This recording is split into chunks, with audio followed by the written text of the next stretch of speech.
Hello, YouTube. Welcome back to the Super Robot Wars Archives. My name's Austin. I hope you are having a good day. We are back to our playthrough of our normal playthrough of Y. I was clearly very super wrong last stream when I was like, "Oh, we're gonna finish the game." No, we still got lots more to go.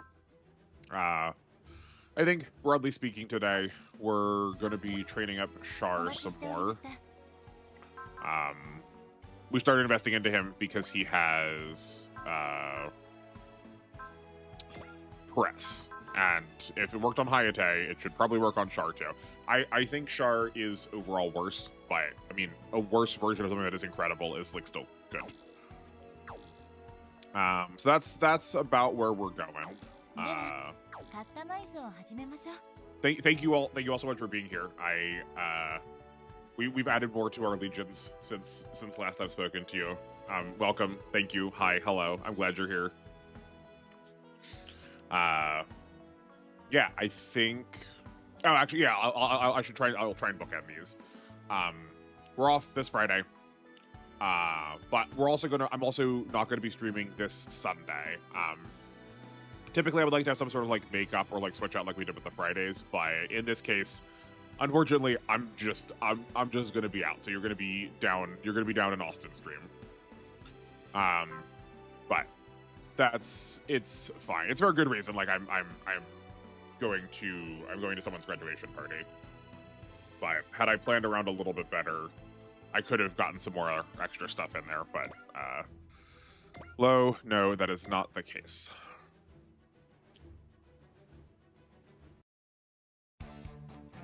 Oh, right. I remember we looked at this mission at the end. I didn't even bother thinking about it because I was so tilted by the scenario description or the victory conditions. Oh, it's nice to like get back to playing something that is like actively at least somewhat decent. I mean, I say partially jokingly. Like I do think these games are good. Oh, right. I forgot this was this part too, that we also have just like way more deploys than before. Sure. Sure. And man, we invested so much into the gravel one for it not to be that good. It's such a shame. I mean, you're a body. I know we could put parts on it, but I think I said I was going to last time too, but I can't be asked. But no, I've had a rough time with games recently. I need to come over here. I've been trying to like clean out a large selection of like things that I want to play.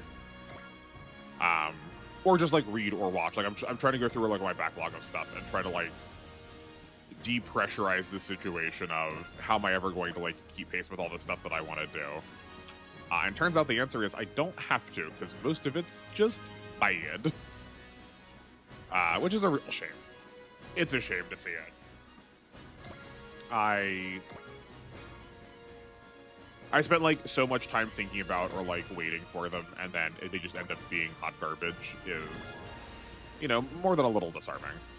I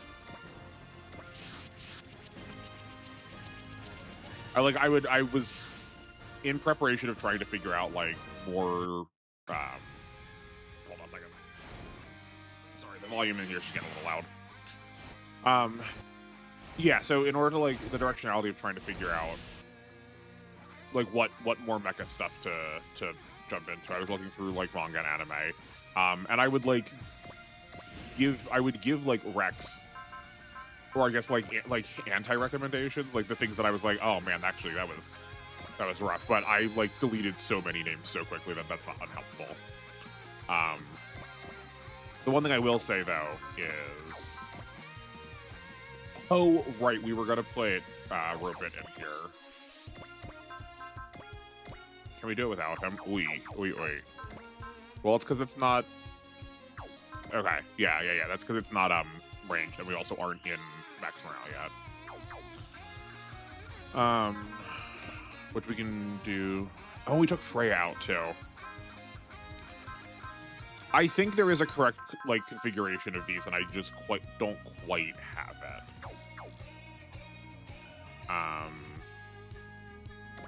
Right, and we were gonna have Randy do this for us, but we can have them across Fortress do that. As a great man once said, "I came here to laugh at you." Excellent, thank you. I need to be laughed at. Who? What? What man? What great man said that? Is this a quote that I should recognize? Right, we need to look at. We don't quite have. No, that's post movement though. Oh, sick. Okay, good. Have a press. Char said this? When did Char say that? Has it been really that long since I've watched Gundam? What am I doing messing around with all this like garbage content if I can't even remember the thing that I say that I'm supposed to know? Oh man. Well, good. Then you absolutely can laugh at me. That's pretty heinous that I didn't remember that. He said in Zeta. Okay. I will defend this ever so slightly in that my copy of Zeta Gundam, I have learned as an adult, was super bootlegged. So it's quite possible. It is quite possible that line did not get to be that line for me. If I had, like, I don't want to have a social media, but if I had a social media, I could like post some of the stuff that I talk about. Like, if you look at it, it's real chanked up. It's really funny looking. Have you seen the like the Revenginators toys from like dollar stores that are like knockoff Marvel things? The cover of it looks like that. Oh man, what am I doing trying to play these like indie Steam games when I should just be going back and like just go back and like actually look at like anime that you're supposed to know. Yeah, what I was saying before was I think it was a couple years ago. I at least thought maybe I got this wrong, but I at least thought people were like really jazzed about a game called World of Horror. It was supposed to be this like really good, like really thoughtful, story-driven horror roguelike, and ooh, yikes! There's like no story going on at all. It's so bad. It was so upsetting. He has so many iconic lines. Blame it on the misfortune of your birth. That is a very good one. I do know that. Had you said that one, I would have gotten that one right. And I find I've never betrayed anyone in my entire life. Extremely funny given Char's past interactions. Yeah, no, I would love. I wish my grasp of like the Japanese language was better. But that's like that line. Not just that one, but that line in among many others is one of the reasons why I want to have this like large timeline thing I've talked about. Because I'm really curious if he thinks he's lying through his teeth or not. Like, does he think that he's being serious, or is this like a joke at the universe that he's also like participating in? Because yeah, of all of the Gundam characters that have betrayed people, he has betrayed people the most.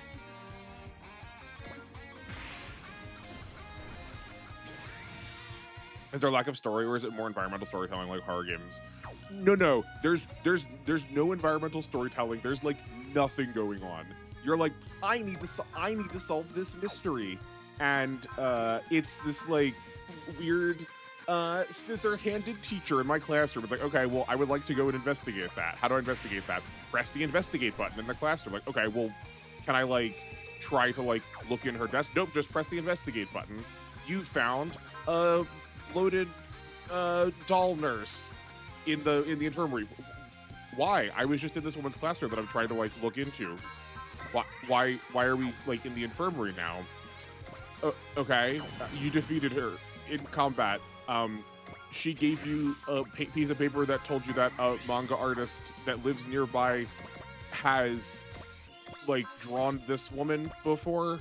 So you go and, quote, investigate that, and where it takes you is not to your next door neighbor, but to the beach, and then you find a salaryman swimming in a lake, and that's the way that you're supposed to solve the story. Like, it's like the most disconnected, disjointed thing possible, right? Like, it feels like someone took like rough draft notes and just sort of threw them into like a like random number generator and then called it a story. Because like if it's environmental storytelling, 100% I am down for that. Like that's excellent. That's like one of the best parts of horror to me.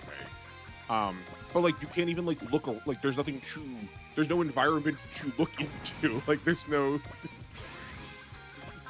It like lacks all of the charm and quality of like most storytelling. It reminds me of the board game Arkham Horror. That it's just like random spooky stuff keeps happening to you. What are you gonna do about it? Like oh man, I can't be asked.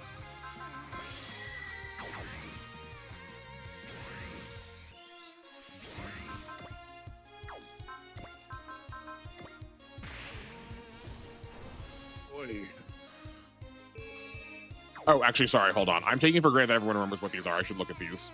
Okay, so once we defeat 25 or more enemies, or any one of the battleships. I did forget to I wasn't checking what our kill count was to start, so I hate when this is how it is phrased. If you look at any of my data, I try really hard not to phrase it this way, that it says the number left on the map, because like, how do you even this? Like, this is not...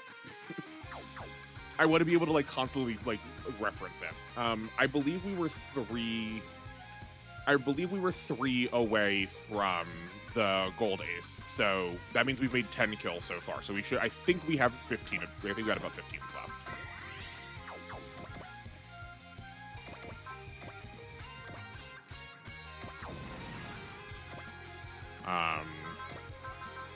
I think we're gonna go for the like. Oh, why is this not lethal? That's interesting. Oh. Why does this one just have 1,000 more HP? Right? This is 16,700. This is 15,700. Are the like... Oh, interesting. What's happening? So this says 15,700, right? Right here. 46% upgraded. 46% upgraded, 16,700. We don't have any parts to drop. Skills typically don't drop that.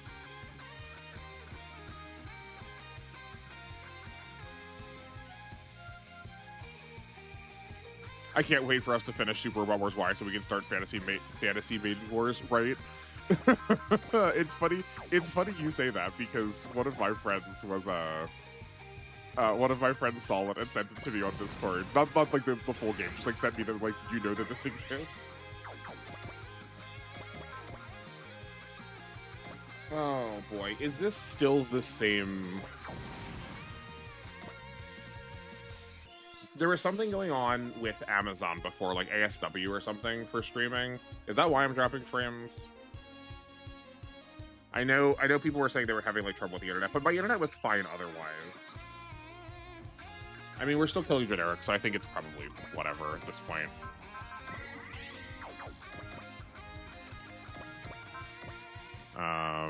This is still good. There's like 8 or so main missions left, so the light is there at the end of the tunnel.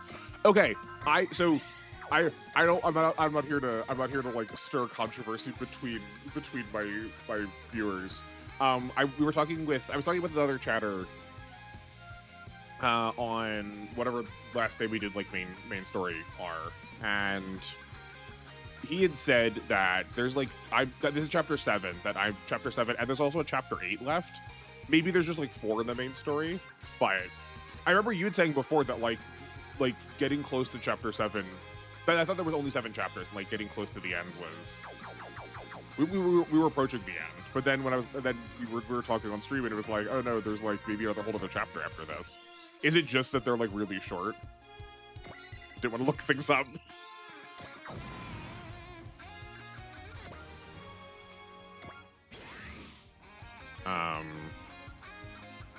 Oh, actually, hold on. I guess that, hold on. Well, let me do this one more just to make the math slightly easier to say. But we also should be just making it way more clear by doing it compared to the unit count on top. Okay, so theoretically, if my math is correct, we have killed... Oh no, that's worse, because it wasn't 3. We were 97. So we've subsequently killed... What, 16?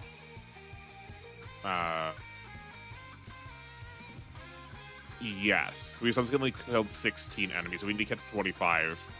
Then we are 9 away. So once we get down to 30, once we get to down to 31 on the enemy kill count is when we should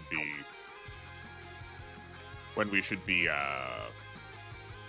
moving on to the next objective. Okay. I guess it's time to start doing this.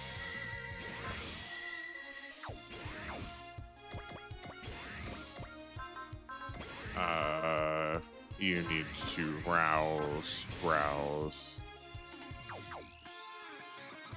Oh, great, okay. Then Char can... There we go.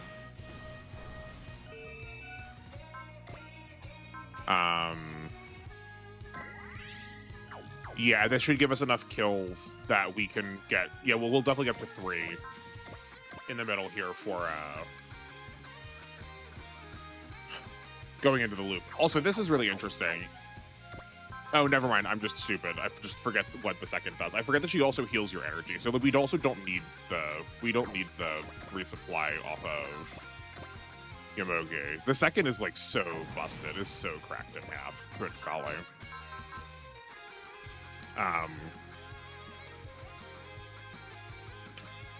Was Fantasy Maiden Wars like actually good, or is it just like? I mean, I've never interacted with Toho stuff before, but is it just a like Toho game with like tactics on top of it to like make it feel different? Like I said, I'm not opposed to trying it, but I do feel like I need to like get Toho under. I want to have more Toho under my belt first. We'll just do this. This is fine. I'm thinking about it too much. But we will take a bless. Don't we normally have one more? Oh, because we do. Never mind. I'm a goof.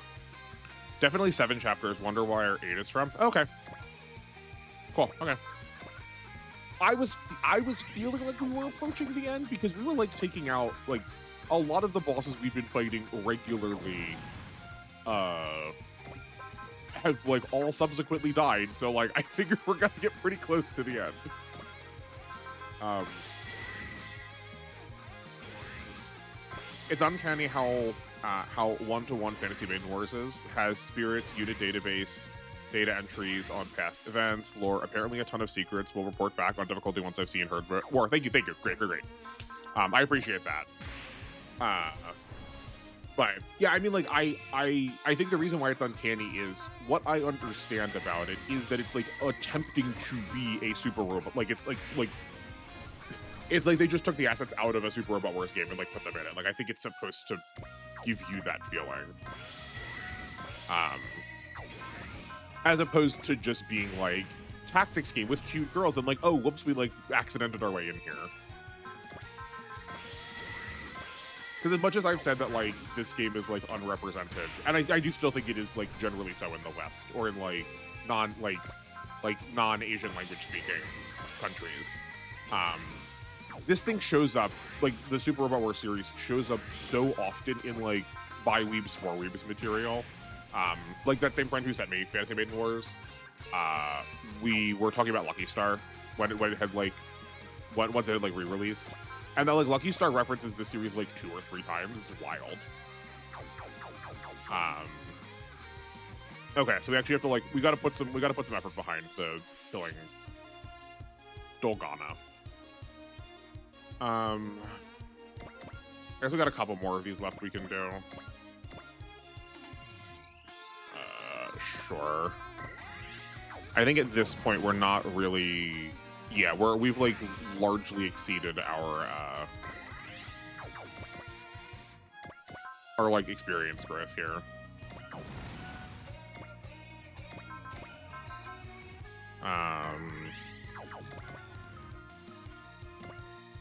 Okay, that's fine.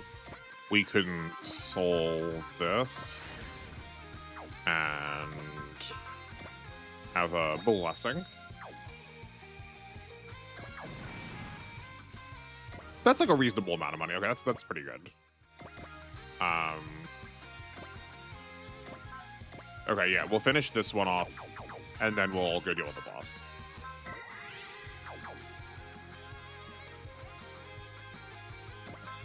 Spirits, analyze. We gotta grab this one. They've done interesting things with portraits where they instead use spirit. Wait. They've done interesting things with the portraits where they instead use spirits as pilot portraits. Like,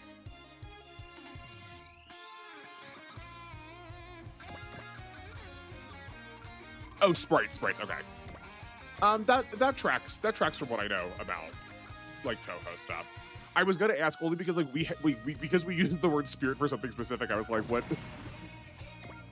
could this mean? Oh darn it! Oh man, I was one count off. Okay, that's fine. Is it just that? Was this like the least? Was this like the most boring version of this getting deployed? Yeah. Oh, okay. Oh, so why have the objectives written this way? That's so weird. Like this is otherwise just normally a flag. That's so strange. Okay, hold on. This theme in caps means I need to like pump this music up a little bit for myself. I'm grooving. This is pretty good. From my friend who is a massive Toho head, he already said this would be an interesting and not awful entry point into the series because of how much is recap covered. Oh, okay, that's good to know. Especially coming from someone who like who associates themselves with Toho. That is more reassuring. Maybe I'll give it some thinking. I still probably want to at least get some other information under my belt, but that might just be a thing I can do with reading. Because for me, it's not just about the story, but like I theoretically would try and care about the story because I'm like want to listen to, or I want to like see what the world has to say. But it's also part of the like what counts as like a quote canon Toho game because like all of it's fan made. Right, like I would like it. I would like to be familiar with some of the history of the series too, not just for plot or mechanics, but just like as a cultural movement, you know. But that does feel like a thing that I could probably accomplish just through reading, rather than feeling like I need to spend a ton of time playing things before we could get to it. This music is pretty good.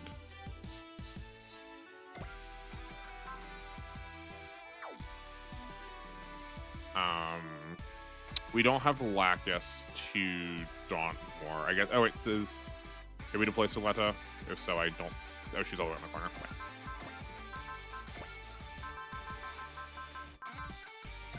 100, 90, 80, 70, 60.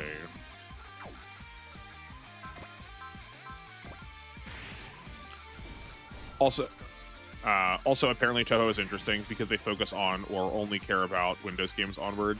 He gave me a number. I want to say he said Toho 3 is basically the canon. Okay, cool. I know I've been on the Toho wiki before, and I have copies of every game that is supposed to be like in canon, and they are like numbered through there. They've never gotten to playing them.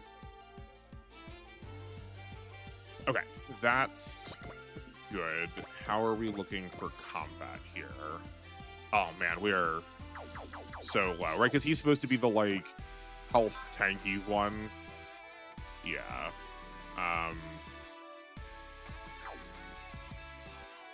This Macross Deltra's opening, unsurprisingly. Yeah, that tracks.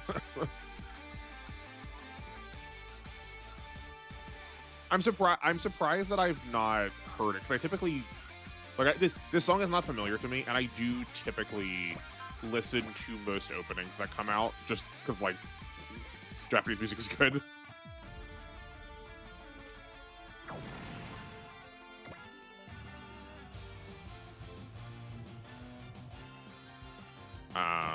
You can come back here.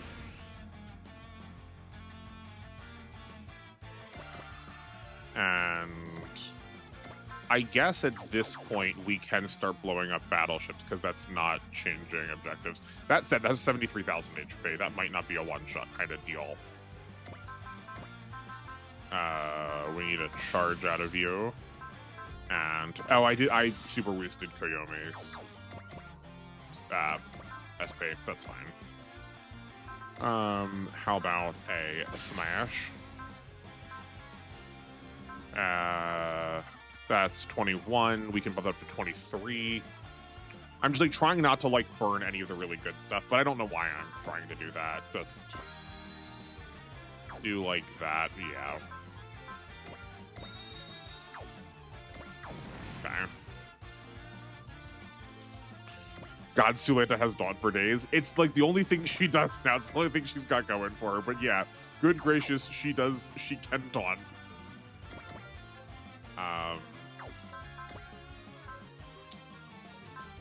Let's get you. I probably should have used an Excel before too. Oh yeah, we need to press them somehow in here. I also think I was a dummy and broke the chain. That's really bad. Okay. Well, fine. I guess we can try and take out G-Heart then.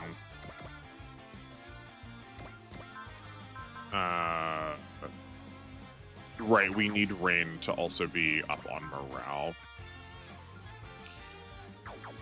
I also originally read that as God Suleta, like in the way that anime will sometimes talk, like give a character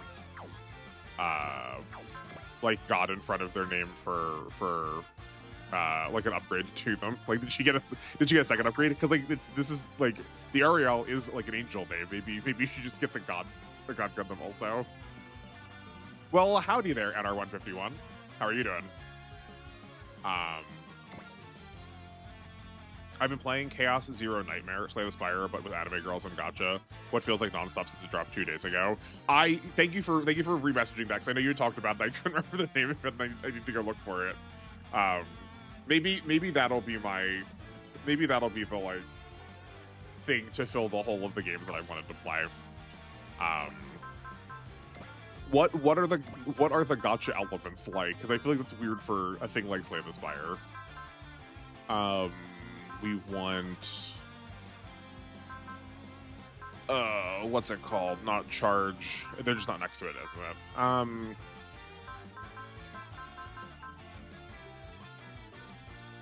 Pierce, bravery, bless, fortune. Nope. Trick, charge, drive, rouse. Wow. Okay. Oh, they already have some. Perfect. That works. Okay, I think Rain only needs to be at 130 to be able to use the level 10 Kyoken. No. 150? Oy. That puts her to 148. Great. Can she get a kill? Probably not. Okay, what other fairies have Rouse? Oh, Anina has it also. I said that very weirdly, I'm so sorry. There we go, okay. Now we can love.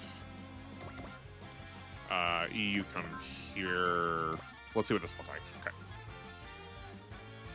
I'm playing Fantasy Maiden Wars right now. The game is pretty good. Yeah, we were just talking about that. I'm sure it's probably what you're responding to. Yeah, I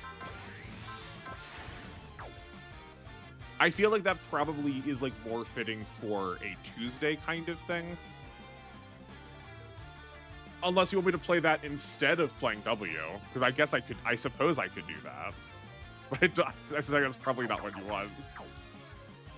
Cassier Nightmare, you pull for characters, but so far everyone is variable, even the 4 stars. Your team comp matters more, or the deck you decide to build in the roguelike mode. Okay. So what I'm hearing is it's like it's a little bit more like Monster Train, or like, is it like Legend of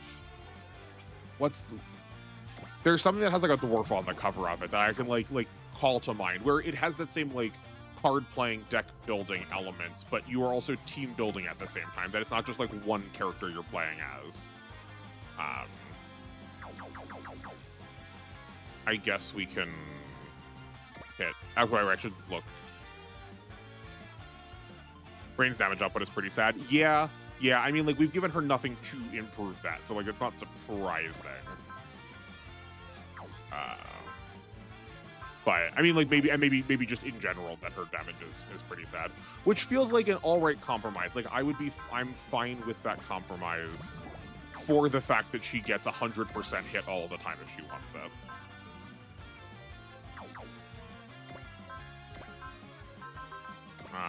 We can do that. That's down to what, 97 now. We can probably do this without having to loop. Oh yeah, Belle has it. Here's 2 of these. That puts you down to 77? Yeah. One of the fairies for sure has Daunt.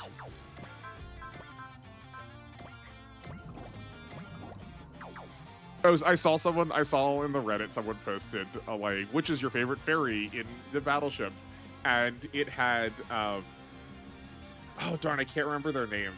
The purple pilot from 00 Gundam as the joke answer for one of the 4 fairies. It was very cute, got me a good chuckle.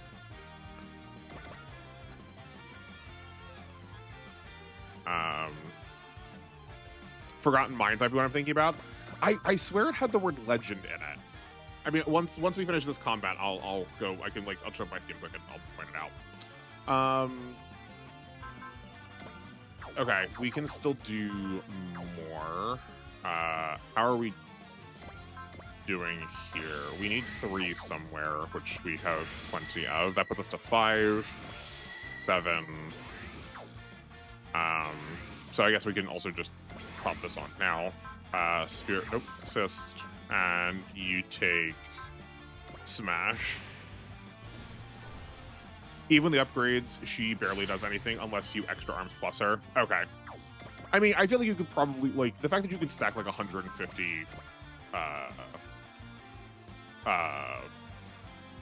points of like damage, I feel like we could probably get her to be doing like good damage. Maybe that, like, that's what, like, this is the challenge of like what I want out of this game, is potentially that, like, we'll just use all the units that aren't supposed to be doing combat and like turn them into combat units. That might be like what this game needs in order to make it still be hard. I would indeed never sacrifice W at the altar of any game. Super fascinated on your take on the best DS. We've hyped it up a lot. I'm really gearing up to like. I'm really gearing up to like it. I hope A, I am not disappointed, and hope B, I am not disappointing.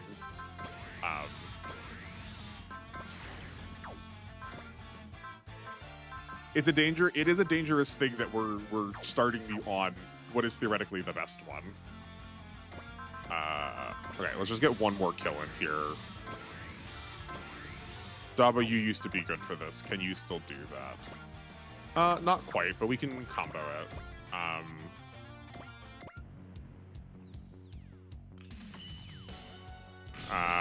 Tyria is my favorite fairy for Setsuna. Oh, yeah, Chiaria, thank you. Yeah. Yeah, no, it was very cute. Man, maybe I do just like need to stop wasting time with other media. Because the fact I can't remember like any of the Gundam characters' names or a quote from Char. I want you to know that is going to haunt me. Also, I think Boss Borat is amazing support in W. No idea if it's the best DS one, since it's the only one I've played. Well, if you've not played a worse one, then I guess it has to be the best. I think Boss gets such a bad rap. I think Boss is generally a very good support. At least in all the games that I have played. he is sincerely, like, actually rather competent. Right, we were doing the start looping so that I could give... Oh, man, okay. That's fine. We just need to give,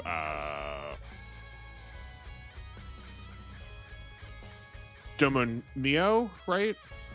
Oh, wait, no, this is not actually necessary right now because I forgot he has soul attached to him. So we just need someone else to...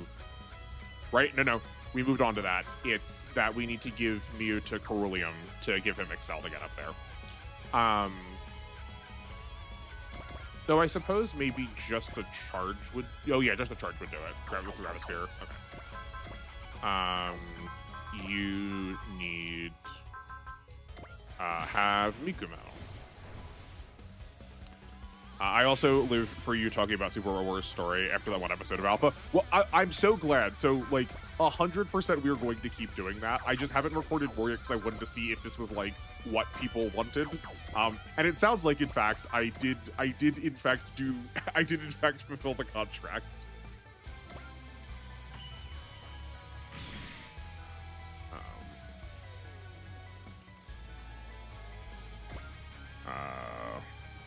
I know this wasn't directed at me. Let me step into this conversation here as the entitled streamer that I am. But I have read most of the screenshot LP of R. So I really like the medium of, like, text-based video game playthroughs. I think is very fun. It seems so contrary to what you would think. It's so interesting.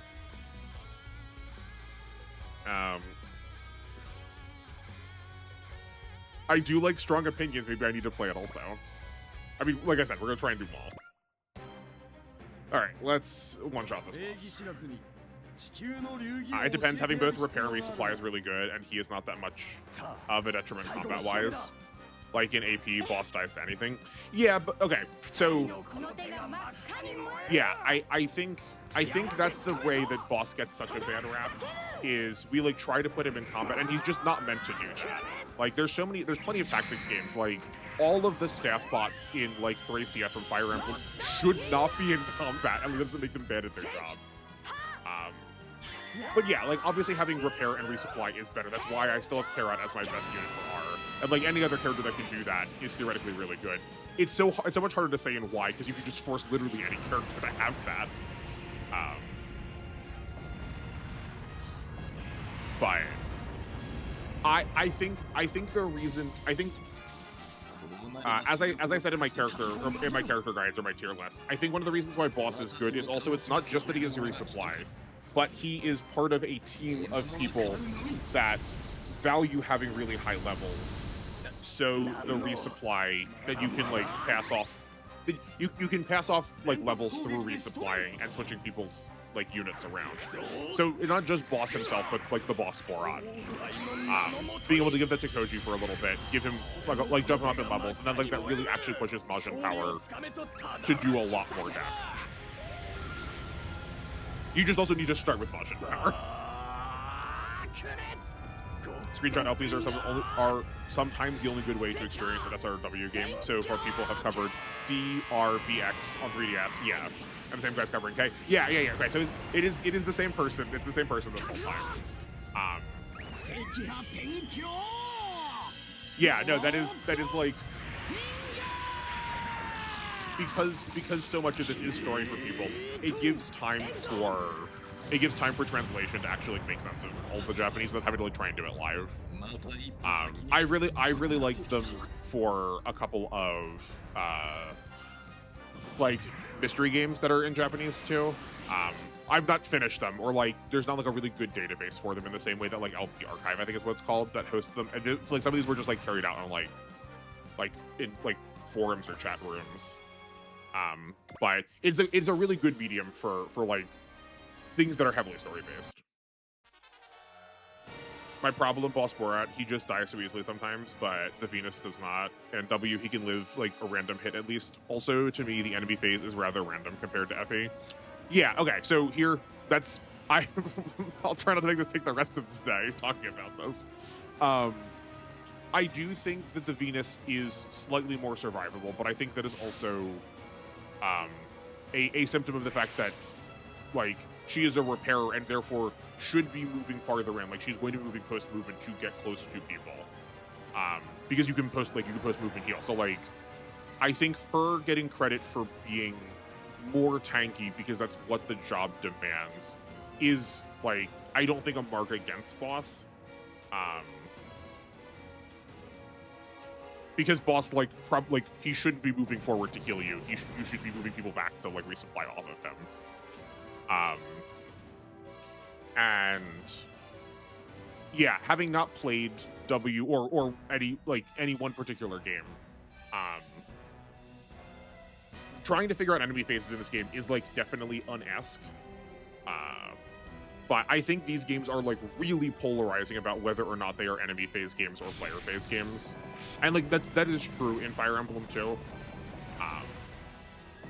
But I think part of the reason for that is because there are such far-ranging attacks.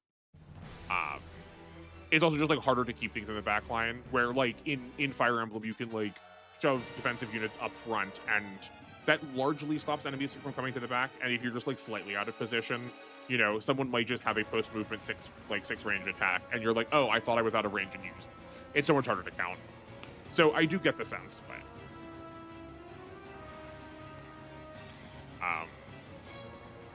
Kay is infamous for apparently having the worst and really unlikable protag, but the series list is strong. That's an unfortunate balance to have to make. I wonder why our main character is unlikable. Maybe that's what I will also just, like, play on my own time. Like I said, I think I said this during the. Okay, interesting that we just, like, were given objectives and then the game kept playing out things and then we just moved on, right? Like, there was a point where we got conditions, did not fight anymore, and then we're given new conditions. Very silly. Yeah, I think I said this with during the GC playthrough. I do just, like, also need to be playing these games more while not on stream. Like, there's gonna have to be some we sacrifice to like off-screen stuff, and maybe Kay will be that, so I can, like, try and get some thoughts together for this protagonist.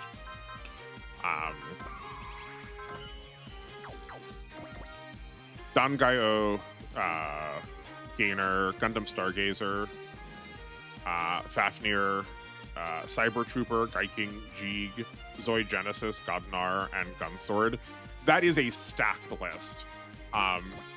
Which or both was the Jeeg? Is that also the only instance of Zoids? I recall looking up sprites for Zoids, and I recall seeing it was only in one game, or maybe it was two. Okay. I guess we get a Hayate come through and clear all of this out. Though I guess that's like what Char is supposed to be doing if we do this correctly.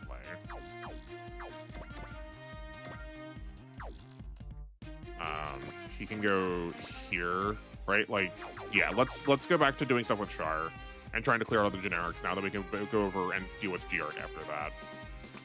And everything else, and everything dies.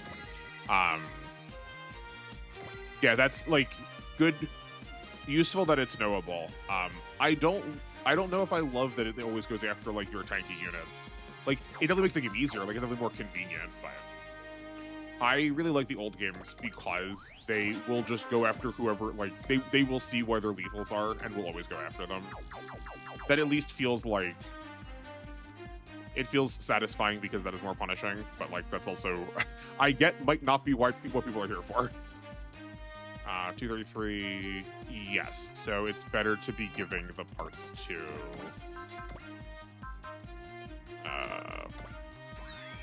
Holy Bay at this point. That's 6. That should be 9 with a couple of pips left over. Then we can...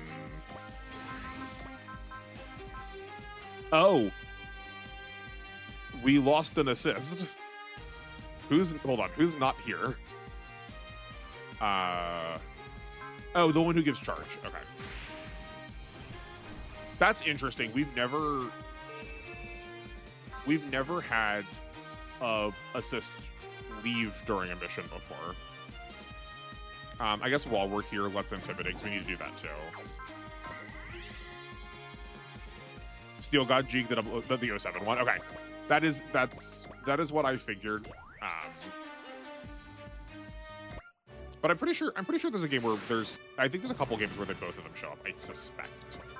Though I guess technically the original one is also in the 07 one very briefly. Char has a lot of tools.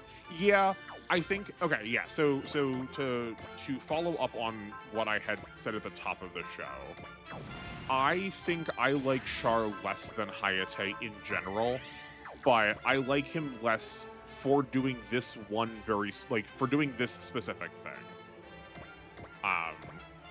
Like, the fact that he has Intimidate is really good. But the energy cost is so much higher, and that is a real big downside. His press costing 5 more is not a downside.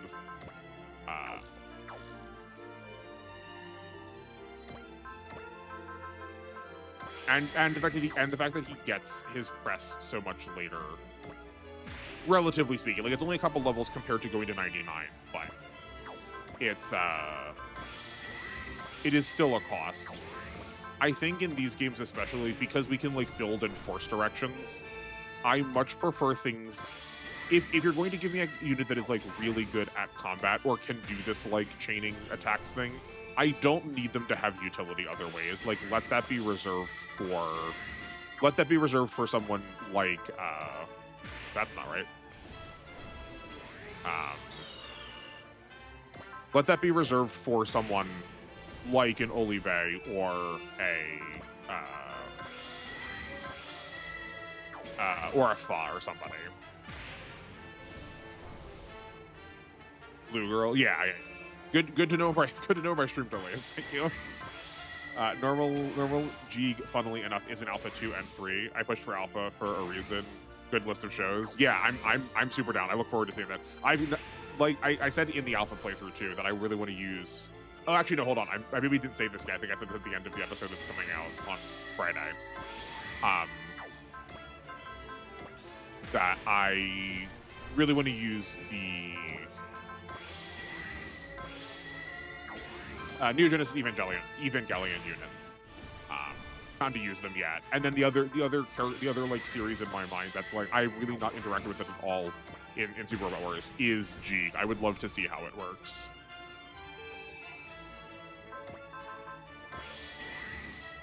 It will not be the last lost assist. Yeah, that's probably true. Now that we're getting to like end of story consequences, I figure we're probably gonna see that more. What is with my frame rate? Please don't do this to me.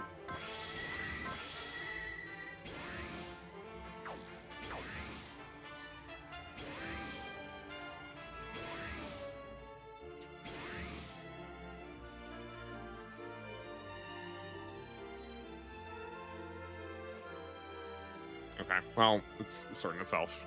Oh, I mentioned wanting to use the Evas in like episode 3 or 2. Oh, okay. I can't keep track. I don't know what time is anymore. Are the Evas good in Alpha? A good question. Yeah, are the Evas good in Alpha? in the broadest strokes.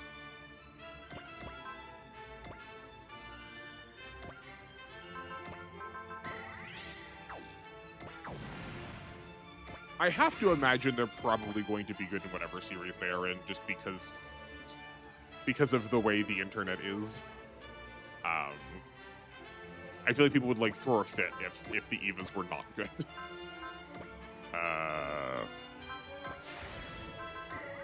It's so honkin' expensive.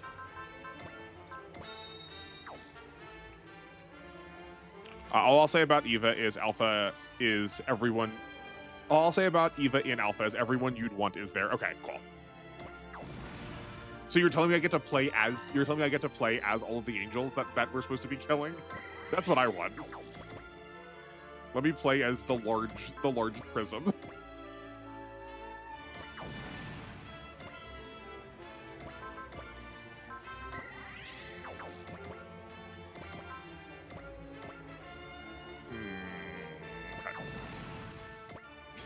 We need to recharge now. Yeah, but like we did not the I feel like we need to recharge Char so much more often than we needed to recharge Hayate.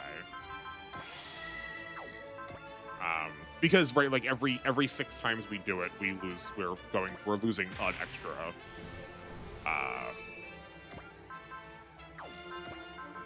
extra press. But actually, here, let's I was gonna say let's compare them, but Hayate is also, I think, probably a much higher level still. Yeah, he's at 254. They're gaining about 2 every level-ish.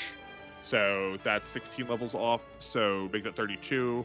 So he'd be at 262 at the level Hayate is. Okay, so maybe Char has slightly more SP. Maybe the reason why I'm also like slightly biased towards Hayate is because we sent him through so many of the really hard relics, and that like super jumped his SP level, so it made it a little bit like more efficient to get there, you know? I liked EVA Unit 1 and 13 in V. The others are pretty mid. Not my favorite angel, but big lasers are awesome. That was like the only one that came to mind right then. I think all the angel designs are really interesting because they are like non-conventional so badly. There's so much. Is EVA Unit I guess, did you mean 13? And B, is 13 from something else? Because I feel like I don't remember them going up to 13. I also like admittedly didn't wholly finish the series. That reminds me of a Reddit post where someone wanted Super War spinoff, where we play as the villains. Yeah, no, I think, well, okay. I think the concept would be interesting, but here are some immediate concerns. I think I would like that because it just changes like units I get to play as. But I think what a lot of people want out of that would not be what they got, because like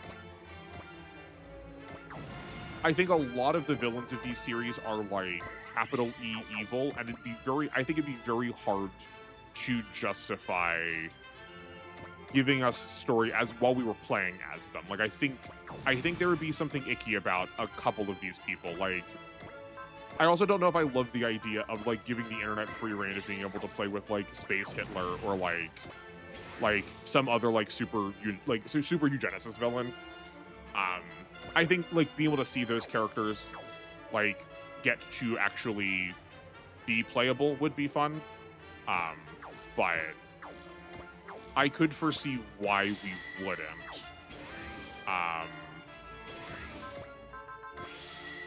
Yeah, and I think that what people want is to be able to play the villain story, and I don't know how easy that would be to do out of these games, because usually for these stories, if you have a villain story and they win, that usually means the hero would be dead. So like it might be a really fast game.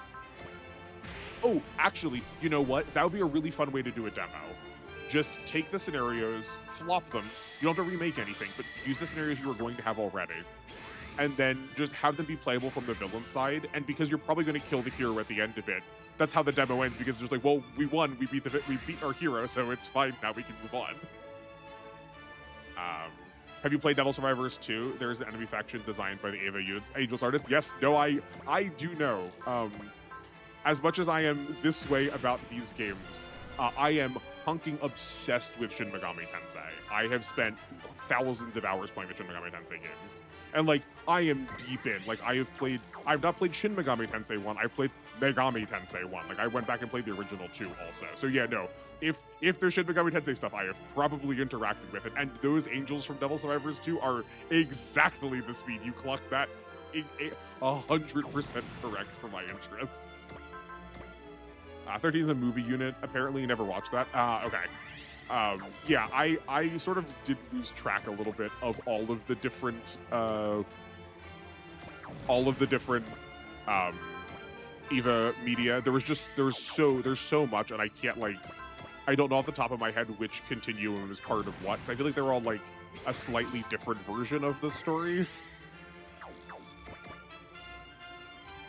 13 is a secret in V. Okay, well, that makes sense. That feels like that fits correctly for like a movie character. And is the Rebuild movie series the ones that also have the like word in like the word not in parentheses, like you are parentheses not alone? Is that one? Did I correct? Do I remember how this media got made? Devil Survivors not getting new entries or a remake on the Switch should be genuinely criminal. Yeah, I think there's some like management decisions that are happening there that I'm not sure I fully understand. But I in general don't understand why companies do not like re-release games for ports. It's like I mean I don't make games, right? So I don't know how difficult this is. But I feel like it ought to be super easy. I feel like it should be so easy to just like don't do anything to it. I don't want a remake of it. I don't want you to update it. Just like port it and be done with it. I know it's not exactly what you were saying, but yeah, I feel like they're leaving a lot of money on the table. Indeed, that is the naming convention. EVA 3, you cannot redo. Interesting. Okay. I don't think I've heard that title before, but yeah. Okay. Just give me the old thing, but on the new console. We ask so little. We really do. And like we're all on the internet. We will all gladly concede that we'll find a way to play it if you're not going to give us a way to play it. Like you're just leaving stuff on the table, fam. Not that I want to be handing corporations more money, but like you'd figured you would have capitalized on this rather than just like letting us get away with playing your game for free.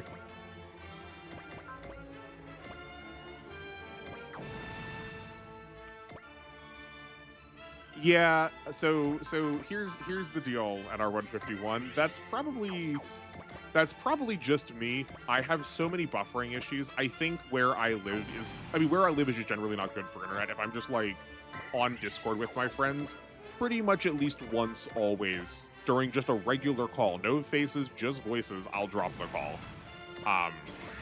And I think my internet especially is like really frustrated that I've been like using a lot of data through streaming. So I drop frames a lot and can do nothing about it because whenever I do diagnostics, it says everything's totally fine. Like clearly it's not. I dropped 100,000 frames. What do you mean everything's fine? I still don't know what to do about it. I wish I did. If you have ideas on how to improve that, I would gladly take them. But it's also not your job to do that for me.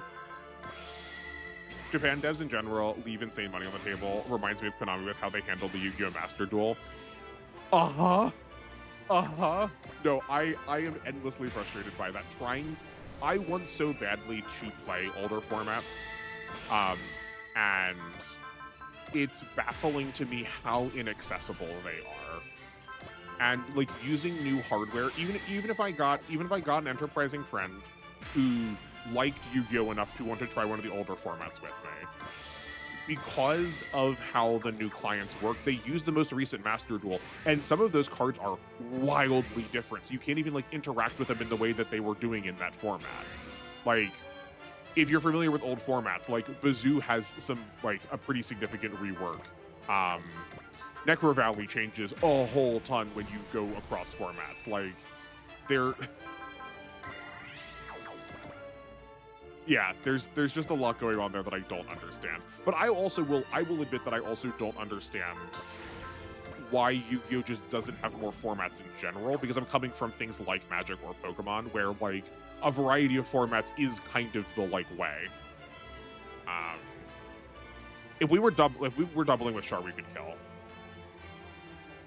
Adding goats or Edison makes the game easily hundreds more. Yeah, like especially right. Like I want all the old weird ones, but yeah, just like goat and Edison are like the most common, and I feel like it's so weird to me that they don't have them in there. It's baffling. It's such a baffling decision. I wish there were better ways to play old Yu-Gi-Oh! Just the DS games. Again, seriously, I love Nightmare Troubadour format. Yeah, that is what I've been doing. I've just been like, I have all of the old handhelds on my computer, and then I've just been like trying to mess around with those. But it's like the AI in those games is just atrocious. It is so incompetent. Like the amount of times that they will activate traps to counter a card, but like countering it either doesn't do anything, or if I was like MSTing like 7 Tools of the Bandit, they'll activate 7 Tools of the Bandit in response to the MST, and just like, what are you doing? You've just like dinged yourself for 1,000 for literally no reason. Why? It's so bad. It's so dumb.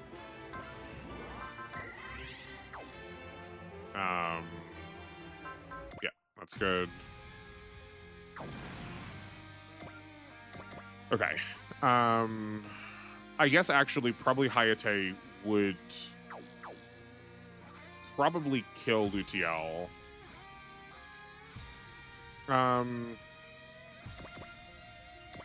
All right, how much closer can we get? I think we can actually probably get Char to do it. Let's try. They made time travel a format almost made for Master Duel and never added it. Wait. wait. They made a format for a client and then just never like integrated it into that client. That is really dumb. That's so dumb. I feel like Magic the Gathering would do something like that too. It's kind of what happened with like Pioneer. Yeah, the AI is bad, especially if they try to play Exchange of the Spirits. I've not experienced them trying to play something like that yet. I could very easily foresee how that could be not quite there. Yu-Gi-Oh could never program a good AI, bar Yu-Gi-Oh! World Championship 2011, where the AI is using meta and it's like playing modern. That's good. Okay, well, I guess you can give me my answer on which Yu-Gi-Oh! Should be playing then, because that sounds great.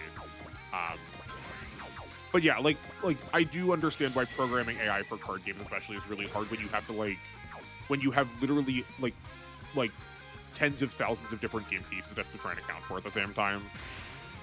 So it's like, yeah, like I'm not grumpy with the games for not being able to. It's just that like the answer to that is to get to play with people, and there's not like a really good way to play it with people unless you have it in paper, or unless you're particularly enterprising like coding in the way I am, where if you're familiar with Magic, there's a program called Cockatrice. That is a free Magic client, which I theoretically am not supposed to talk about on stream, but I kind of like don't care, especially today. Because it's like it is technically not legal. But I have and am programming card lists for every Yu-Gi-Oh set to be able to like open decks in there or just like be able to like goldfish, especially for later formats where you can just like combo kill people. Like you don't need the game to have to participate. You just need to be able to like walk through the combo.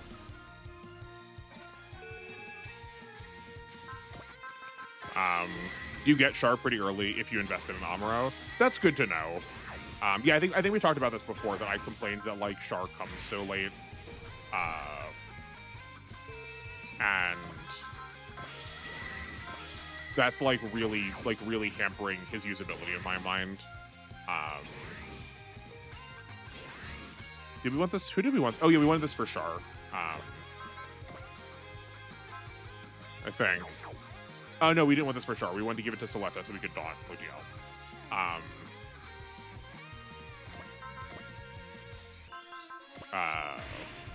Yeah, I feel like there's a lot of information to clock once I've beaten the game, and I can go back and like look at you know how and why things are getting moved around the way they are, like who gets what, when, why, and how. Time Traveler is a tweak on Time Wizard where you use old cards, but with their post-errata effects and the current game rules, which angered a lot of Time Wizard players. I do not know what the difference with like modern and old school Time Wizard is. I think the idea sounds interesting, but yeah, I could foresee why that might like ruffle some feathers. Type Force 1 best farm is Nova. He is considered a top tier duelist, yet he never wins. Excellent. Easy money, same with Ishizu and Nightmare Troubadour with slightly better monsters. I mean, okay, so here I will also concede, whenever we have whenever there's a like digital implementation, I 100% give myself 100% of the card list because I'm much more interested in deck building. Like I want to try and figure out like how to put together cards, rather than having to try and like earn my way up playing like generic vanilla beat first. Like that does not sound fun to me. But like I also try not to net deck because I like want to try and figure the game out. I think net decking is like perfectly acceptable, but that like if I want to try and learn the format or understand the logic of it, then like that's not going to help. And like I just need all the cards to be able to like try things, you know. Yeah, so the fact that it's a dating sim is like definitely one of the reasons why I in fact have not played Tag Force a lot.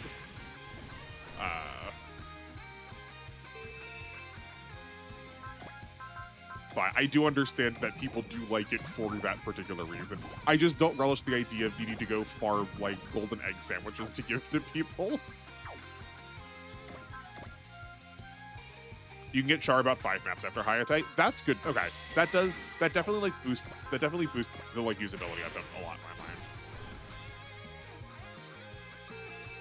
How dare you robot yourself? How dare you robot yourself on the journey of upgrading Water Deck 5004?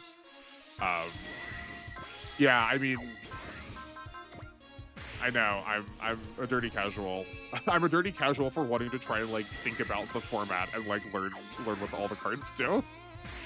A new time travel rules ruin cards like Crush Card Virus and Future Fusion. Yeah, I mean, the ruining of something like Crush Card Virus, at least from like where I'm standing, is like maybe not the worst thing.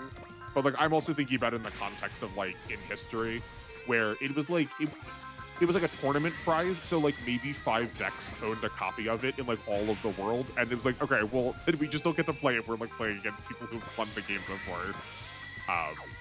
But like when all the cards are available, then like yeah, no, that feels probably pretty garbage. But I guess like because of like how my experimental brain is, that's like okay, like that's fine. Like we're just playing by different rules. Like I'll try it. It's sad to see a thing that I liked go one way, but it's not like. But if I could play, if you could still have a format where you could play it the other way, then it wouldn't feel as bad.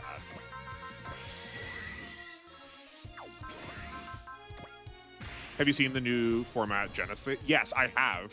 I think I mentioned it on stream like very briefly once. I was originally looking at it because for competitive card games, for like all off formats of competitive card games, I really like the idea of a points list rather than a ban list, because I think ban list just either encourages you to only have one hobby, which is thinking about playing the game all of the time to like make sure you understand how online meta works. Whereas a points list allows people who play the game sometimes to still get to play all the cards they like, but just not all of them all of the time. You got to pick and choose. You also just look up what the characters like, also duels work. I mean, yeah, like I know that there are ways around that thing. I just like, for me, the point is not the story. For me, the point is to try and figure out just the card game. But like I'm also coming at this from like grinding playing Magic. Like I have played Magic Draft a lot to the point where I've won some like really serious prizes. So to me, it's just the mechanics of figuring out the cards. Go figure. Guy who does not watch the story for Super Robot Wars also is just in it for the card mechanics. Big shocker. In time travel format, GOAT the same if cards were different? Is it inaccurate? Is a time travel format GOAT the same if the cards work differently? I mean, yeah. Yeah, no, that's like right. Like it is. Maybe I said this too fast. It clipped out, or I just like accidentally, or I just like said it incorrectly. But I would have less of a problem with it being changed because you could say, we'll just go play the other format if you like the cards the other way, if that format was still accessible in that other form. I don't mind the idea of just like adding more formats. I think that's good. I think that's interesting. But I don't like doing it at the do that, but not at the expense of the existing ones. Like additive, not substitutionary. I do like the progression of most DS and Tag Force Yu-Gi-Oh! Is fun for me. You also get invested, you can get interesting mid-range decks before the broken stuff. That is true. Yeah, like I do recognize that I'm spoiling some of the fun, but also for me, because I'm not like, as much as I like want to figure out the competitive stuff, I'm also going to like probably try most every card. So like I will still opt into like very middling strategies, just because I want to see what that archetype wants to do. But I think that's like the fun of games. Right? I think like one of the reasons why I like Super Robot Wars is like, yeah, like Hayate is cracked in half. But like now that I know that, I'm less likely to want to use him in the future. It's why pretty much whenever I go back and play these games multiple times, I largely speaking bench. A friend actually did this. I largely speaking bench all of the characters that I used in previous playthroughs, just because I want to be able to try what the other strategies are. I can like put them in like juxtaposition with each other, right? But like I will opt into a strategy that is bad. I'm not gonna play it poorly. I'll still play it the way it wants to be played, but just I don't care if that strategy is not the most optimal one, you know?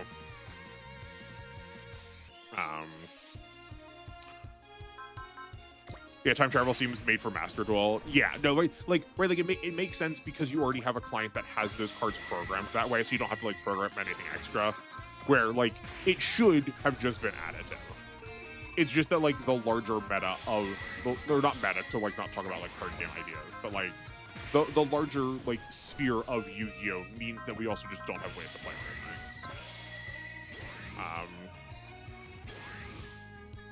things. World Championship 2009 can rot. Using real live sets is atrocious. Really? I like it when they use real live sets. I do understand why. I understand why you might not necessarily want that.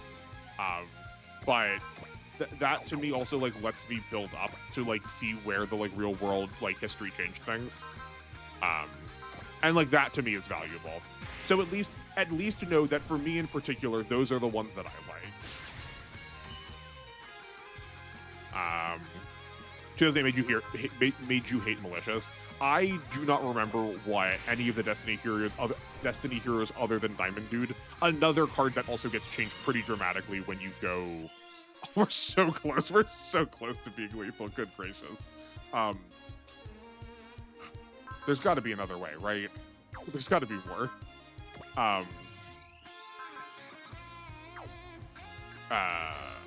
But it's another card that gets changed pretty dramatically across rules. I get the appeal. I kind of like you know at least what to expect. Yeah. Being a straight meta slave is boring to me. I like the idea you can beat the game with a well-built pet deck. Yeah, no, 100%, right? Like I like playing off meta. I like playing jank. Because I don't think you can actually say you're a master of something if you only play the thing that is the most meta. Like if you can understand and still outplay people with something that is mechanically worse, but your skill proficiency is better. That's way more interesting. But again, to me, I'm not like trying to beat the game. I'm just trying to have a thing that like can sim testing the decks for me. Malicious is infamous. You banish him from your grave to special summon one from your deck. Oh, yes. Okay. Yeah. There's got to be a way to squeak a little more damage out of here, right? She's at 50. She's already been analyzed and intimidated. We are at max morale. We just need to increase Char's morale a little bit more, too. We've already used Soul. I don't think we can.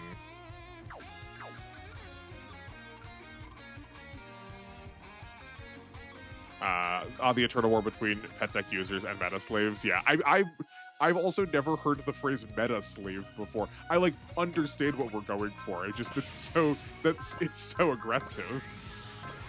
2009 gives you 7 years of sets at once. Also, many staple cards in a set with half the rarity slot being banned. Yeah. I guess we'll do this so we can just like jump him over. I guess that's also not going to be lethal. Yeah, I could like I do understand why you might not want uh I do understand why you might not necessarily want to have it be like real sets because of like needing to like just like sift through so much chaff.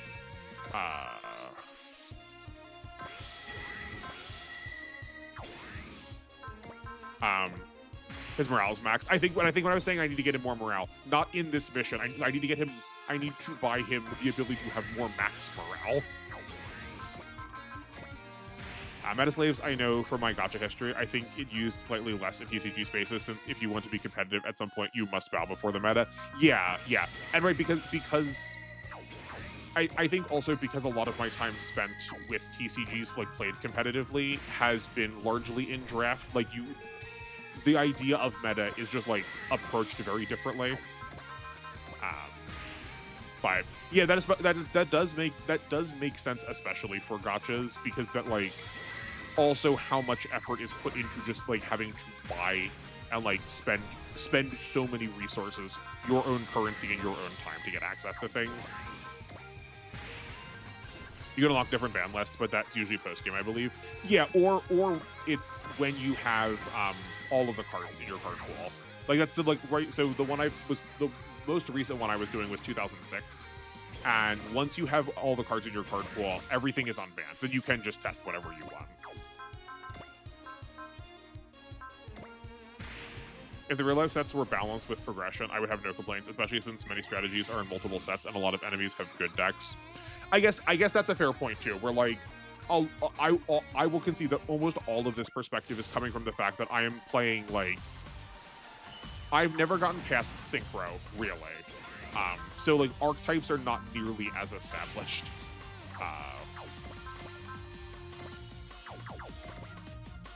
Right, so things being across sets is just like so much less of a concern for me. So yeah, maybe I would feel differently when I get to the point where it's like you're like a key combo starter is like sitting in one set that's like a year out from wherever you're playing right now. In a real tournament, you need to bow to the meta. Against CPU, it's mostly useless. Yeah. It really is just the 09 ban list that makes the decision bad, IMO. Yeah, I wish, like, this is, like, in my mind, also part of the, like, thing that I wish I knew better is, like, what ban lists are what thing. Or, like, I don't have off the top of my head. I don't think you're asking me to, but, like, I don't have off the top of my head, like, what is particular about the 09 ban list. Where, like, I could theoretically do that with Magic. Right, we needed a blessing on this.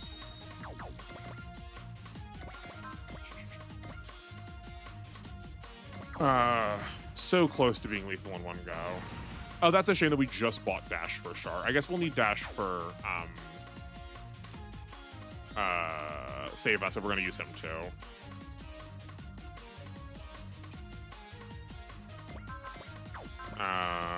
This doesn't need to be a press. This is just applying damage that we need to go back and get some more spirit. Can Suleta do anything else interesting? No, we were just one Dawn short, which is a shame. Okay.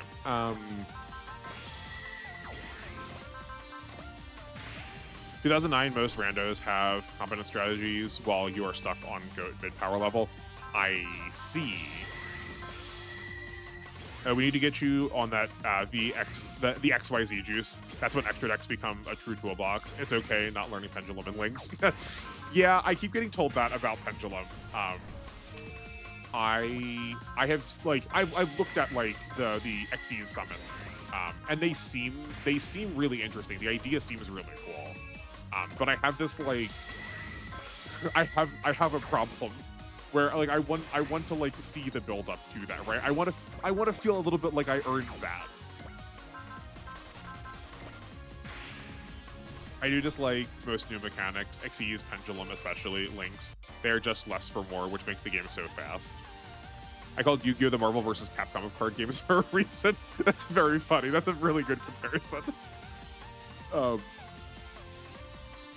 yeah, I mean, if I am thinking about Yu-Gi-Oh, I am thinking about it as I am like opting into specifically a game that is really fast. If I wanted to play a slower game, then I would just be playing a different game. And like I'm not saying that should be your experience. I'm just trying to respond to the fact that like, yeah, I do think all those extra mechanics make the game faster, but like it's like practicing a combo. Like it's just practicing a combo turn. It's just like a very different kind of puzzle. But I could also see why you wouldn't necessarily want to opt into that. I guess we want to give this to Char because of the Prana Converter, so that's just going to be different. This seems good. Oh boy, you just fold under everything. I think I'm done with this scenario.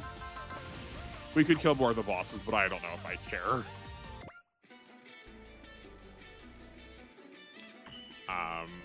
Also, Xyz, every mechanic messes with something and I hate it. Yeah, no, I mean, like, that's also fair.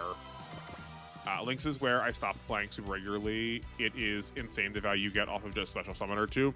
Yeah, that is the, like, sense I got from them, that you can, with very little effort, like, climb really, really unreasonably far into the rest of the, like, into the rest of your plays.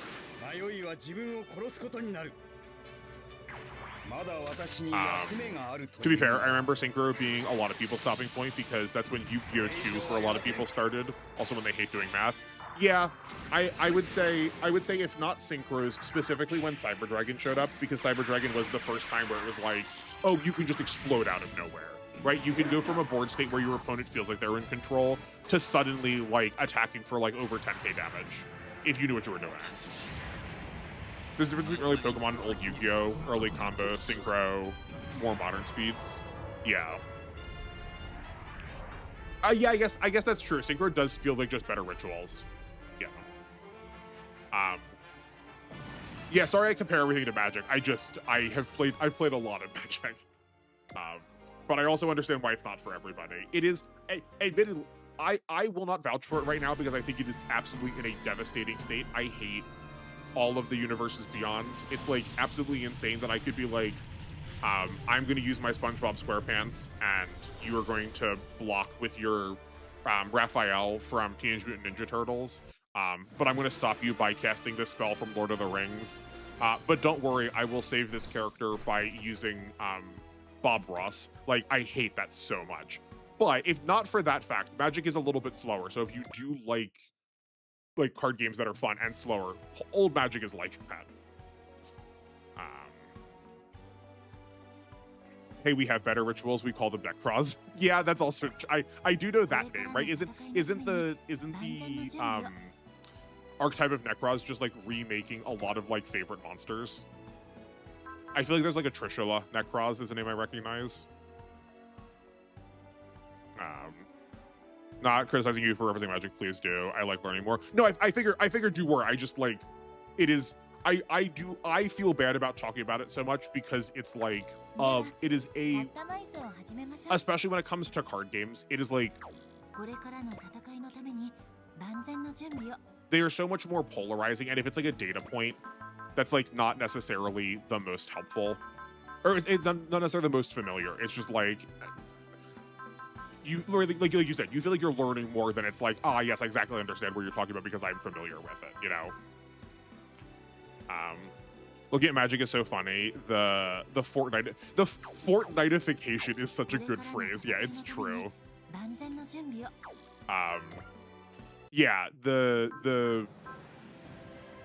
Yeah, what now that it feels like Fortnite, it does not feel worth it. But before that, it was something that was so cool. It was something that was so cool. And to that point, as much as I despise Fortnite, I do want that card game to exist. I do want that card game to exist for people. I don't have to play it. It doesn't have to be for me. But I do think people like that, and I think they should be allowed to like that. But I just don't want it, like I said, like we said earlier with formats, like I don't want it to be in substitution of the thing that we had. Just like also let that exist. Don't let that doesn't need to take away magic. Right. We're going to take 4 points of infighting, not because we're going to be using the melee, but because we want to get an extra move, and we already have spent dash on Char. I just think buying up 2 infighting level 9 to get another extra move is not worth our money right now. We don't need starting morale up. We need max morale up. We could do this break morale limit. That seems not bad. I forgot we also need to be putting more SP up on Olive. That will also make this somewhat better. Like, we can get this a little bit more efficient. That seems fine. Yeah, and then we can break morale here. Okay, that's like roughly probably good. We did get a new part. Proof of Bravery. 25 mobility, 250 armor. Use with the parts command to activate the Bravery Spirit. Cool. I feel like we have power crept that pretty severely. We can just activate all the parts of Bravery and not take up a part slot. Yeah, I think because so many of our characters have such limited part slots, I feel like the cost of spending a part slot on something that we can just produce another way, like in quotes for free, like it's not taking up space on our team, makes so many of these parts so much worse. Necros is like the only good ritual archetype. Yeah, also a lot of the iconic cards are represented in that archetype. Trishula, Brionac, Cataster, they also wear the old monster's armor. That is really sick. I don't think I realized that. I remember seeing like blue and seeing like the name Trishula. I'm like, oh, neat. I recognize that name as like Synchro Ice Dragon. Did that get like a modern update, I guess? And I just like had no idea what was going on. Yeah, Smash Bros exists. Why not a card game version? But an existing card game. And that's actually, yeah, that's a good fun comparison for it too. Just like well safe, yeah, but yeah, right. We have to do the 2 back-to-back. Yeah, like call like a Smash Bros style card game is probably apt.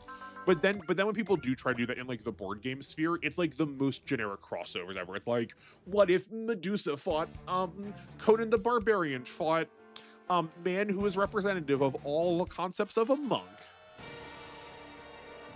Is there a bravery assist? There's not a bravery assist, but anything that you can, like anything that bravery can do, we already have in our pool of assists. So like, what's the point? Like I need it to give me things that make me cast those assists already better.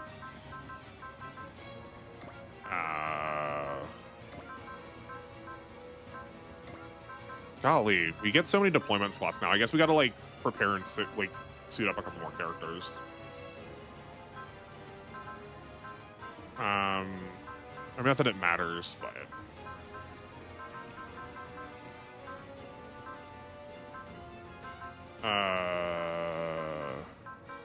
sure.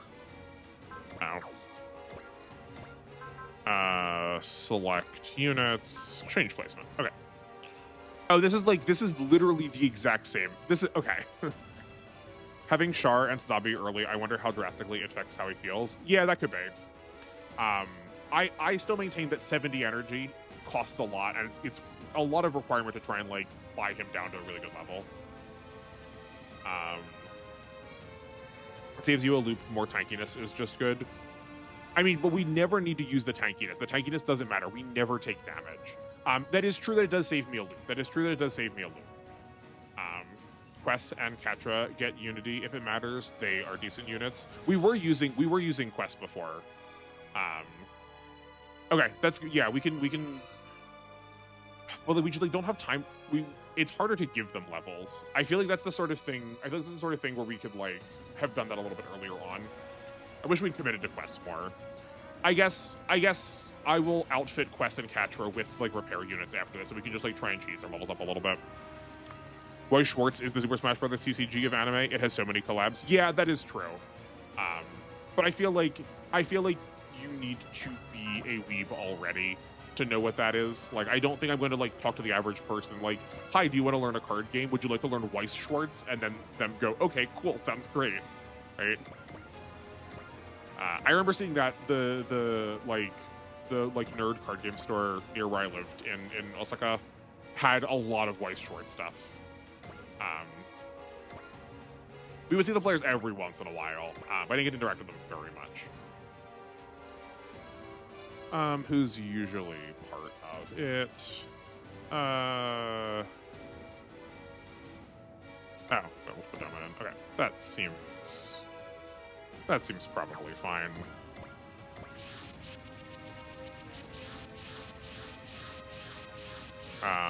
You could put Olibe in the L game too, I suppose. Yeah, that is true. Oh yeah, right. I did say I wanted to do that. I keep like not moving Olibe around by it. I should put Olibe in something that has 3-part slots. I don't know if the L game 2 does. Hold on.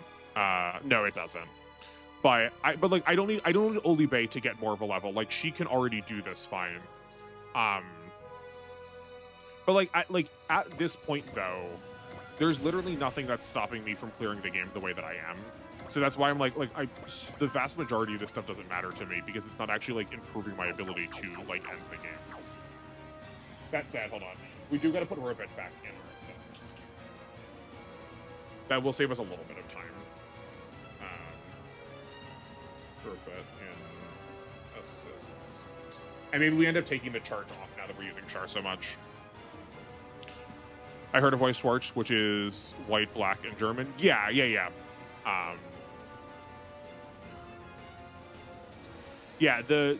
From what I understand, the like serious shows get to be in black, and the like silly comedy cute shows get to be in white. That there's like 2 like really major archetypes, and then it breaks down by show, and then like deck construction.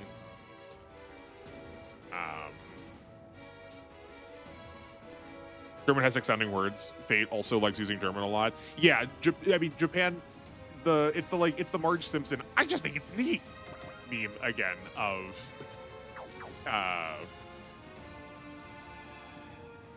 Hold on a second. Sorry, I gotta think about where we're gonna move this. Where there's just like a there's like an odd fondness for.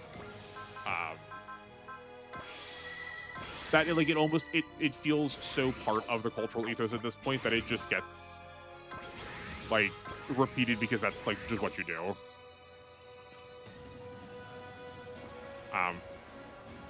Okay, this should be close to enough that we can at least start getting kills. Really? Holy cow, why do we not do damage right now?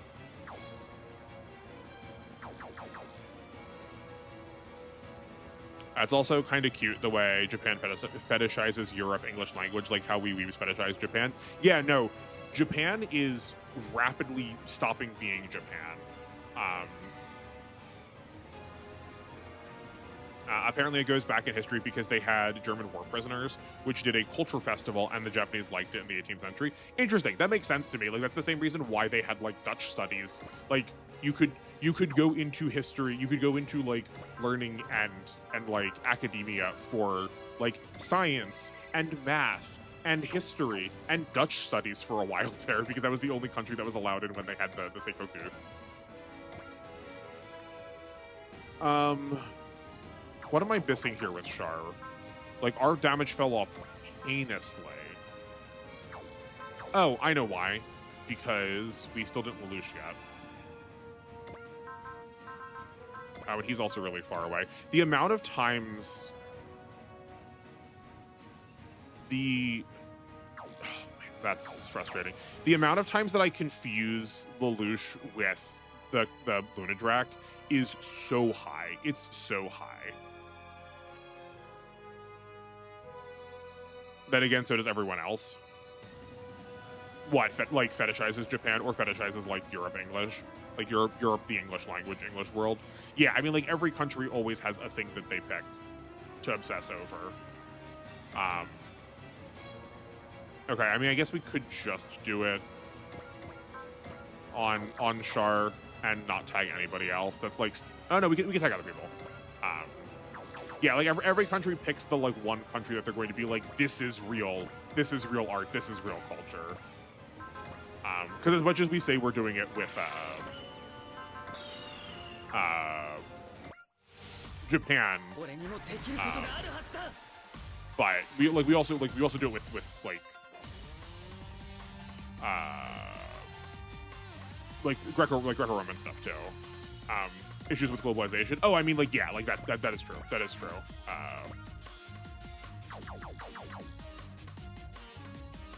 Yeah, I mean, Japan especially has a very interesting history of it. Like, not like interesting, not good, but like it is academically fascinating to me.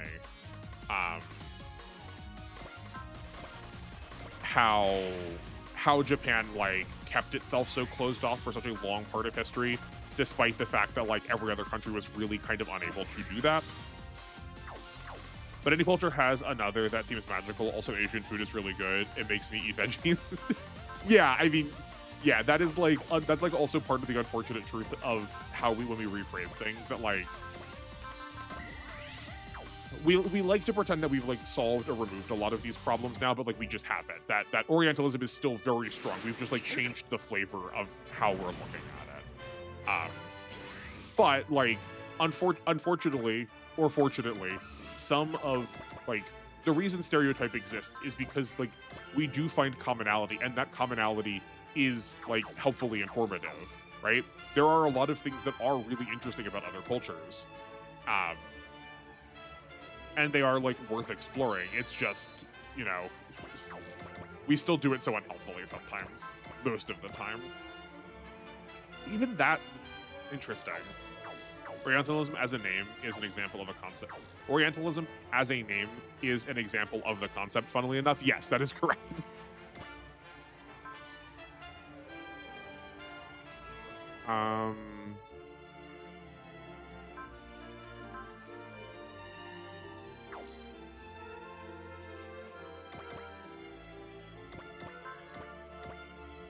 This hunks.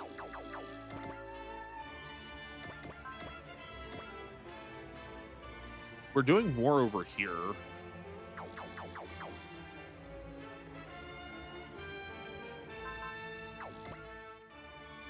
Okay, I mean, I guess that is just the way it is.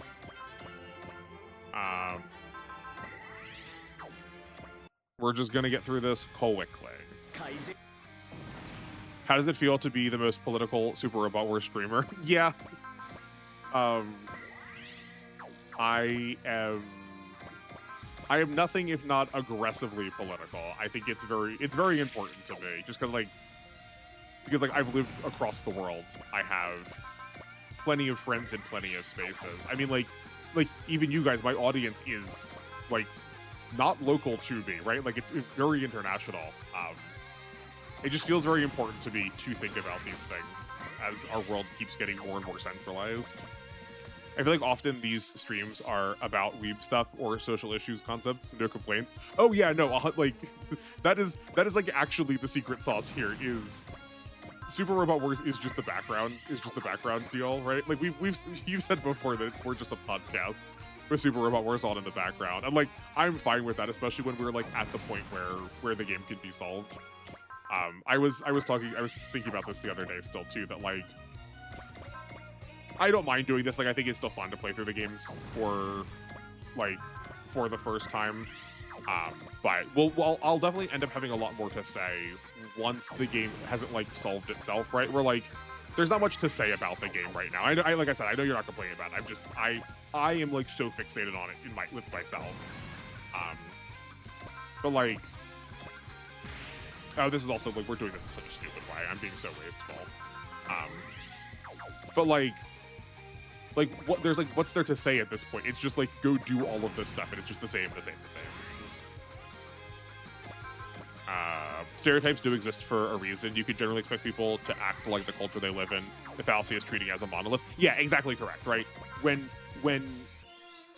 If you recognize patterns as a way to inform how you're going to try to start approaching or start understanding or start asking questions about a space, then seeing those as patterns is like good and useful. But when you start using patterns as the default to tell people how they should be when they aren't acting that way, or to infer like what a person is going to be based on your own preconceived notion, it's like no different than any of the other isms, right? Like that is the same problem with ageism, the same problem with like misgendering people, is that you've come to expect a certain behavior out of them because of like value or information that you are deriving about them. As long as you're not annoyingly political, you're fine. I'm curious, A, what you think annoyingly political is, and to see if I do cross into that line. Because a lot of people have said that before.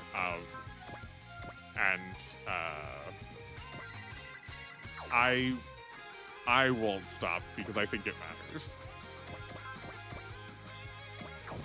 It's like when people like command and just riff with friends. Super Robot Wars is just a vehicle for everyone to chat and chill. Yeah, basically. When people play Commander, yeah, exactly. Yeah, or like there's a lot of like board games that are good for that, and I do think at least this version of how we're playing Super Robot Wars is good for that.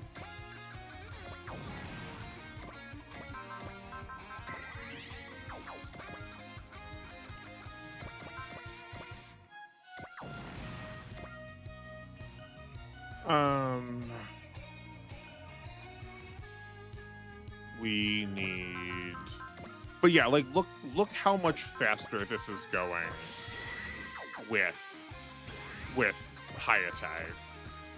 And like admittedly we've invested in him a lot more to make this like more efficient, but it just is also just so much harder to invest into Char in this way. It feels.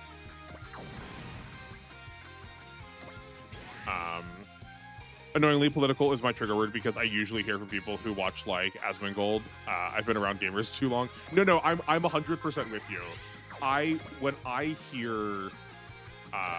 When I hear annoyingly political, I usually assume it is like, especially in reference to like gender politics, which does like put me on tilt real hard.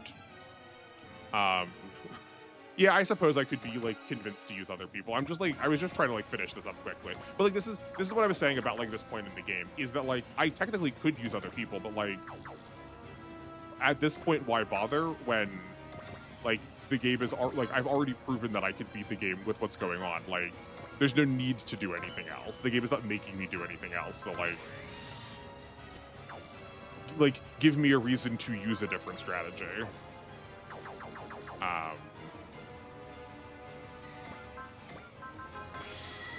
But I suppose because you asked, I can do something different.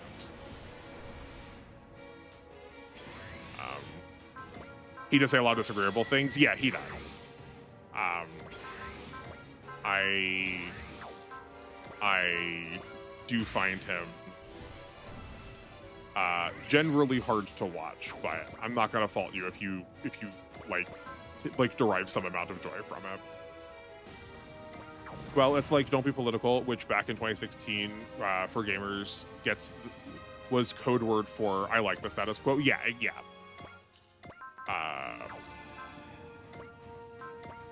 Yeah, it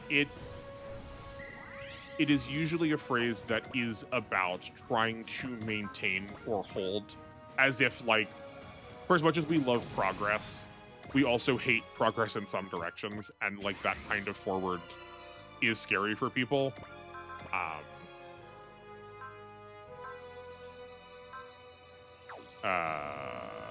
What else do we need?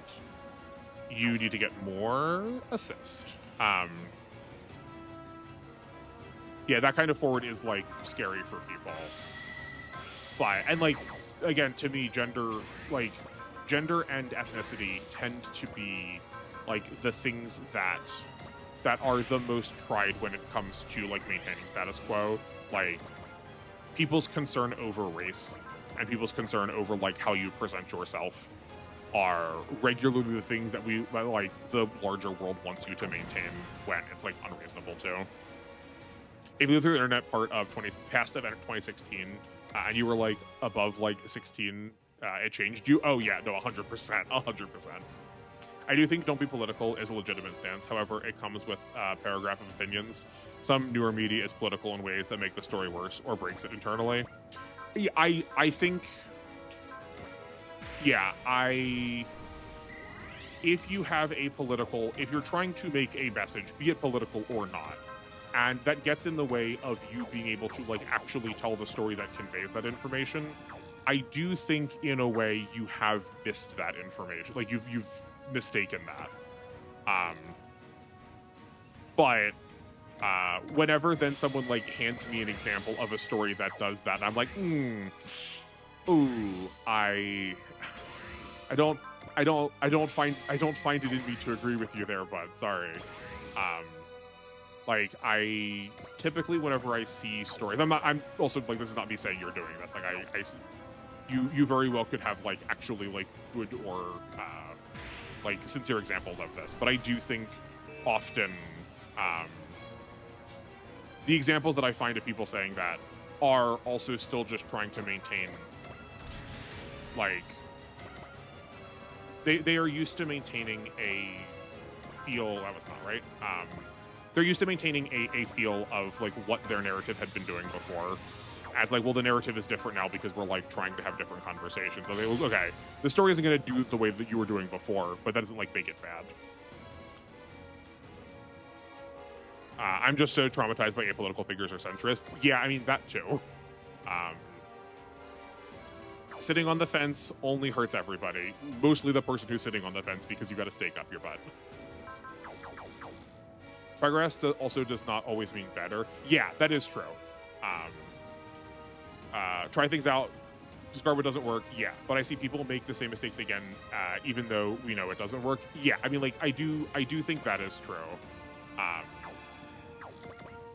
The phrase I like to use to like describe that, and I don't think it's a common one, so like I recognize this is not necessarily the most helpful phraseology, but like the difference I call it is between like forward and progress.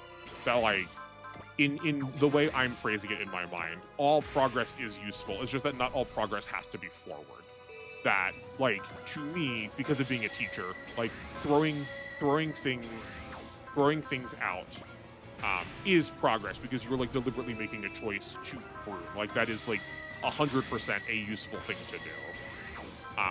Whereas like moving forward is always like, well, we did this and we just have to like use that as a base. You hate overt politics. If you cannot put it in a narrative properly, just don't do it. Because, and like again, because I spent a lot of time with like English language and like language and story learning. If what you were trying to do is actually tell a story, I would I have the potentiality to agree.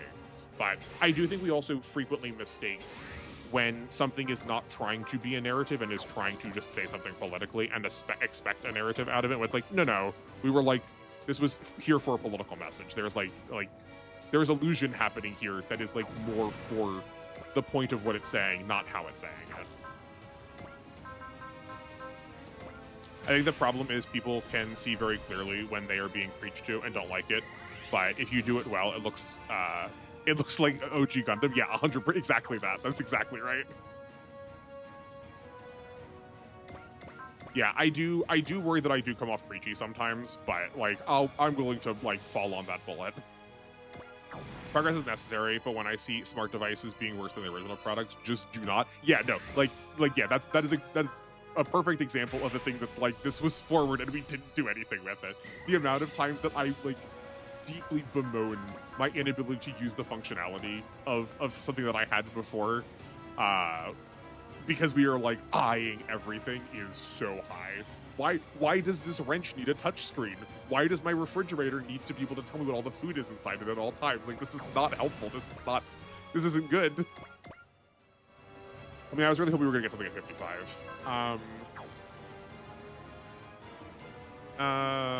You're probably not any better off now, right? Let's just keep checking and see if there's anything different. Yeah, nah.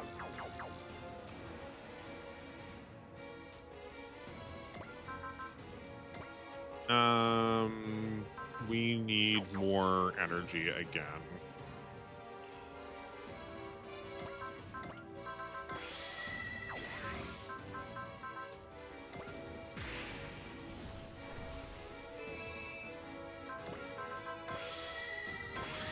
I've seen preachy people. I've been on Twitter pre-Elon and Blue Sky. Believe me, you are the least preachy person with opinions you have. That's very reassuring to hear. Thank you for saying so. I really appreciate that.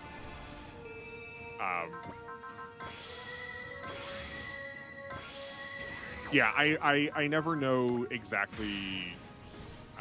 I never know exactly where the like line falls between like just like trying to do my due diligence to be like I needed to be on record that like I do not let this pass,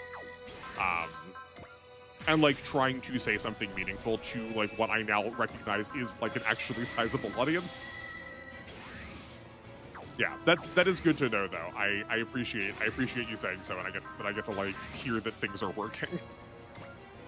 Yeah, Gundam does it well. What I can see. I only played it in games, but 00 includes Middle East issues, and it comes up sincerely. But for example, a lot of current politic things I see are not. Yeah, no, we big fans on this channel.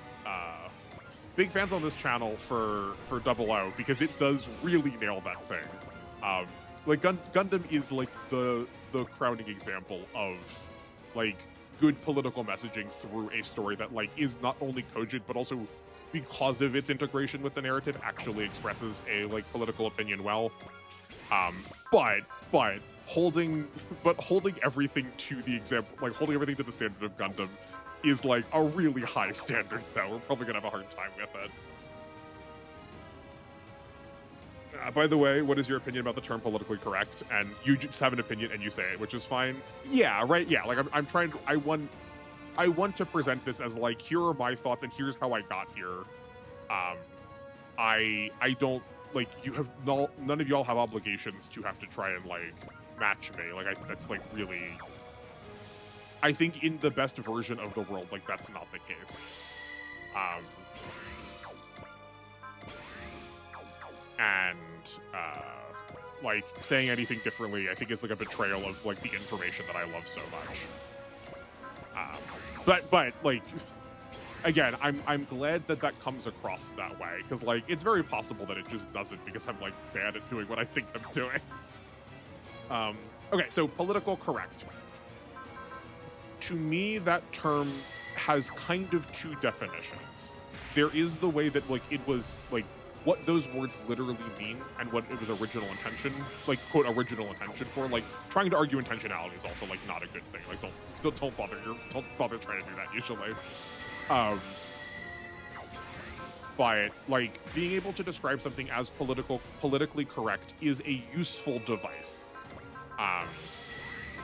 because it understands and communicates that you have familiarity with a like present political system, right? It addresses the fact that information and expectation and like what rightness looks like at a moment are dictated by the politics, that it's not a universal truth. But it's also not one that is happening through like adjacent culture. So like in that regard, it's like probably a useful term. If I remember correctly, you are from Austria? So like both of my present audience members coming from Europe, I don't know how it is used there. I don't know the proliferance of it there by comparison. So like it's worth it to me to say out loud that this next bit is coming especially from the perspective of being an American. The term politically correct now is almost exclusively parlance for just, we want to talk about something and criticize it for trying to say something without us actually understanding what or why or how any of this has happened, right? So we refer to it and the word woke, but woke in quotes, are like basically like slurry brain rot words now that don't really have any meaning other than just to signpost that the person who's talking about them generally doesn't like whatever they see going on, but doesn't feel like they can cop to saying that for fear of being ostracized, probably for good reason, right? Like it's going to be if I hear someone go, oh, well, we have to be politically correct about that movie now, that like what I expect to hear is that they're going to tell me that they don't like that we've cast a black actor in a what has been traditionally a white role. That it's like it's lost a lot of its meaning linguistically for the sake of having like social signposting for people not feeling comfortable expressing an opinion because it is an opinion that is one of like ill repute. I wish I had like better examples to point out because I think this works really well in Exemplum. But like, yeah, like I said, like I don't know how much of this is tied just especially to American politics and especially at this like present moment. For example, your take on sexualization in anime fan service is very clear, and I'm probably am more liberal on it than you, but I don't feel like you're preachy about it. Just your opinion is clear. Well, yeah, good, perfect. Yeah, like that's exactly it. Oh right, yeah, we need. I forgot what we were doing here. Yeah, that is funny. That is funny you say that though, because like I would describe myself as being aggressively liberal about it, or aggressively left-leaning about it. But like this, I guess like this is also to the point about like nomenclature, is like what we each think that word means. Where to me, when like if you're saying liberal, I'm not here to like correct your language. I'm like just trying to like be descriptive or understanding. That it is like that is more of a sense of like liberating. Where to me it is an expression of trying to, it's not like, at least the point I've tried to make is not about like a taboo on sexuality. It is the way in which I am trying to think how it like hurts or affects like the people who are participating in it, which I think is generally speaking considered like a rather liberal view. I personally hate it since it implies that your moral understanding comes from your politics, not actual beliefs. To me, it brands the people as they would just let the party do anything. Yeah, okay. Yeah. Okay, I'm down with this. I'm down with going down this train of thought about it. But I think that is also symptomatic of like modern politics because like the underlying thing you've said here is that politics and party are kind of like unified, which I don't like. If your politics aren't representative of what you believe, then like you have a bad government. Like politics and your like political system, like government only exists to serve the people, and doing anything short is like a betrayal of what that thing is. So I don't mind the idea of your politics and your beliefs sort of like this being the kind of the same thing. It's just that like again in modern expectation, your relationship to your government and your politics is not necessarily always exactly what you believe because of how we've like constructed the modern political engine. Woke, another word I must have legit trauma over. I told my work if I ever say that word, he has my permission to put me down. Clearly something is wrong. Yeah, no, I think we both complained about this. We both complained about that word before. Or yeah, not told your work, told your friend. Yeah. Woke and other words like it are just combat terms instead of meaningful. Yeah.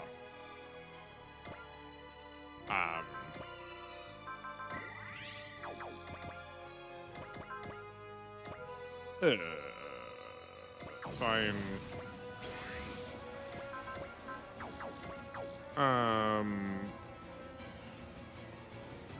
Do we have... I think I ended up using all of the... I think I used this incorrectly. No, we're fine. Never mind. We're still good.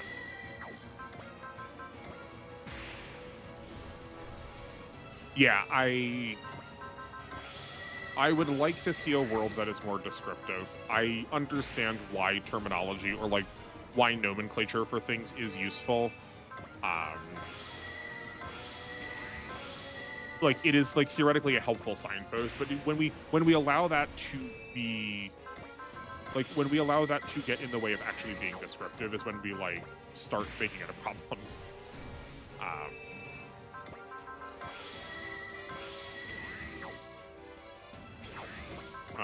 We're at 9, good. A key caveat, I feel like, is the government is supposed to serve their electorate. The problem usually is who that electorate is. The funniest stuff will always be complaining and never voting. Yeah, I mean, because of the political system that I live in, unfortunately, like, as much as we would like to make ourselves feel better about, like, voting doing something,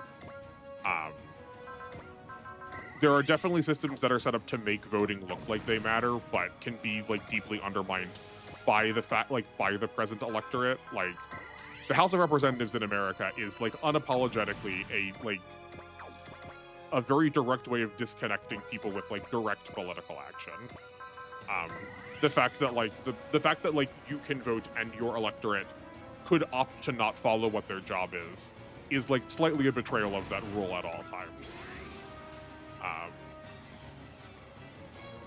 While NPC became a combat term, it's still rather descriptive for me. No thoughts, just current thing. Yeah, I guess that is true. I guess I have heard people use that term in a similar way.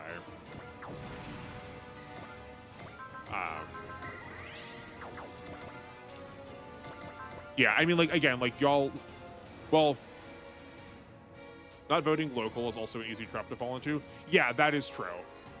Yeah, like, not understanding the importance of, like, local politics and, what power you have locally to affect your world is definitely a massive detriment, and, like, you know, by design, that people misunderstand that.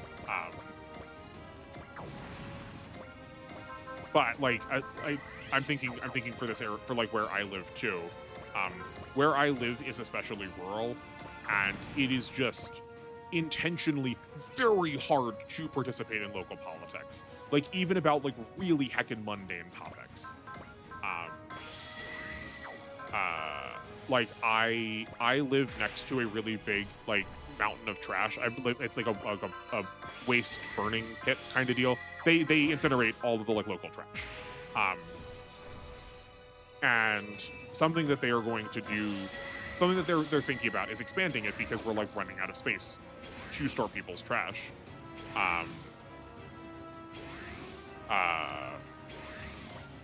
So if they're going to expand it, they would be expanding it through my house, as last their plan was. But, like, trying to go to meetings, or, like, trying to go, like, find information about what is happening is specifically designed to be so difficult. Or, like, I don't know when anytime people are having conversations about this to, like, go have a voice in it, when, you know, it is my house that's being affected. If your politician isn't representing you, vote for a different one, or that guy is representing his constituents. Yeah, no, yeah, like,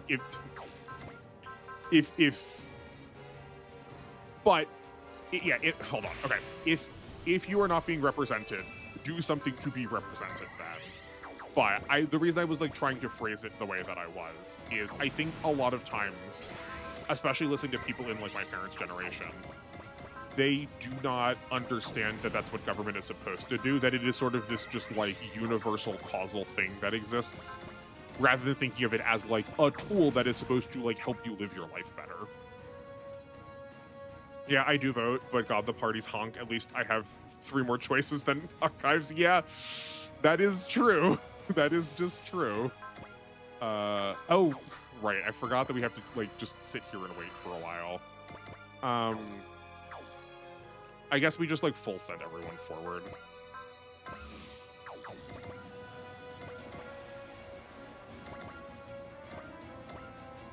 I guess this is a good way to get people to, like, get some level ups going with resupplies. I should have done that with Echiko. Right, because I believe you still have the ability to do this. Do you not have it? You can't do a post movement? No, I know. Alright, I know why. Because. Oh no, we did move her last turn. Never mind. I'm just bad at this because I'm distracted. 2-party system very popular right here. Yeah, no, it's the people who are in the 2-party system tell me that it's very good to like a 2-party system. Ugh. And even then, like, one of the things that I get the most frustrated with talking to, like, people about politics here in the US is just how is just like how minimal it is. Like, as much as there is theoretically a left-leaning political party, it is left-leaning by comparison. But the the broad-facing American political left is more right-leaning than most European political right. Like, that's like an incredibly massive problem. The fact that if I want to participate and like actually have a shot at like having what I am saying be somewhat represented, that the representative party is, again, like I just have to say it another time because it is so baffling that it is more politically, yeah, that the Democratic Party is more politically right than most European right-leaning political parties. It's also weird because post-2016 normies became especially interested in politics. Also, politics post-2016 is very different than anything before it. Yeah, I mean, yeah, like I am of the opinion that the further you go into history, typically the more complicated politics are getting, just because with all the talk of like advancement, there is just more of it. And B, there are just more people. So like inherently trying to represent more people is also going to be more complicated. Oh, we can respawn together.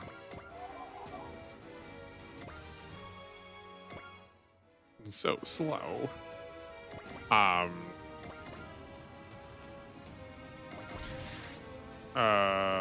We'll bring you back here.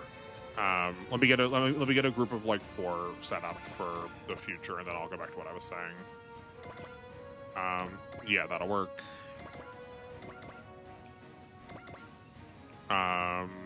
We'll take Kira out of that. I'd rather have the getter in it.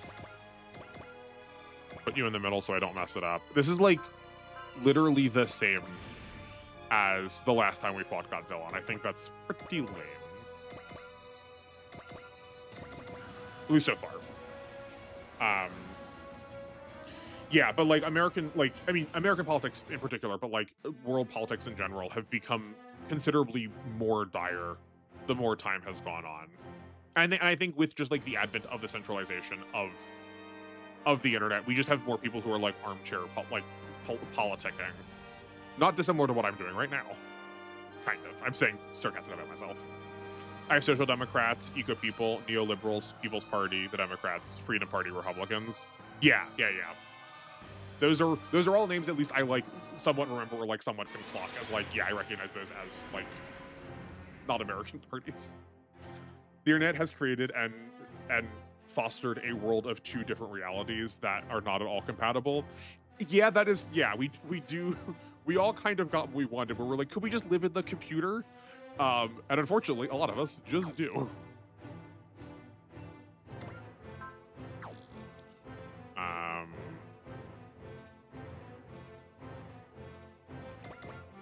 mean, like, I guess even this is still a lot of XP, yeah.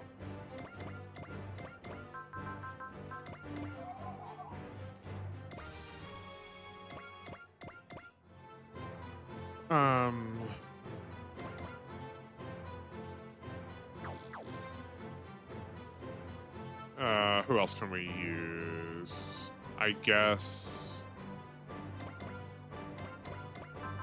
that'll work.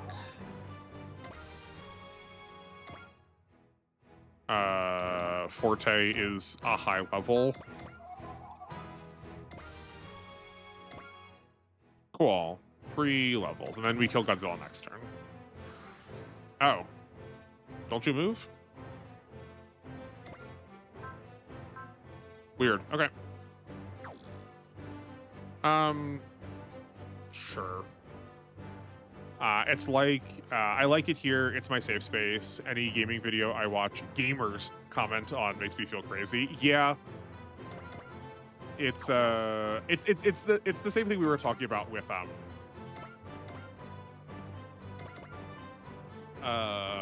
like anime tourism. Is at least how whenever I hear the term gamer is how I read it.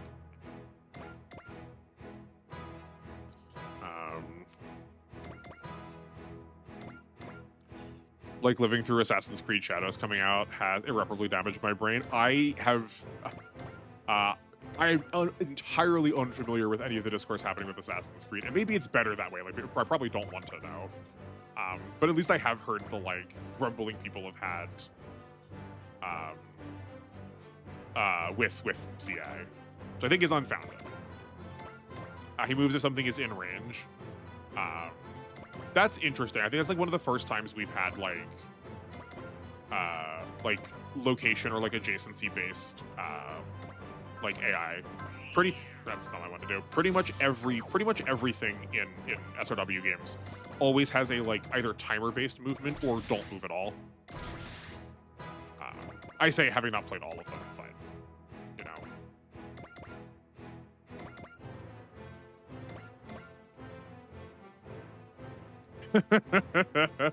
how has Pokemon not progressed the Sword and Shield rebuttal?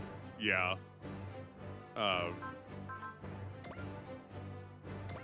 Yeah. Here, I guess let's just do this. Oh wait, this isn't gonna matter because he heals so much HP. There was no reason to do that. I guess it's free XP. Yeah, he heals 60% and then another 5,000. It's fine.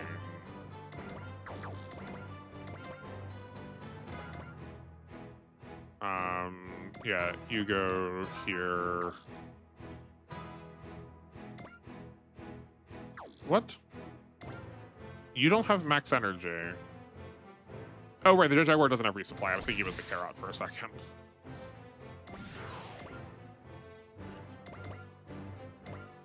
Okay.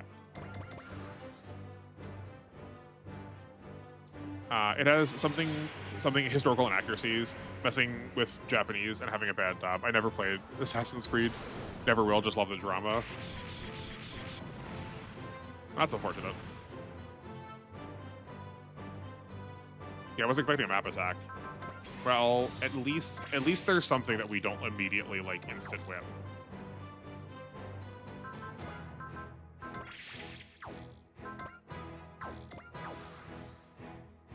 Cliff notes, Assassin's Creed Shadows, bad because black man in Japan.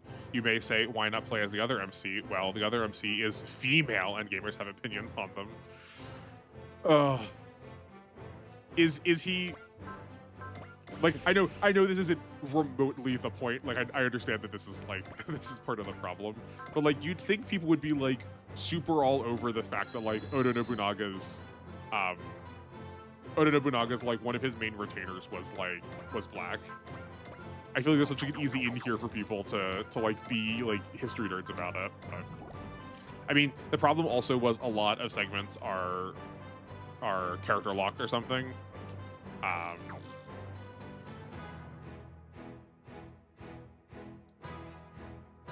For Assassin's Creed or for this, because of the delay. I don't know if you said that in response to me going characters like enemies aren't moving, or about like Assassin's Creed why you wouldn't pick like the woman. Oh man, okay, that's another thing. I like Control Guy. I know you were saying it as the like discussing the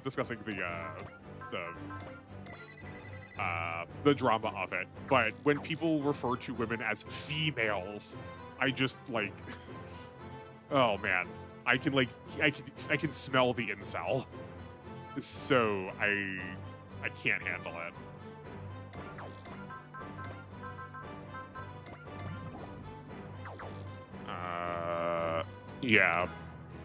Yeah, right. Again, he's like getting daunted extra, and I'm not sure why.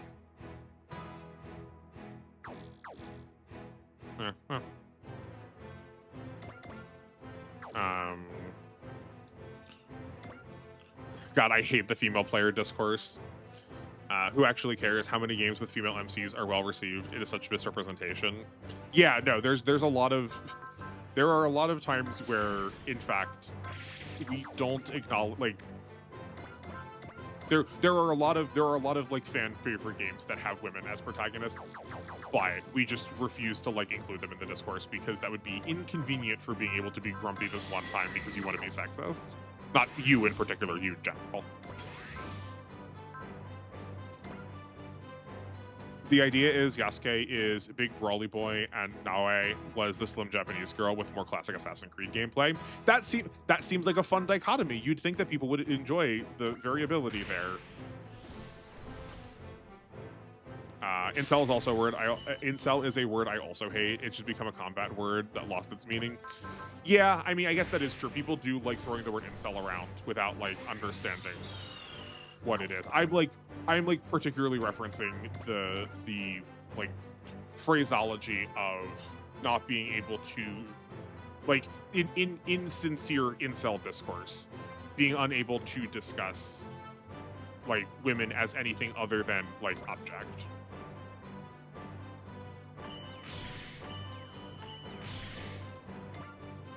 Because I do think I think at least to some degree, the proliferance of like the way in which we use the word female and how it is deployed is due in some part to the commonality of it among like original incel forums. Pierce doesn't matter, and you got all disabler, so we can't actually drop it anymore.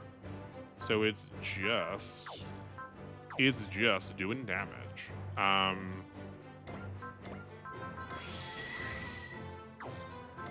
You take this. Also, yes, I am single and would not mind a partner. Yeah, I mean, like, I don't think that inherently makes you an incel, if that was the concern.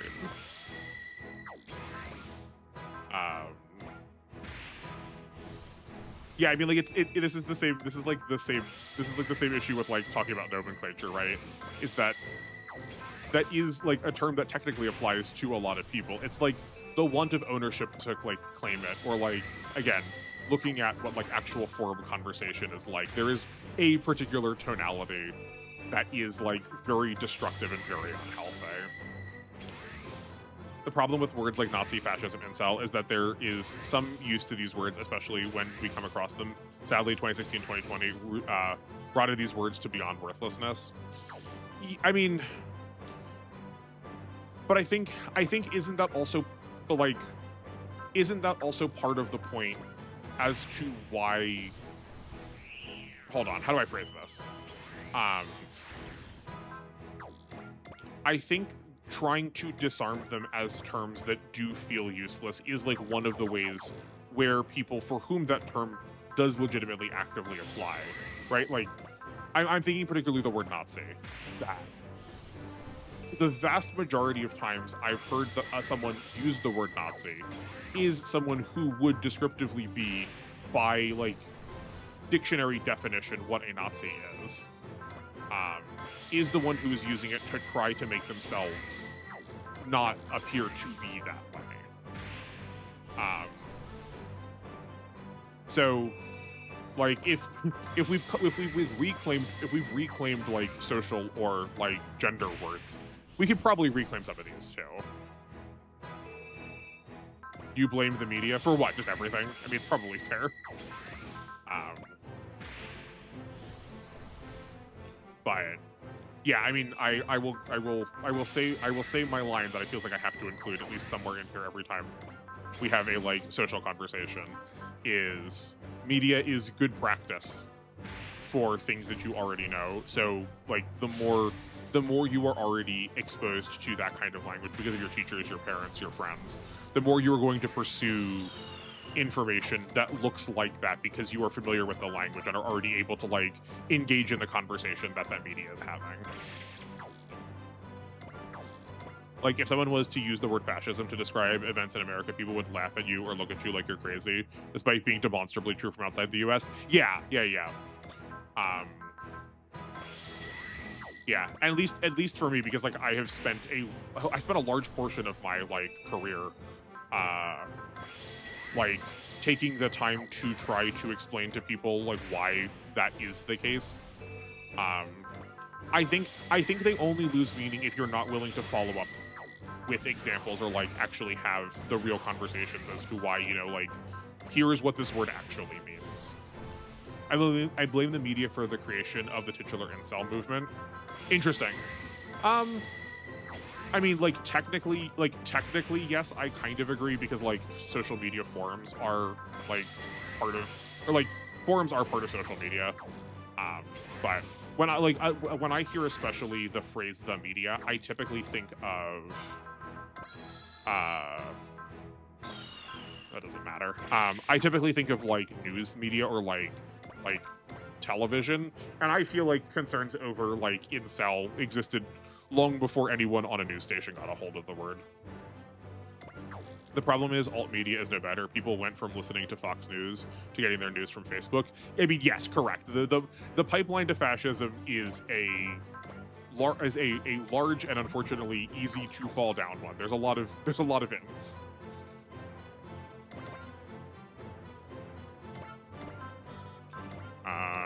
You go here, spirits, soul, a persist. That seems fine. We're at 80k. You can take a Mio. All right, I said before that I liked when these things applied all the spirits at once, but at this point now it's just tedious. Charge. I forgot that he also has Valor. Yobogi has so many good spirits. Okay, the rest of this doesn't matter.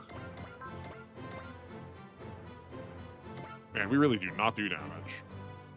To me, they would not exist if they would not be constantly being insulted, and I mean the news media, their coverage gave it the growth spurts that made it toxic. Okay, I could potentially get behind the idea that like the push of it comes from like more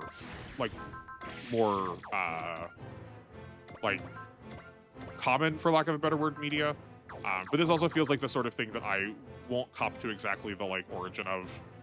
Like, this is the sort of thing where I would like very much deeply like to like go through history and like find examples of, or like when these terms get popularized.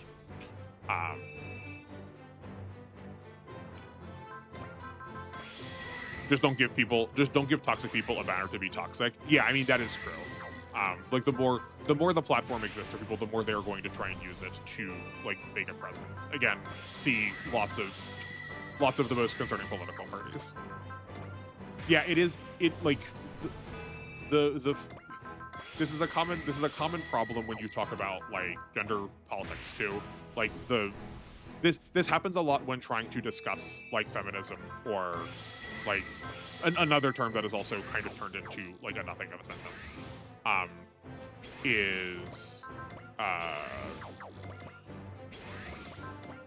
Is to like be able to name something, to be able to have a conversation about it, then also gives it an identity, which gives it more power. It's like what do you do? Do you find a way to not talk about it? Do you make another up the problem that has no name?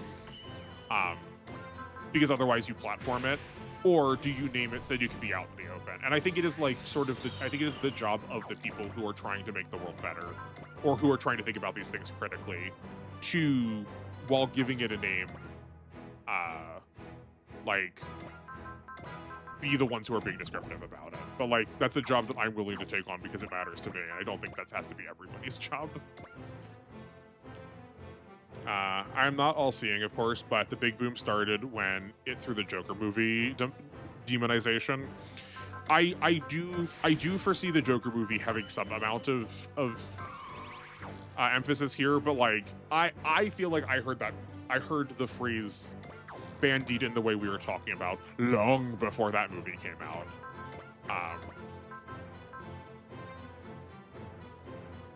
I don't know if they were neutral before, but God, do I see a lot of people, these who genuinely do not like women or even hate them. Yeah, they're... It is surprising to me how common the like amount of wrath there is towards like just people that exist. It feels so tiresome, but again, I value description, right? Like I'm not copping to any of these things, not because I'm in the middle about them, but because I like want the data on them before I can like say something meaningful about them. And it's so baffling to me why, like, how would you not want to do that? How would you not want to be explorative or descriptive? People labeling a guy incel because they were disagreeing with women or criticizing them in some type of way. Yeah. I recall incel being a descriptive term like neat. Yeah, so some of the original original incel forums were not a place where people gathered together to like make hurtful claims about women. It was a place for people who had concerning views to receive like assistance or be able to talk to someone about like, here is where I am, here's what I'm feeling, like what do I do about it? So at a point, like there was a point in our history where that term was descriptive and useful, but it is long since past that. Like 2012, I think. Yeah, I think that's probably right. We're probably talking about the same thing. Yeah, like I do think at the time it still held the stigma of negativity, but it was like in the same way that like some people admitting they go to AA has like a stigma to it, where like that person is trying to genuinely get help, and the first thing you have to do, you can't heal in a space that hurt you, and you can't start the problem of like getting better if you can't identify what the illness is. So yeah, like I think people probably still received it poorly at the time, but you know, you don't have to listen to what other people say if what you were trying to do is like solve a problem.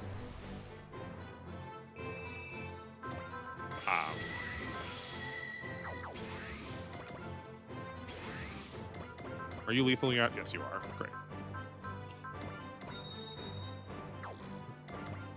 All right. I think we killed Godzilla with the Getter last time. I remember reading talk about say Godzilla. Incel, like neat, is inherently a negative descriptor. By the way, this is where we segue around the way male friendships are so weird and different compared to female friendships. 100%. I mean, I think both have problems. So like I get especially frustrated around the idea of like love as a thing that can either be familial or like sexually romantic, that there's like no platonic love. Like the female friendship is allowed to use the phrase girlfriend without it needing to be romantically invested. Which I think is just inherently confusing. But yeah, the like inability for men to be like the expectation that men can't show feelings, like anything emotional. They can't talk about their feelings. Crying is bad. Showing any amount of sincerity or asking about how their friends are doing is usually like considered a weird or weak thing to do. Like one of the most commonly proliferated jokes is that like a group of guys will just not ask or know anything about the rest of their friends. Like you can see dozens of videos of people going like, hi, I broke up with one I've been dating for 3 years 2 weeks ago. What's her name? And then the rest of the group goes, I didn't know that you broke up. And like, I understand that some of that could just very well be faked for the views, but like I do, like there is some commonality there that people just are unwilling to be able to have those conversations. You haven't heard from your friend in like 5 or 6 days, and then you go, hi, sorry, what happened to them? And then regularly the guy group will go, I don't know, he just comes and goes. We'll find out at some point. Expected to be a bunch of banter, stoic, sports talk, and no sign of insecurity. Yeah, it is a community of strength, not a community of weakness, which sounds theoretically good, but like the phrase community of strength is one where the only way that you have value in a community is through expressing strength, not through expressing weakness. I mean, the boyfriend-girlfriend thing is weird since you lack gendered language. Yeah. I mean, because we're not an inflective language, the gender is not applied in the grammar of the words. But we do still have very gendered language. There are terms that are permitted. There are terms that are socially permitted only one way. But yeah, no, I do think the gendering of language through like construction of the language is very interesting. That's also 100% my speed. I am a big old language nerd. I studied Latin for 7 years, Spanish for 8 years. I got really mad at myself for getting a Jeopardy question wrong, so I like taught myself some basic Sumerian over the course of a couple of nights. So yeah, like 100% down for language talk too. Don't worry, this ability to like play Super Robot Wars in the background, not actually talk about it, goes very deep. I mean, crying with friends is only in emergencies, more a family thing. I talk about my problems a lot, but the Viennese are major complaints. Wait, hold on. Is Viennese meant to be Vietnamese or like Vienna, like someone from Vienna? I'm assuming probably someone from Vienna. And maybe that is true for you, and in which case I'm glad that you feel you're comfortable with doing so. But like even saying that like crying with my friends is only an emergency is more of a family thing. That like, does it have to be? Like maybe that is good for you. But like how much of that is tied to like from Vienna? Okay, that is what I figured. But like how much of that is tied to like social norms, or like seeing the thing as like they're major complainers? Well, like I've not met them, and like I don't know, but do we view these things as complaints rather than like sincere social concern, like sincere concerns that are expressed because of who's expressing them? But at least for like, I can at least only speak to the American world. It is very abnormal for men to be able to talk about their problems.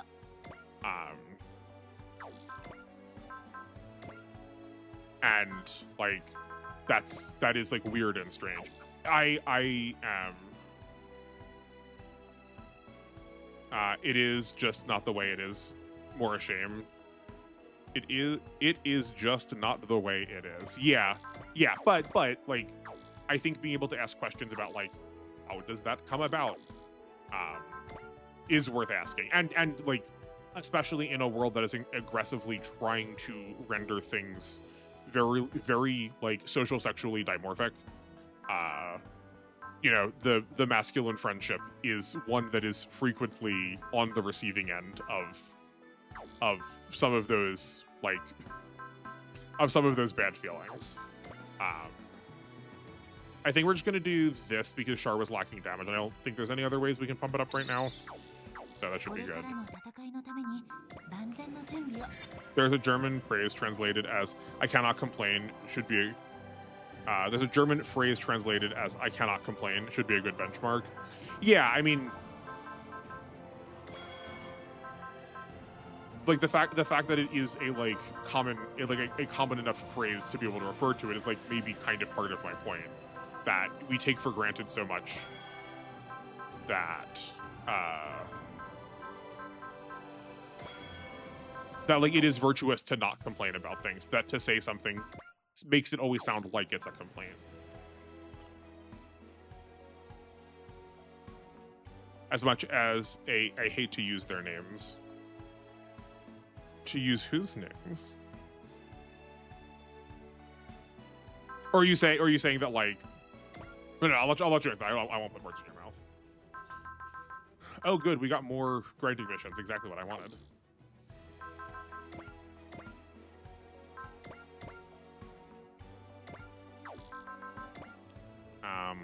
What was I entrusted with?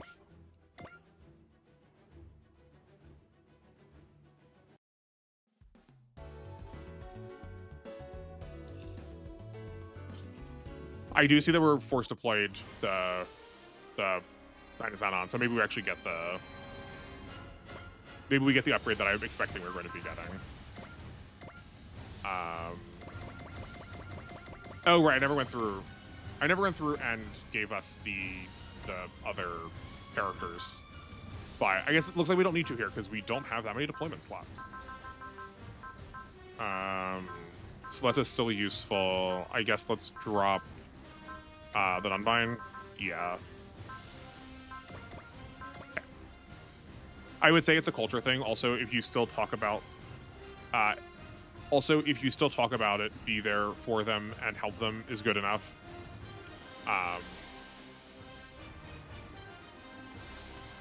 Yeah, I mean, yeah, like, I'm not asking you to necessarily be more descriptive here, but like, those are still like general concepts, and like what that means for each person is like vastly different. Oh, and let's take a gamble that they're getting put here and here. So I think we should be fine. We can use this triangle.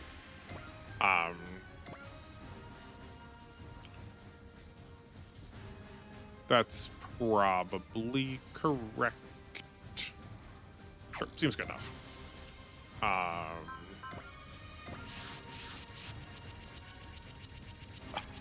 They were out too far. That's fine.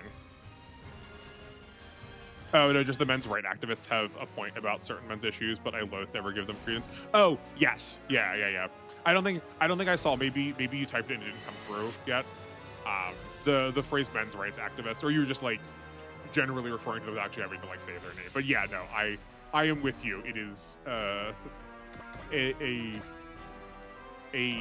like collective, a nominative collective with whom I would not normally like to be associated. The secret unit does Grid Knight and Dinosaur have 70 kills each? Yes, they do. Kill the appearing boss with the fuse Grid Knight. Okay, I thank you for telling me. In the future, that kind of thing, I like, even if I wanted the character, I don't mind not getting, because I just not commit it. Like I would not be upset if I didn't get it just because I like didn't like plan it correctly. Especially because it's the first playthrough, like I don't mind missing. I am totally okay if I end up missing secrets.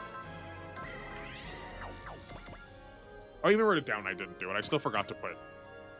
What? Okay, hold on a second. That's not gonna be.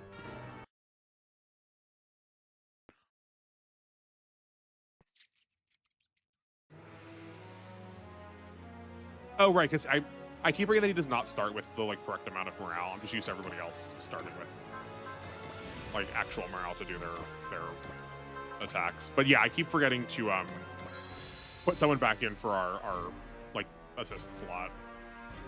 I mean, like I guess that, like, even further proves my point, just like how much we have more than we possibly need.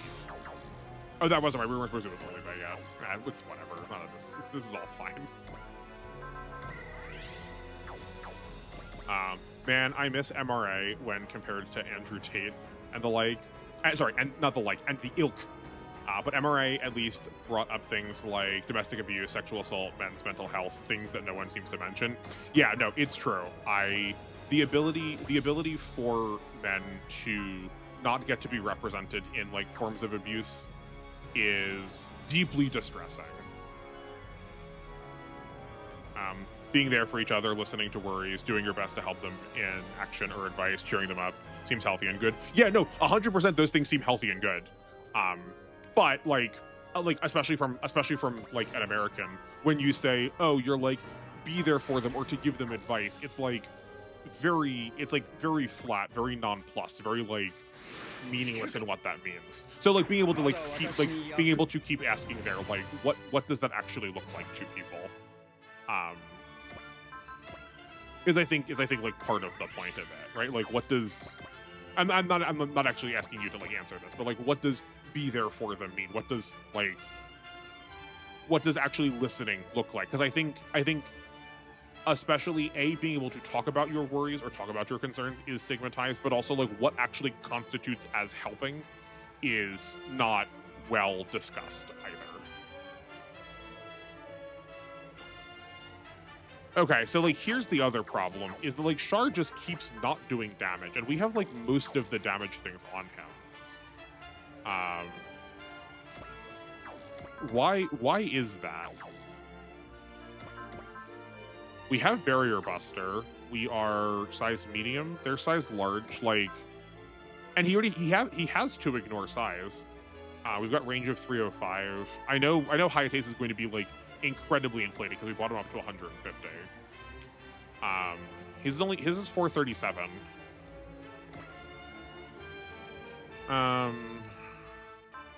He's not even getting like extra damage out of this. It is the plea words platitudes. Yeah. Oh yeah, a lot of the ways we think of being caring is like very performative, is very platitudinal. That's a good way to describe it. I do think if I look at women filming themselves crying, I cannot take them seriously. It just seems performative. I do not see the point in centering about crying. Seems weird. Probably means actually telling them what they need, even if it's unhappy. Yeah. Like I think that's like I think that's a good example of it. But like having those hard conversations is like, again, generally a thing that I would say is largely stigmatized across the internet or like in America. But I am with you for the like when I'm with you for the like filmed version of this, that like expressing grief, especially on camera, when we have been taught so much that to like not be trusting, to assume that what you are seeing is designed to is designed to like evoke a certain like message because it's trying to evoke something, is like I get why seeing someone be like deeply emotional in that state, presenting it as real, is like maybe like I don't know. Oh no, that means you're normal if you're doing that on the internet. It's for attention or views. It's like publicizing people's bad experience with men on Twitter. Yeah, exactly.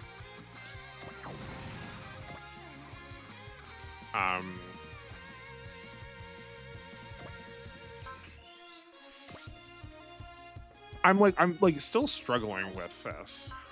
Being there for them, hanging out, having fun, knowing how to get them out of a bad mood, so on.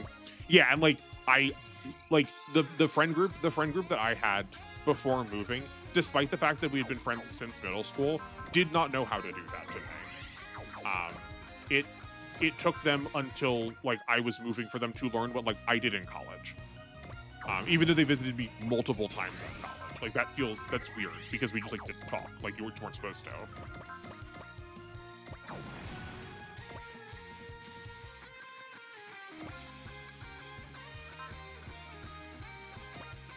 Yeah, this just I think one of the things that's happening is all of the extra damage from new type is already being applied to this all range attack. It's not being applied like in addition to that 7500 power. That's kind of crazy. Yeah, no, it's like utterly bonkers that I knew some of these people for like 15 years, and like my time with these things was also not without like some amount of like not renown, but like there was some amount of to do with some of these things, and it was still like entirely unknown. I mean, like it did you talk often? Almost constantly. I spoke to at least one of them once a day, if not a couple of them once a day, every day for like almost that entire time. Right? It wasn't like I saw them like once a year or something. And like I told them about school. Like I said, like almost all of them had come to like had been on campus with me while I was at school.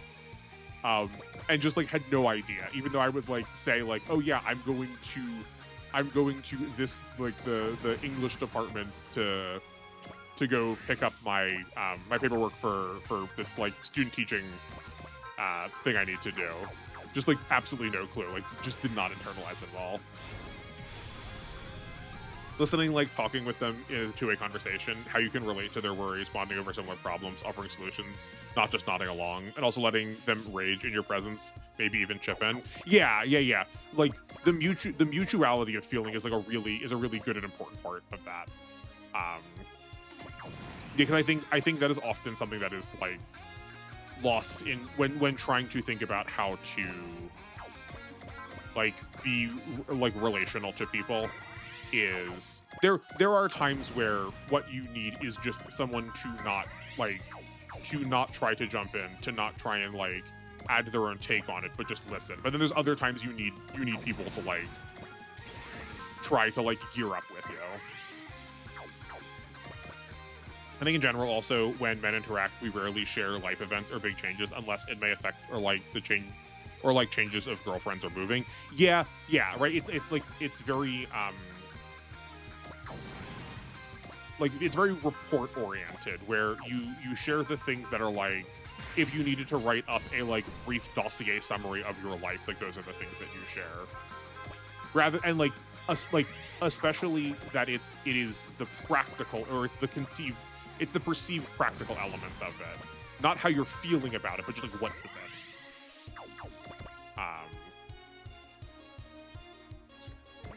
Yeah, but like if you think I'm this way about video games, imagine how I am about like schoolwork.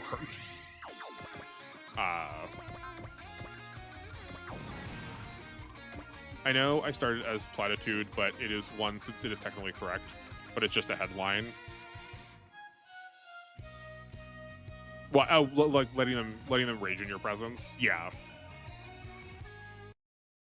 Yeah, right. Because like, I mean, like you've supplied like a pretty large list too, right? Like it's not that any one of these things is enough. It's that like it's the collection of them and applying it when it like actually matters, like when it's actually relevant.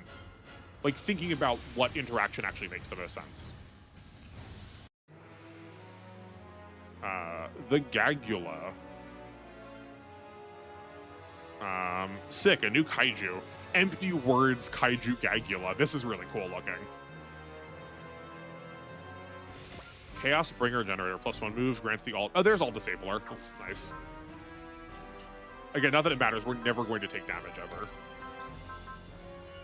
Why does this have seal? We can't get it. I do not get that. If it's not important, why talk about it? Although I believe many people do not know what the other person finds interesting.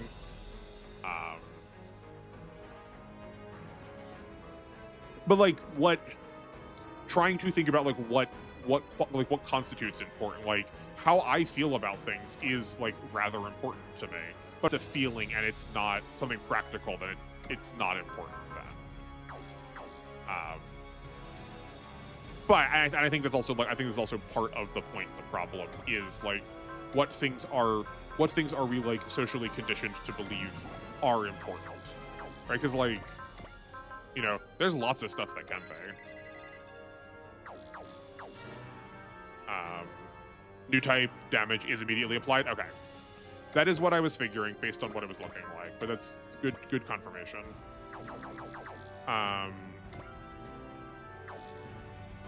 Can we pair? Talking about feelings is for girls. Yeah, exactly. Did I do that in the right voice? You failed the question. Would the other person be interested? Oh. Yeah, I mean, like, on one hand, yes, I understand. On the other hand, like, what are your friends doing if not like being invested in, you know? Like, even if it's something that I don't like immediately care about myself, if my friend is invested in it, like, that inherently makes it interesting to me. But I do also think that I am an oddball in this way, where like I do genuinely, when I want to learn everything, I want to know everything. So like if someone is telling me about a thing that they find interesting, I'm like here for it. Just because like watching people be interested is like such a joy to me, at least. Instead, we'd rather talk about past sports events, current interests, or just bantering. Exact voice I was imagining. Excellent, perfect, Nixon. Oh wait, we can just drop. You don't have any morale requirements. Spirits. Dawn. Just absolutely hammer this creature. Yeah, whenever it's a kill boss, especially these maps just like are like they don't mean anything. We still have a zeal off of this, right? Yeah, we do. I'm not even gonna bother with the rest of them. I mean, like, I know we're like technically losing money that way, but I don't think we used. Yeah, that'll work. You know, I guess if that's the end of the scenario, where's our little fighter jet? Is it? I think men just do it differently. I feel like if I feel annoyed, I stub my toe. It's not interesting for the same partner. They're more or less interesting topics for certain friends. I mean, yeah, like I do think there is a difference. Yeah, but like, I guess like that's not like that is probably more minor than I was thinking about. I guess we might as well do this till I get the money. Amazing that this isn't lethal.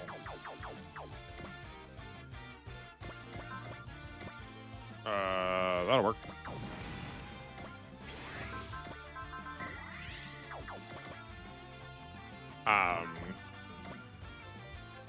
Oh right, because they're standing on the building tiles. Sorry, the city area tiles. We can grab all the ones that are specifically. I swore I had the pip turned on that said I got to ignore enemies' positional bonuses. I wonder if that means something different. I wonder if that means like sitting under like the effect of a command or a leadership or whatever. Yeah, command in this. Oh, that one just looks like it was on a city tile. It's actually on a street.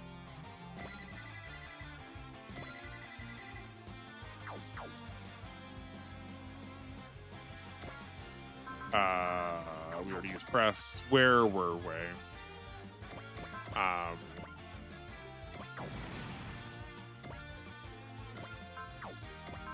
Yeah, I mean, like, oh yeah. Like, I don't think it has to be literally anything that happened to you has to be like of deep investment to all of your friends. But I'm talking like, you know, like one of my friends took up cross stitching for a little bit. Like, I'm never gonna cross stitch. I don't know anything about it, but like I'm still like deeply there for the fact that she is trying to learn cross stitching, even if that's like not of like an immediate interest to me to learn.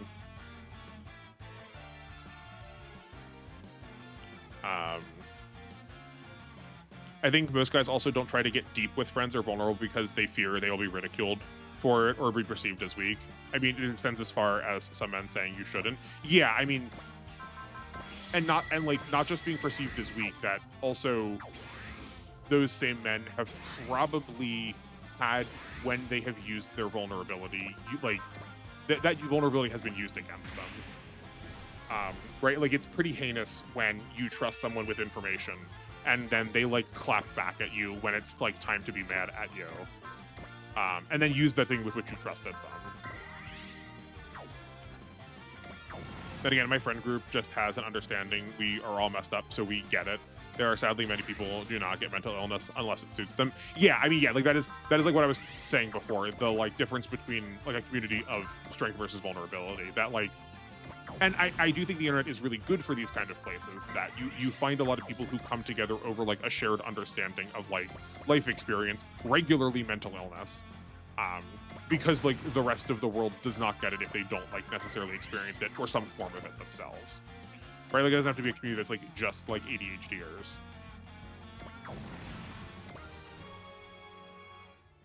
Ever crying in front of your girlfriend or wife? Yeah, like.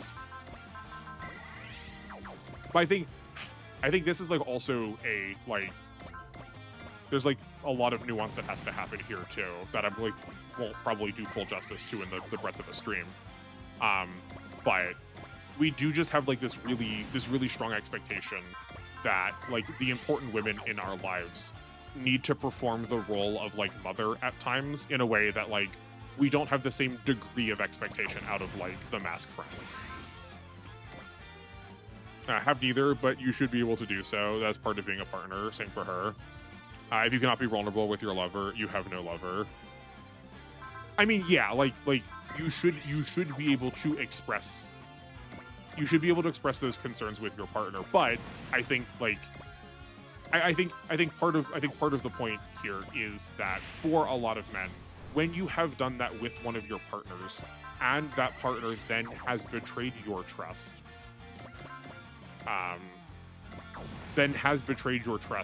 by wielding that vulnerability against you in a time of like frustration, you are really just not apt to want to share like that again, and like that damage stays with you for all of your relationships. And I think part of that comes from what I was saying, that like we have an expectation specifically of women in like deep relationships to perform in a way that is like somewhat different than we expect out of men. ADHDers are my people. Actually, now that I said that phrase out loud, I think I've only read it before. I do not have ADHD, so like let me not use nomenclature for a group that for a group to whom I do not belong. Does that feel like actually descriptive? I'm always really curious, specifically around the language of mental disability or mental neurodivergence.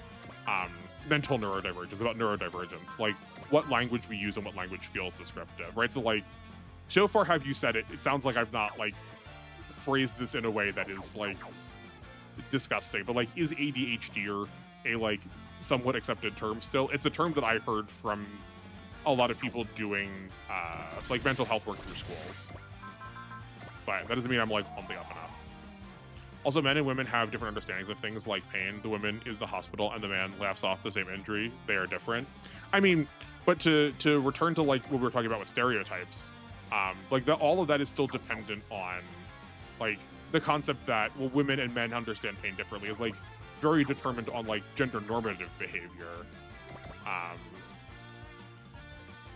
Because like that, like even that doesn't have to be like that is not universally true. That's not who we want to move. Oh, who? I guess Fa can do it. Never mind. I thought someone over there still had a resupply.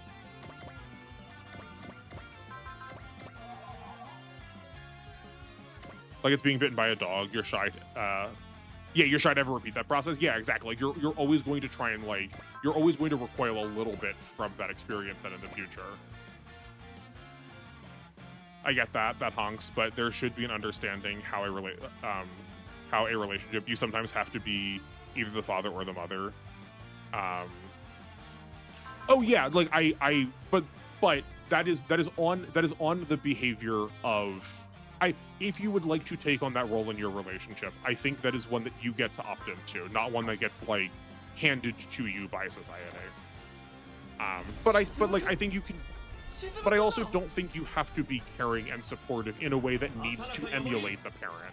Like at the risk of talking about Freudianism, a concept of which I loathe greatly. I think this is kind of what I was trying to say about love before.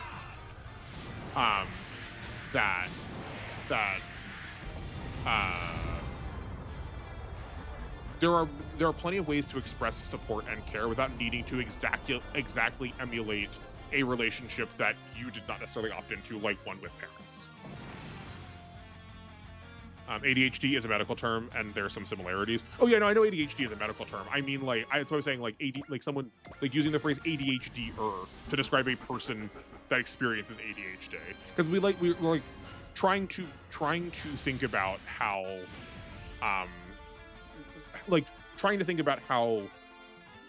that, like, your like neurodivergence, your like mental disability, your like medical abilities aren't like categorically like how you live, but it's like just offensive of it. ADHD is how I have described it, people who also suffer from it, so I believe it's commonly used and accepted. Okay, sick. Also, men laughing off pain plays into the stoic male archetype. Dare I utter the phrase toxic masculinity? Yeah, no, exactly, right? That like men are hurt by things, and then like they have to they have to be able to take the physical pain really well. As I talk over this like really sick attack.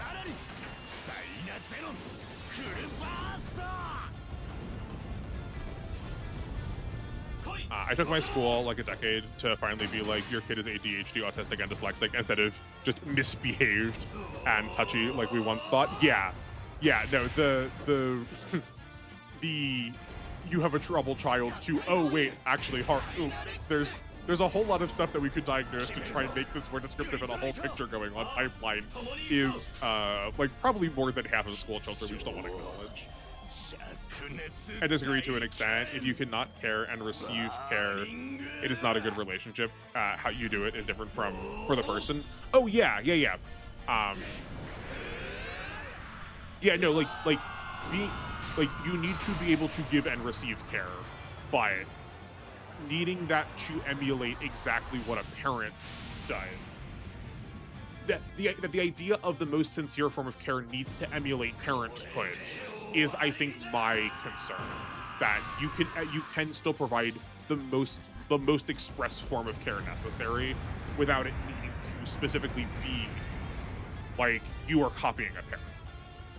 That parents can demonstrate that behavior too. But positioning someone in a relationship like that creates some amount of dependency and other expectations that might not necessarily be directly around the kind of care that is necessary in that moment. And that's when I think you lead, like, I think that's when you get people, I think that's how relationships form that are, in fact, like, subtly or insidiously unhealthy. Oh, well. Okay, see, this is the stuff that gets me about how this game, like, teaches you stuff. Right, so we had final conditions, Gaigula destroyed. I did that, but that wasn't actually the final condition. There's just, like, some times where it changes what that actually is. And, like, maybe I would have known it had I seen the show, right? Because it's got a different form now. But I feel slightly betrayed by the fact that the game used terminology, or, like had already taught me to understand what was going on in a particular way, and then I took that for granted, and then it now does not work that way. Like, I think we'll still be fine. Like, obviously we're not going to die. We could have ended this turn, and now we are not. Can we get Char over here? Probably not. I mean, he's not doing damage. It's really frustrating. I do think there's a difference that goes far beyond culture. Pain is definitely perceived differently between genders generally. I agree infantilization is bad. Yeah.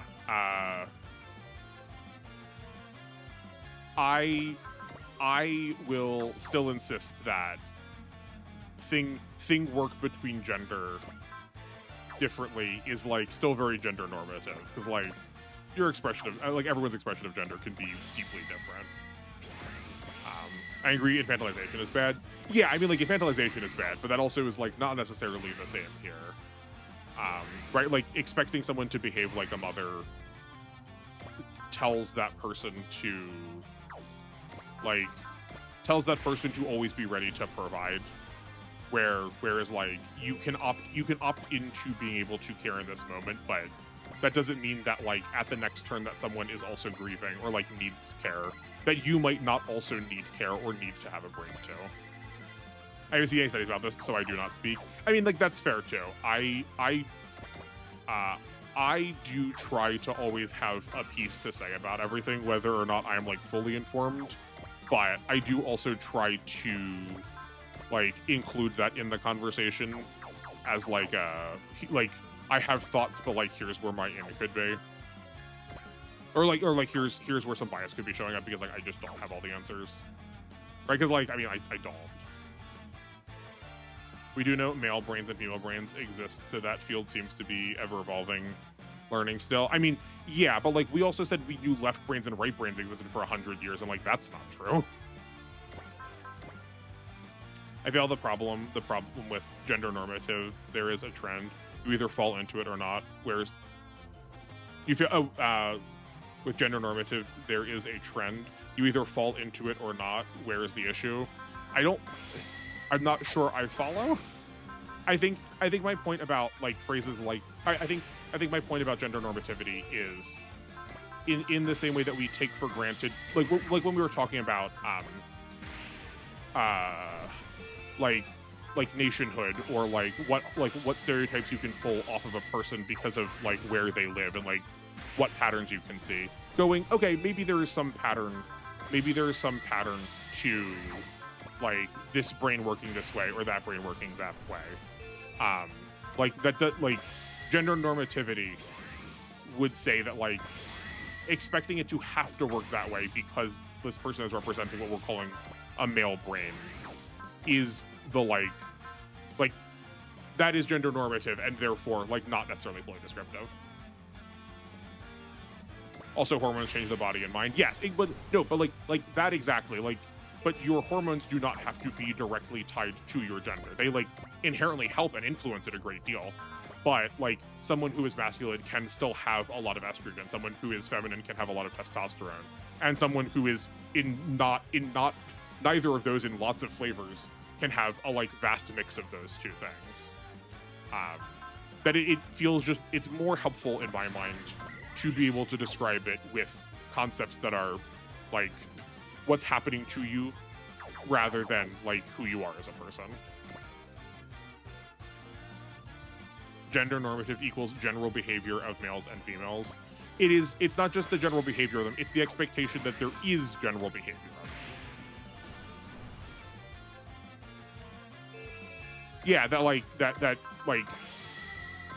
gender normative is to say we do this thing particularly because it is under gender expectation, so that boys like sports, girls like makeup, girls can cry, and boys have to tough it out. Like those are gender normative expressions saying this behavior follows along with this gender. If so, who cares if you follow the trends or not? Just accept the person's interests. Because in the same way that we were talking about, like, it's not about whether or not a person follows those trends. Because like if you do, then like sure, whatever.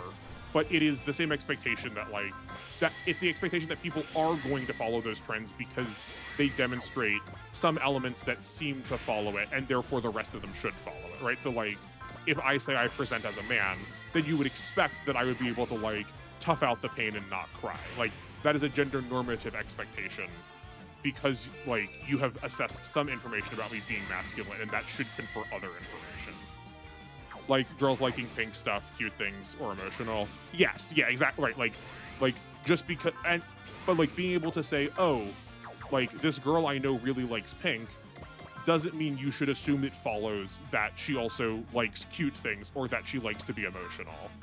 I think a really interesting example, specifically to talk about like this media that we're looking at, that it's really common in Japan for girls to like sweet things and boys to not like things that are sweet, like candy or like sweet pastries are reserved as a girl thing. And like, that's weird. That's like weirdly gender normative. Like, A, why does your taste have to like decide how you present yourself? How does that even do with how you present yourself? But like, there's like, where are the hormones that are where are the hormones that are involved in that? That's just like weird society expectation. So basically peer pressure bad. Yeah, it is like social pressure. It is the things that we take for granted that are like it is like the things that we take for granted that are part of our like social upbringing, the things that we learn as part of our culture that we don't think of as things we've learned, that we think of as just like truisms about how the world works. Right? We're like, we can look at our political situation right now. We spent a lot of time going, well, probably in 2016 we could see maybe there's an entry point for it here, or maybe in 2010 there was this like movement that happened, right? Like we're able to examine those and say, here's maybe an origin point for this thinking. But we are less willing to do that about gender. We are much more willing to ascribe gender to a just like that's how the world works. Because it feels like something we're told we don't get to pick or participate in deliberately as much as we like get to, right? Like I identify as masculine and I in no way care about sports. I've seldom if ever played a sport, but like my expression of masculinity is to look at the like poets and scholars of old and go, that's what I emulate. If I understand my masculinity, it is one done out of this like careful and like tedious and endless study that like the candlelight man on the desk is the masculine that I pursue, but that is not everyone's understanding of the masculine. But not being able to ask that question and say like, well, why one over the other? Like that's when we have the same thing as like, well, you're Chinese, so you must drive bad, like that kind of garbage.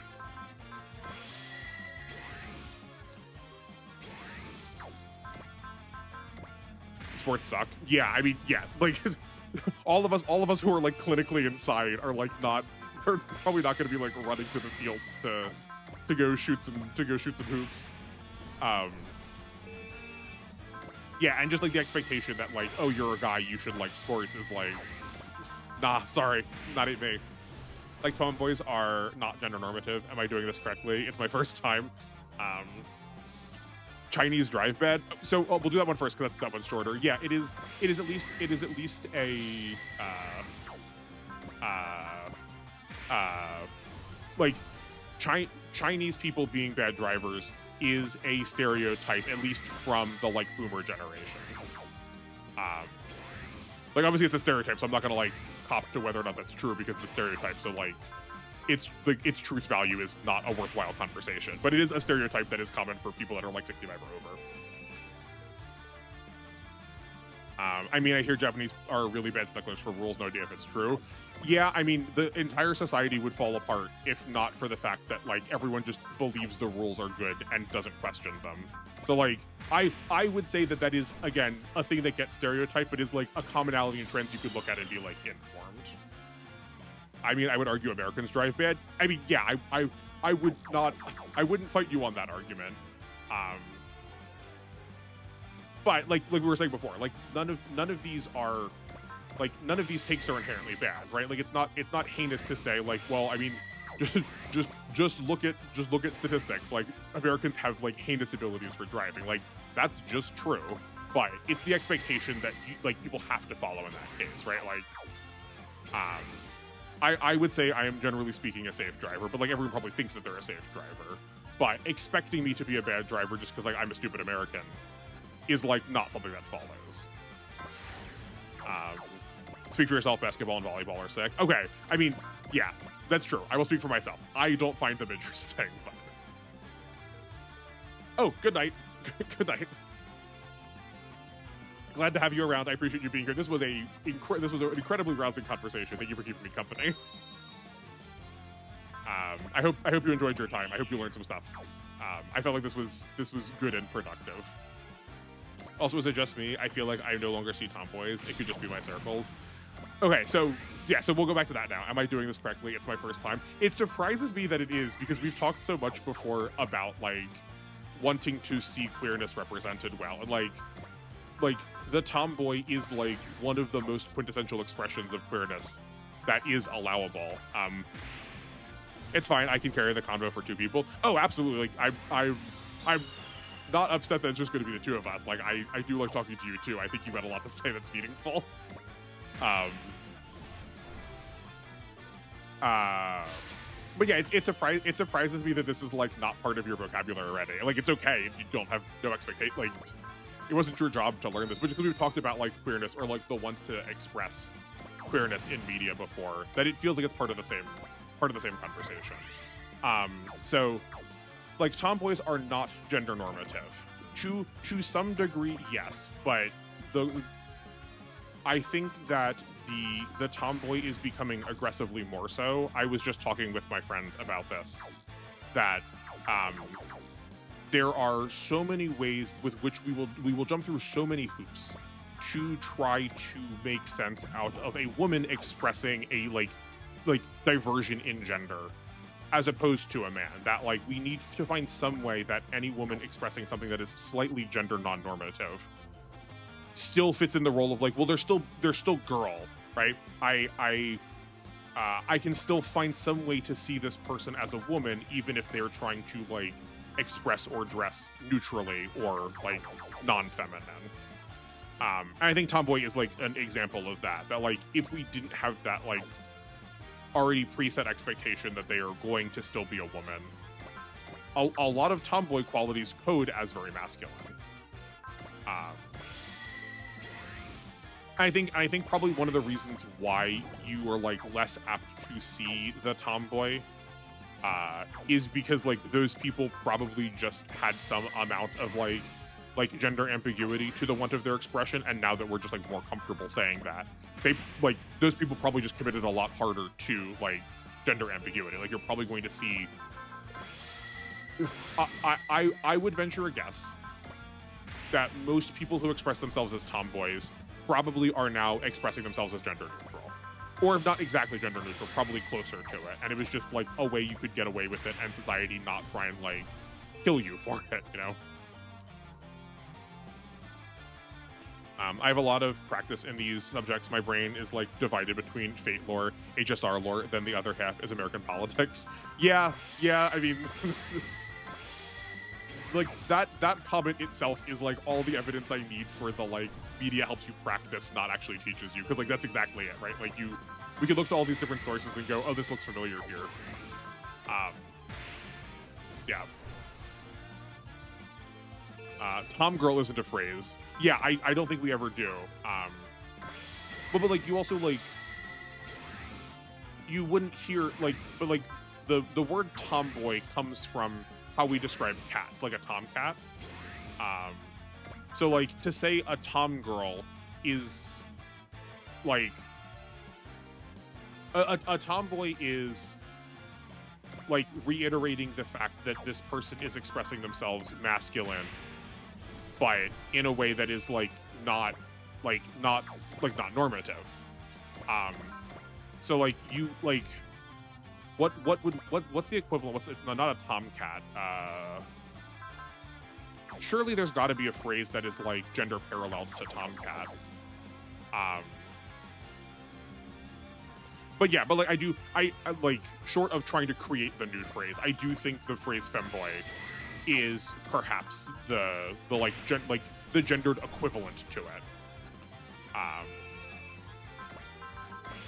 Because like you can look at a lot of instances of femboy. A lot of people who code as a femboy or who use the phrase or the phrases used on them, and like their expression of gender is one that very much supersedes like gender normative behavior of the masculine. That either they aren't masculine and it's just safer to have a like modifier to masculine, or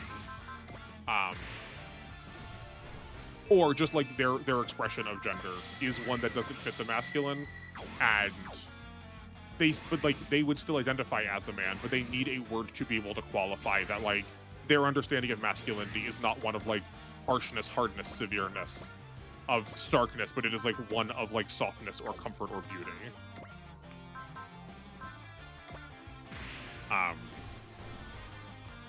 Yeah, I mean like this is again another instance where Exemplum is like way more helpful. And also just like not being on stream. Like this feels like a thing that's like more appropriate for like a college lecture hall, which I would love to do. It just, man, there's like not enough time. Like this channel could also just like be like videos following up on all of these things that like following up on all these conversations that we have in the middle of stream. I have weird YouTube habits like gaming, gotcha stuff, then politics people. But once again, talking politics online, especially in gaming circles, is Giga AIDS. Yeah, I mean, like actually, yeah, like you've just used another instance of this to like describe something as like AIDS as a like, we don't want to do this. This is like detrimental to your health. This is like harmful or painful.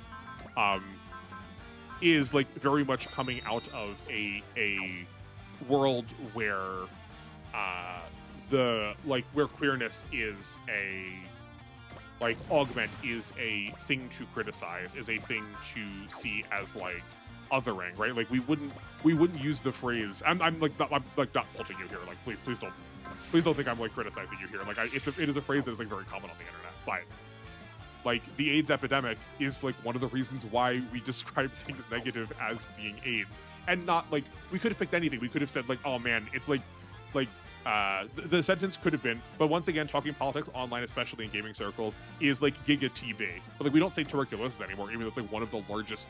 It's one of the largest killers in terms of diseases in the world historically ever.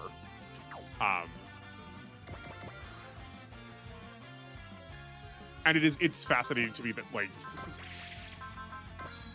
we all definitely made some choices. We as a society made some choices when we like opted into some of these things and not others. I feel like that was like the most briefest of crash courses, but like please press more for questions if I like need to explain more things. But I hope that was like slightly informative.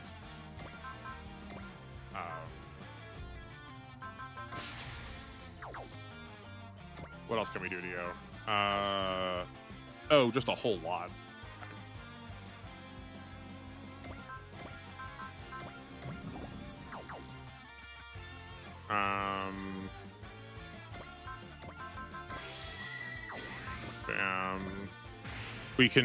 We're gonna daunt the boss still with Suleta. I guess that is like why Suleta still needs to be here. Is she is I think still our best daunt bot. We have other people who could do it, but I think she just has the most SP. Actually, let me check that. I could be wrong. Like Tamaki might be able to do it better.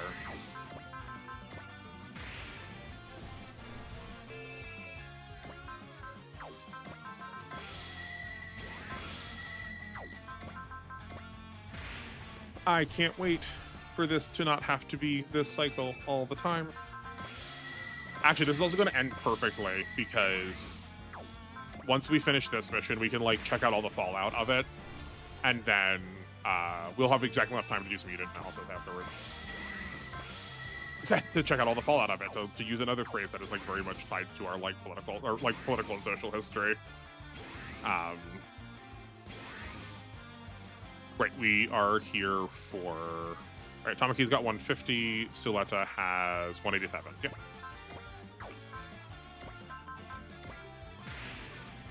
I also have debatably the good experience of having my cringe anti-social justice warrior arc in like 2016, but being snapped out of it in that year. Stuff got old fast. I was also young and dumb.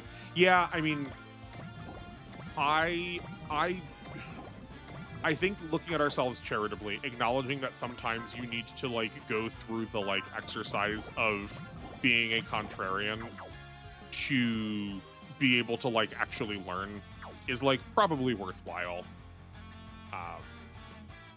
But like SJW is like another one of those terms that's just like, what does... A lot of this has lost its meaning. And anything that is like even trying to approach talking about like a political conversation is an SJW take.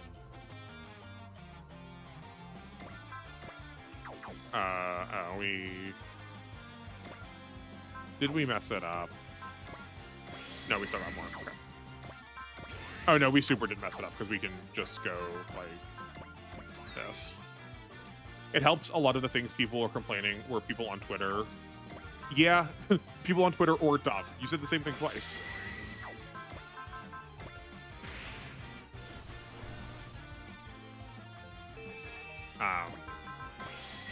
But also them slurping a certain orange man has also made it pretty easy to disregard these people. Yeah. Yeah,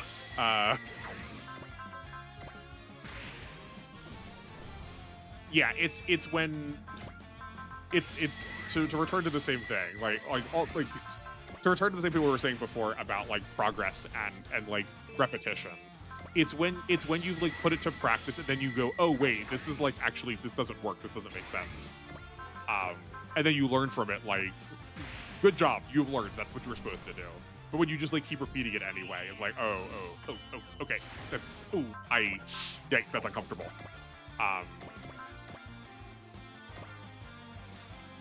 Okay, we gotta get some more down. Oh wait, no, we still got higher thing in here, so we're good. Soul and a press. Oh, we don't need press, never mind. But this is close enough.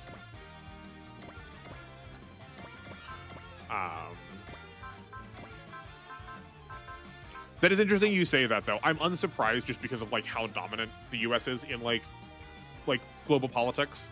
But it is curious to hear from all of you how regular conversations about the orange stain on America is like proliferate in other countries too.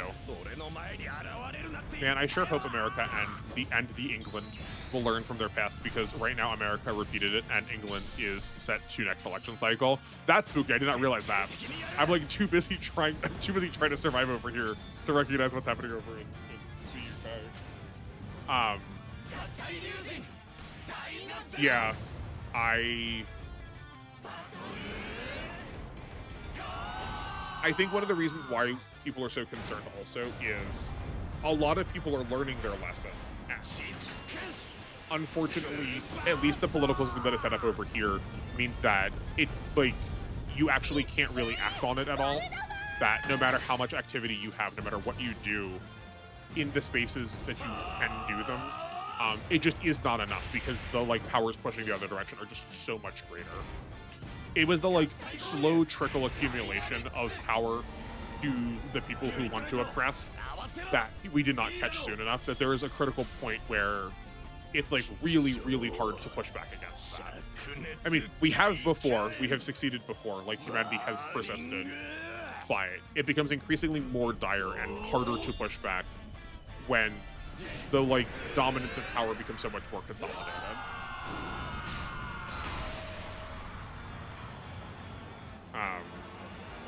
Because I'm already the most political Super Robot Wars streamer.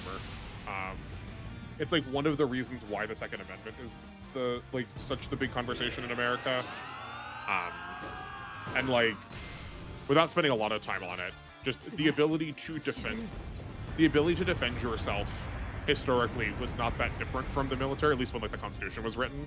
So it was way easier to justify this like, I have the ability to fight the army, where like you can't possibly be equipped enough as one person to fight like full military force if it was deployed. Yo, they got Zeal. Heckin' finally. So good. George Lucas is right. I don't know if I can cop to that. Politics is like poetry, it rhymes. Okay, fine, yeah.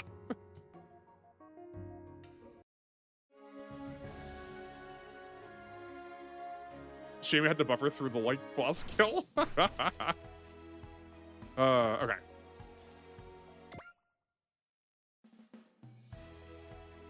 Let's take a look at what we got. Actually, first, hold on. Let's correct our assist. Let's get Ripid back in here. Okay. Technically, theoretically, we want someone in blue, but I don't think that matters that much. We've got 4 greens. We still want Reina because that's like that extra money is actually relevant. Obviously, we need to keep the second.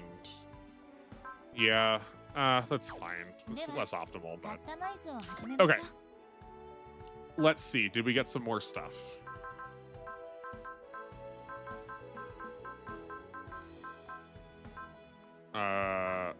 It doesn't look like it. Also, we get in England is knives. Lol, we aren't supposed to have actual arms. Yeah, I mean, yeah, a lot of... it's true for a lot of places. Again, Japan, like, it's really weird to own a firearm. Like, that's why you see a lot of murder mysteries. Like, if you watch Case Closed, sorry, Detective Conan. That's why people, like, use crossbows all the time, because just, like, owning a gun is way more difficult. I mean, I would prefer it that way. Please. I thought I was promised that if we killed that boss with the Dinosaur, we were going to get another unit. I mean, that's fine. I don't need to know. Literally what I asked for. But like both of these two have 193, or yeah, it's 193, and Galma has 365. They both got 70. Curious.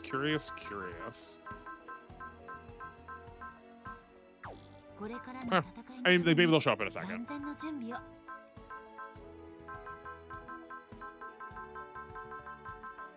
Okay. Are there any other assists we got and don't see yet? No, okay. Curiouser and curiouser. Yeah. Okay. I think I'm switching over to starting to upgrade Save Us. He like actually can do damage. So let's do that. And then we will call it for gameplay and then switch over to unit analysis. Upgrade costs. Customize. Just like we're trying so hard on Char, and like I've invested a lot into him, and he can't one-shot generics. Like that's a problem. Where at least with Save Us, we have the like guarantee. Like he's like 3 different ways he stacks extra damage. And we'll give him the terrain ranking, I think. Yeah. Right, because like this is still hitting the 40, right? 40 cost is like actually reasonable.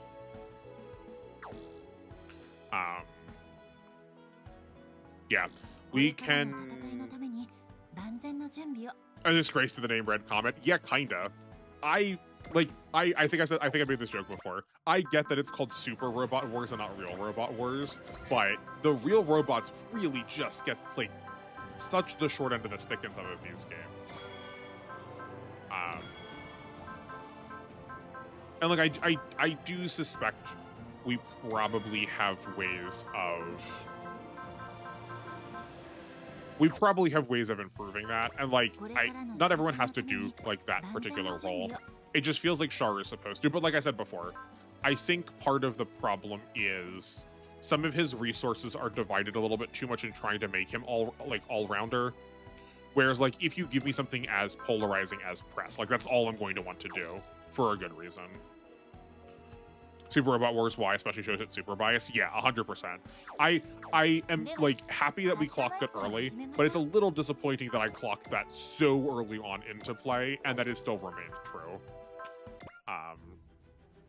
You know what game treats reals well? Super Robot Wars W. Excellent, great. Even more of a reason to look forward to it. That is good to know though too. Like as much as like there are some supers in there that I really care about, I've not really gotten a chance to use reels very much. So maybe we can deliberately do that. We'll try and deliberately do that more when we get to W. What are you? That's not necessary. Okay. Give me nope, not there. Here.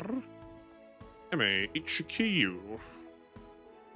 We're getting close to being done with Rose also. I need to like download these. Finally my other hard drive came in so I can actually like put things on my, I can start downloading things again. So I can get like the rest of the VODs downloaded and start putting the like supercut together. Right, we have these. There's not that much left going on here. We'll probably do all the Alexanders. Oh, sorry, hold on. I never switched it over. Main monitor. Nope, main monitor. Yeah, there's this group from the UFN. And we'll probably end up skipping a couple of these because I'd rather talk about them in their first iteration so we can come back to them. Like the Tristan Divider and like the Sutherlands. And we'll probably do all the Alexanders together. So we're getting close. Tekken Blade isn't a special favorite for people. He's just a little guy. That's excellent. I look forward to that a lot because I love just a little guy. And I also super thought Tekken Blade was more of a super show, not a real show. All right, I already complained about that sword before. Yeah, I guess just because the Fleipnir has the like horse ears, we don't need to, that doesn't need to be paired. So let's talk about the Lohengrin. So like I said before, when we were like looking at them all generally, the Lohengrin is the name for, I believe it's Percival's kid. It's one of the Knights of the Round's kid who is like tasked with trying to capture a maiden or like become betrothed to or rescue, depending on like tonality or who's telling the story. Who's either been like turned into a swan or who's like being carried by swans out in a river. But I believe one of his epithets is the Swan Knight. The reason I bring that up is because we have this like bird-like plumage, that this is like more tropical bird kind of styling. But he's like very knight, very hero, very like capital C chivalry, capital M, to go back to our previous conversation, masculine kind of character, at least as far as I know. My knowledge of like the history mythos of the Knights of the Round and like King Arthur, like Arthurian legend is certainly not my strong suit, but it's like through osmosis I've known some of these things. Tekka Man is basically just a Toku, just dudes in power armor fighting aliens. Oh, cool. Okay, I super did not realize that. Excellent. Then yeah, I will, because I guess Tekka Man is probably the third on my list after Jeeg and Eva of units that I'm like, I've heard a lot about them. I feel like every other game that every time I hear someone go, this game has a Tekka Man in it, like I probably should know about it at some point. So even more of a reason why W is going to be incredible.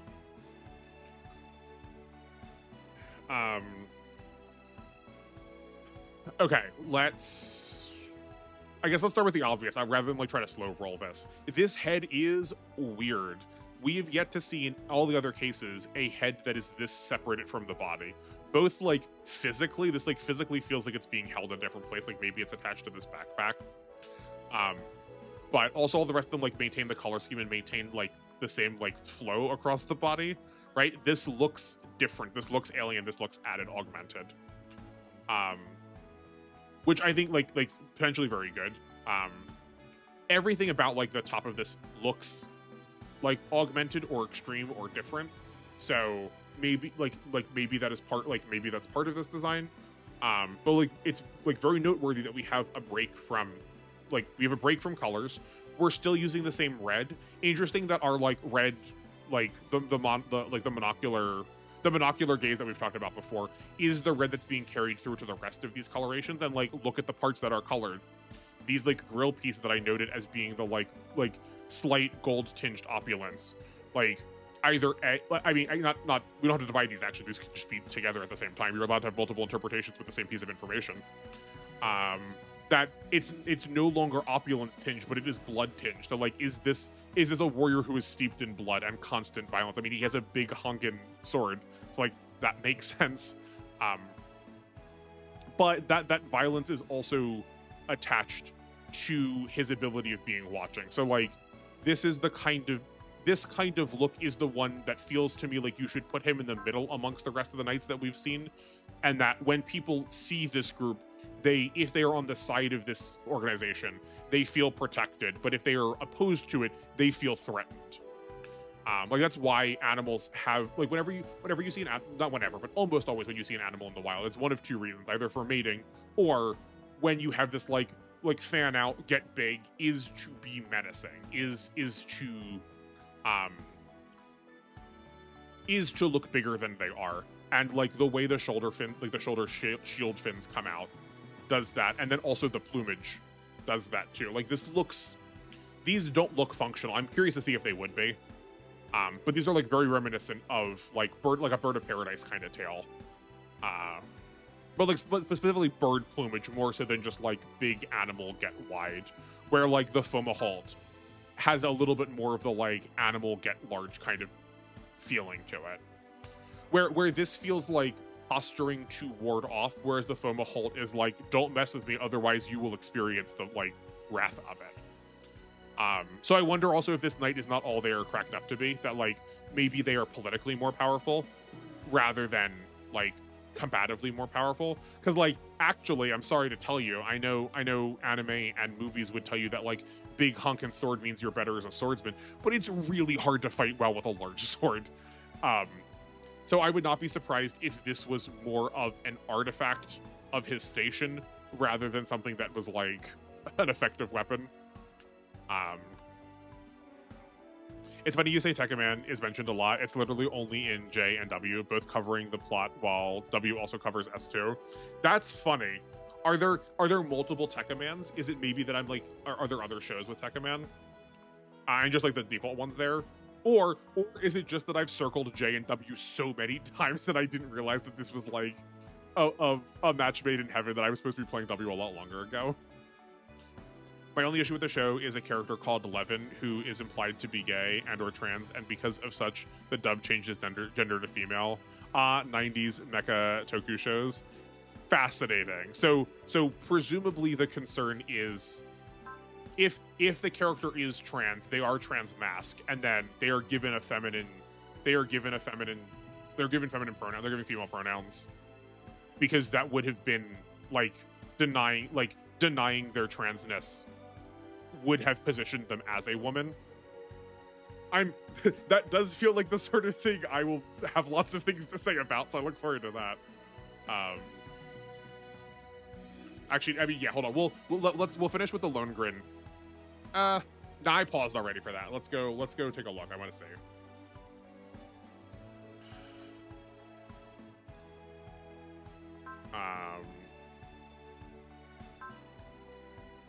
Oh boy, this character screams gender androgyny. They're a new half. Just, I don't like the term she-male. That's not good. Interesting. Okay. Yeah, so new half is, or Okama are the like Japanese terms, are Japanese concepts that are similar to transgenderedness.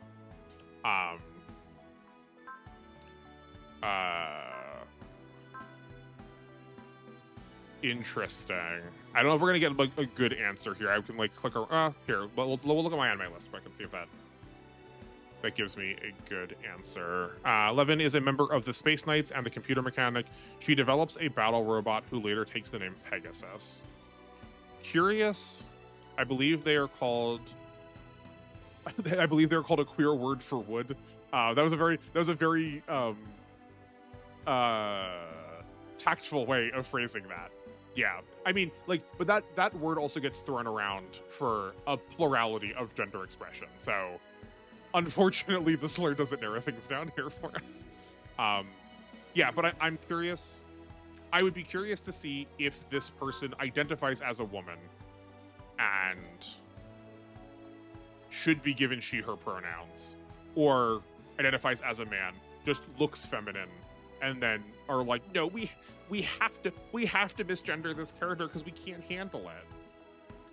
Curious. Okay, cool. I look forward to being able to talk about that some more.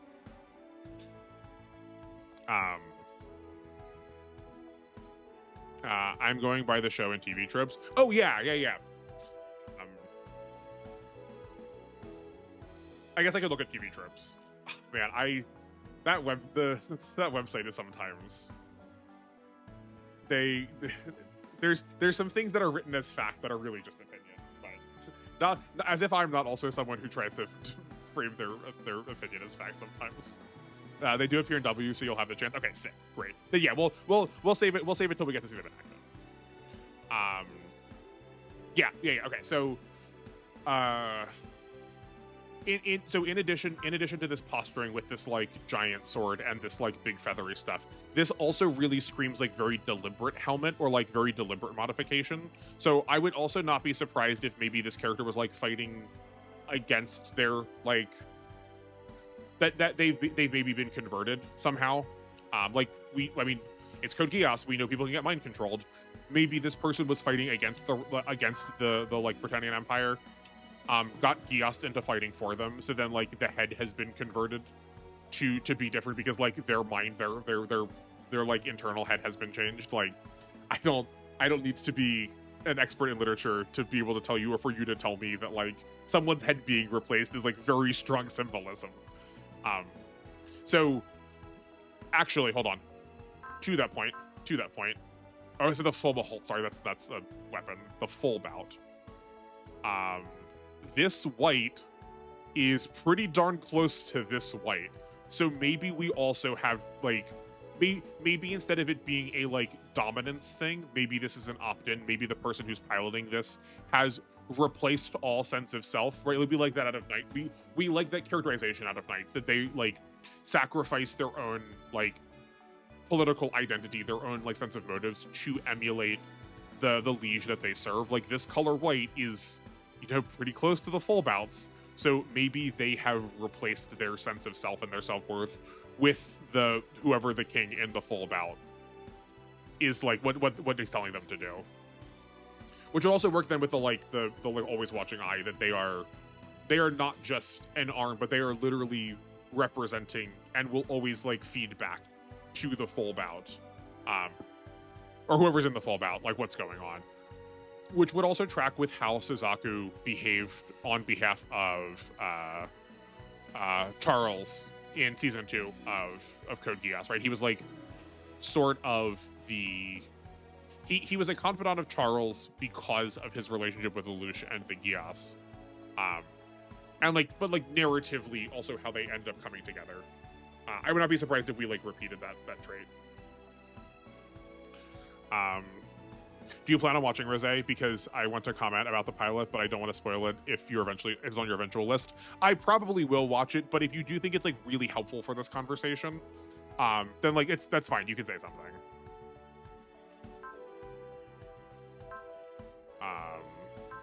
About Arnold Rank.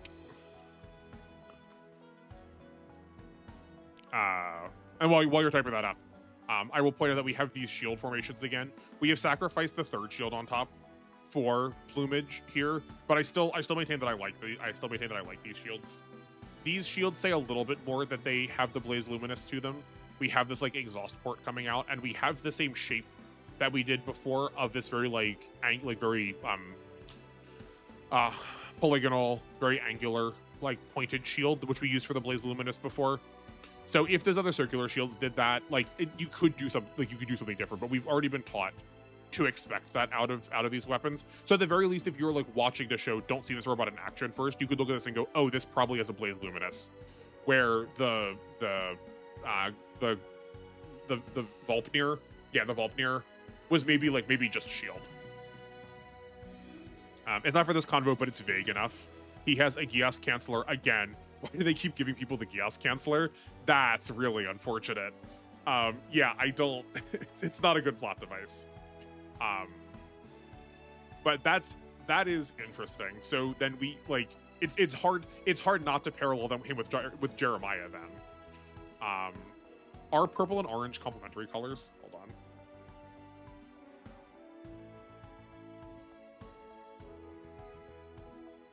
They're surely not complementary.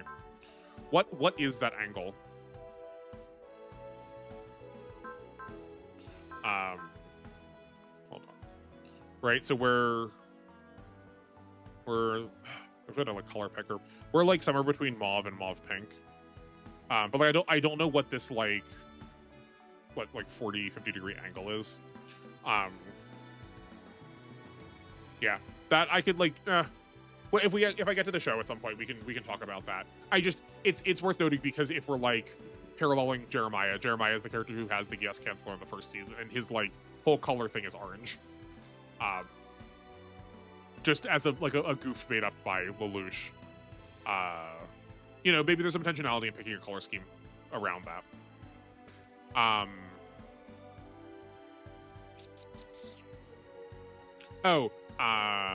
I like these little like bits coming off his feet. This to me also says speed. Like consider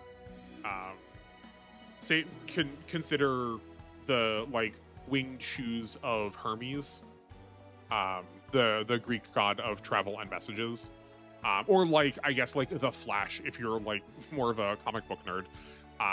But like we like winged feet as a way to convey someone is fast. So that seems like a possibility based on these. Like I don't think they're directly wings, but we have this line going down the middle to separate two bits of plumage. Thank you. I didn't swap screens back. Whoops. Thank you. Yeah, this little bit here that you can actually see me gesturing to now. These parts, like we have like a line, like we've got the line dividing it, so this looks like a part of a feather, like the like larger wing sections. I think that was the only thing I looked at from here. Jeremiah Sutherland does use orange a lot. Same color as his Canceller. Yeah. So I wonder. I mean, here. Well, I guess we can look up. Does Arnold Rec? I'll remember to switch it correctly this time. Does Arnold Rec have purple Canceller? Here, at the risk of slight spoilers for myself. Wait, hold on. We got eyes here. We do have purple. We do got purple. Looks like I mean, this is the Geas Canceller, right? It's upside down Geas. It's the same color purple as his unit. We got hair changing color though. That's interesting. There's a lot of purple motifs. This to me does say like snooty character who I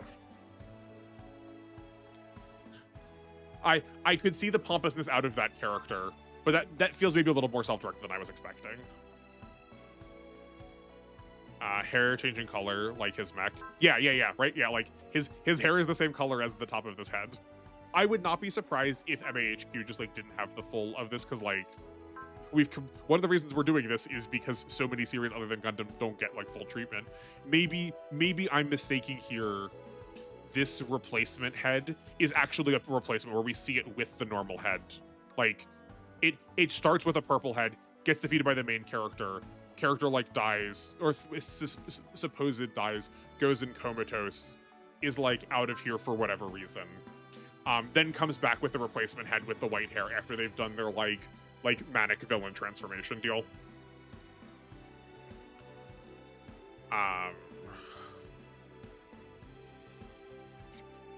Otherwise, I feel like there's not very much difference between this otherwise compared to the rest of the ones we've seen so far. We do have these like gauntleted arms a little bit more, where I guess this is different so far. Every time we've seen an arm that has like what I would describe as a gauntlet has been like a physical weapon that they've been wearing, but they've still had the same coloration underneath. Where here this is like actually part of their skin. So, or the like skin equivalent for the robot. Where this looks like the like metal object described as a gauntlet for a piece of suit of armor. It's a little bit more physically attached to him. So I wonder also if we have like theoretically we have a character that has some vulnerability to them, but is like so attached to the armor, like so attached to the identity that they are presenting, that the vulnerability, like that they've hidden the vulnerability that's going to like potentially be their undoing. Because we like that out of Code Geass characters, right? Like more than just Lelouch hides his identity, that he is unable to Lelouch is so on guard with his feelings about Shirley and trying to be this like megalomaniacal or like off-brand leader,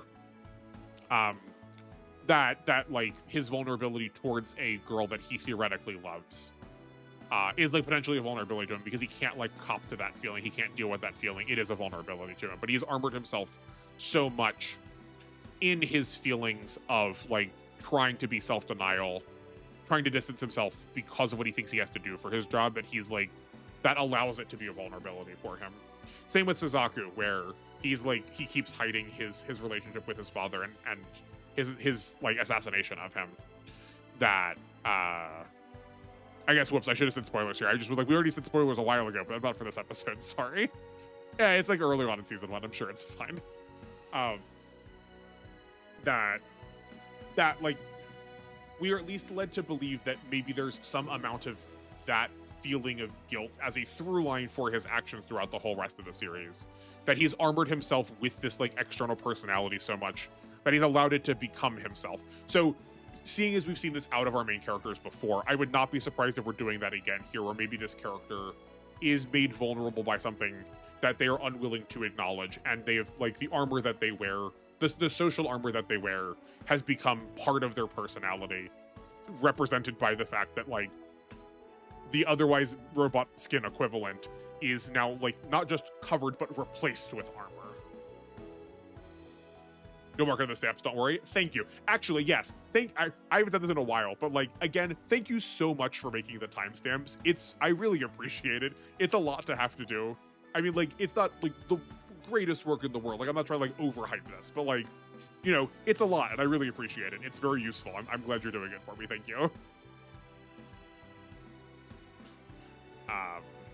But I think that about covers everything we've got going on here. Otherwise, this is like still largely the same design we've seen so far, which is like on purpose, right? Like I said before, like these, I'm now on board with this being like chess based, so we want to have like some uniformity in design, because like we want to think of them, we want to think of them as replaceable. We want to think of them as part of a set, a complete whole, and we want to think of them as like a unified force serving the full bout. I guess, theoretically, for all of these things, assuming that any of the stuff that I'm saying is true. We have this, like, this is, like, more of a yellow than a gold. Yellow is regularly a color for cowardice, so it's interesting to me that, like, the character that's theoretically associated with cowardice has a long-ranged weapon that's, like, more fitting for someone who doesn't want to be in the middle of battle. And we think of, like, swords and, like, melee weapons in general as being more brave because you have to look the enemy in the eye. I guess, actually, because we're also in Japan, gold is also lucky. So, or like gold, this color yellow. I said it wasn't gold before, but it's not like royal gold. It is like money gold. So maybe we're also going for like a lucky pilot here. Because we also, like, anime does really love its lucky shooters. It's like Spike Spiegel's, Vash the Stampede's kind of characters. So maybe that's our angle here. I guess the only real, I don't know what to do with this color blue. This does not immediately say doesn't immediately say anything to me for like characterization for like this world of Code Geass. And we could probably make meaning out of if we like knew more about the pilot, but that's fine. But otherwise, the only difference is really just the guns. These guns are like not bad. They're a little chunky in my mind, but like it's fine because it's a robot, so it can hold them. I'm interested to see how they like hold energy. Like, are we replacing these like back butts with energy, or like do they actually have like regular clips? Are they just being charged through the hand? I really like the dual rifles. I really say the min-max. Yeah, I mean, yes, that is true. I like, we do typically like the like singular gun because it like theoretically looks cooler. But it is also like, it is more easy to have the like single still drama pan shots, whereas like double guns really wants you to be moving them a lot because like shooting only one of these feels weird. You want to be shooting both, and then you want to be doing like back and forth or both at the same time. So like you want to have a lot of like mid-action moments. So I feel like this fits better with the show from like the elements that I've seen. We have a lot of recapture feels a lot more focused on the like actual combat that is going on and less so the I mean, it's not less so the tactics, but there's, from the clips I've seen, there are more action shots that are longer and with like more intense and more more specific types of action than R1 and R2 had. So having dual weapons here feels like it fits well with the kind of flow of what a show's visual styling is like. We can have a lot of like pop off a few shots, dodge around, pop off a few shots, get the high ground, pop off a few shots, like fall to the back lines. In a way where like giant large sniper rifle that we had on, I think that was the El Carmal. Yeah, where this does not say rapid fire quite so much. It's like a one position fire, have the character narrate, one position fire, have the other character narrate. So maybe we're also going to get some more like quippiness that we can like have the characters banter back and forth, like following with the multiplicity of shots. I don't like the head being a distinct worse color than its main body. Yeah, this off beige color. I think it fits the color scheme well. Like this color feels slightly naked by comparison, but I think that's fine. By otherwise we've seen characters that are like well armored that like maybe I have been reading this character as like they kind of like their head is exposed. Which I think kind of goes with the like shooter kind of character we like. Think of most action movies. I know this is like slightly different because I just said like not sniper rifles, but think of most action movies. We have the like person's head, eye aiming down the sights. Like we see their head to make it look more dramatic. And that kind of feels like what's going on here a little bit. But it is like a slight, actually, hold on, let's look at, it was the Volpnir that was doing it before. It is a slight difference with how everyone else has been doing it. Yeah, like the Volpnir's color, other than its forehead, was the same as all of the rest of its body. Oh, this is interesting. Okay, I didn't clock this before. I'm glad we did this. This is like the eye part for the scanning. This is like the scanning eye element. But here, I did not read this as an eye. I read this as like nose ring, as like tough animal we've pierced its nose to like try and chain it up like a bull style. I mean, I think it's still supposed to be a horse. But I wonder if that's intentional or just specifically how this the piece of art we're looking at is. Because I could foresee that potentially being accidental. That it's just symptomatic of where the camera goes. But maybe there's like a subtlety they lean into. So I've been reading like these little line bits as the eyes, and this thing has like 4 eyes, or like a compound eye structure, to like suggest a slight bit of alienness.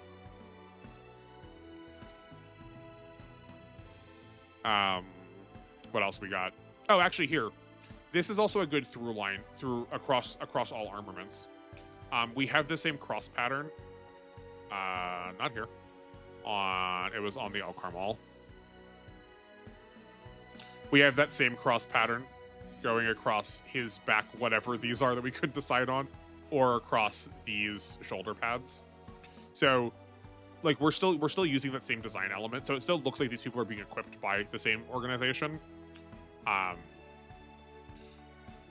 This cross shape is just, to me, Ki, or some say Kai from Kingdom Hearts.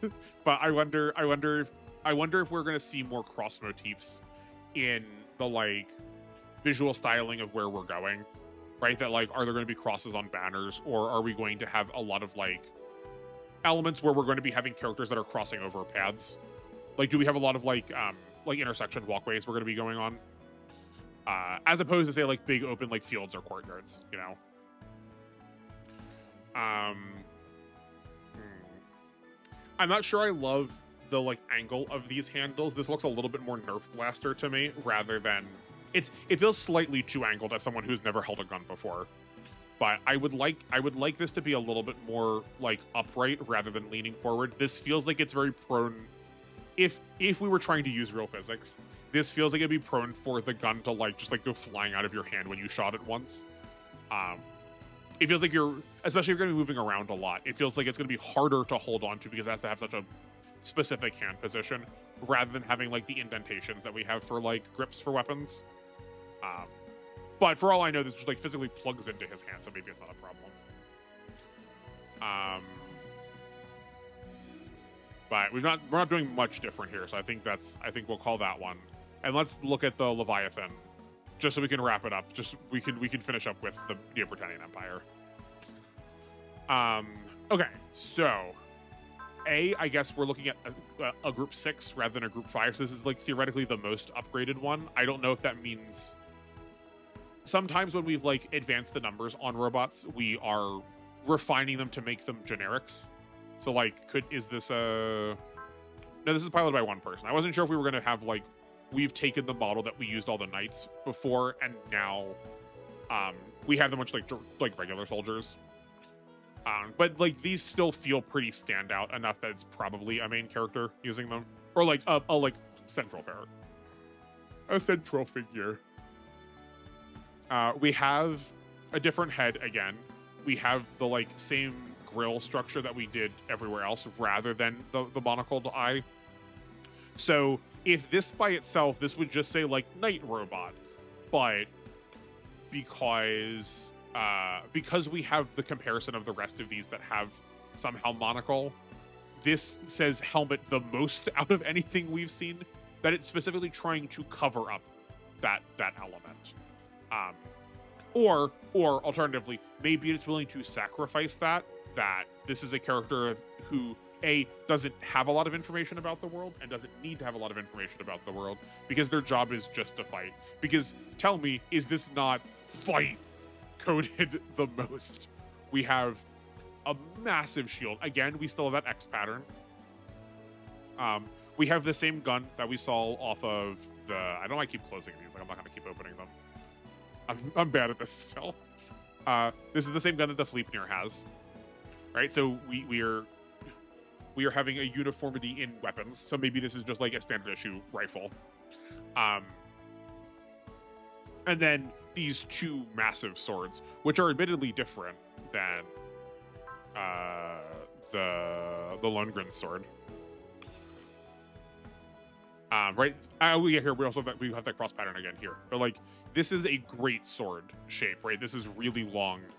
The tip is... There's a particular name for this type of greatsword, I don't remember what it is, where this is just a large broadsword. And here's the crossguard I was talking about before when we were looking at the Volpnir's little dagger deal. This crossguard is more designed for this like close range. What is that called too?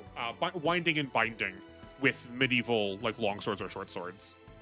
That you're designed to like this protects both sides of your hand and your arm when you're going to be up close. But one of the things that gets me a lot with swords is how we make the handles. I don't think that this is wide enough for you to be able to two-hand this sword. And there should be a little bit of space between, like, you should have a little bit of space between your hand and the pommel. Like, pommel, space, hand, guard. Not a lot. Like, it should, like, there shouldn't be enough space for another hand. Like, maybe like a single finger should be able to be between that. But this is not enough space to be able to carry this. Given the fact that we have two, so on one hand we have two of them, so maybe it's like if we lose one, we can use the second one. But I kind of suspect we might be dual wielding these, and these are way too big to be dual wielded. I know, but like, it's anime, it's cool, two giant swords. I'm surprised that we don't have these pointed forward. I could see these maybe rotating to point forward, but I'm wondering why these are pointed back. This feels really impractical to me. Have the sword point pointed forward to just like charge and maybe stab someone, or just have them pointed down.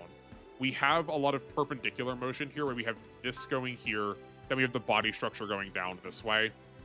And not that everything has to always go in the same direction, but we have a lot of very long design. The legs are long, the shield is long, these back support legs are long, the sword is long. It is breaking up the motion, but it's breaking it up really dramatically.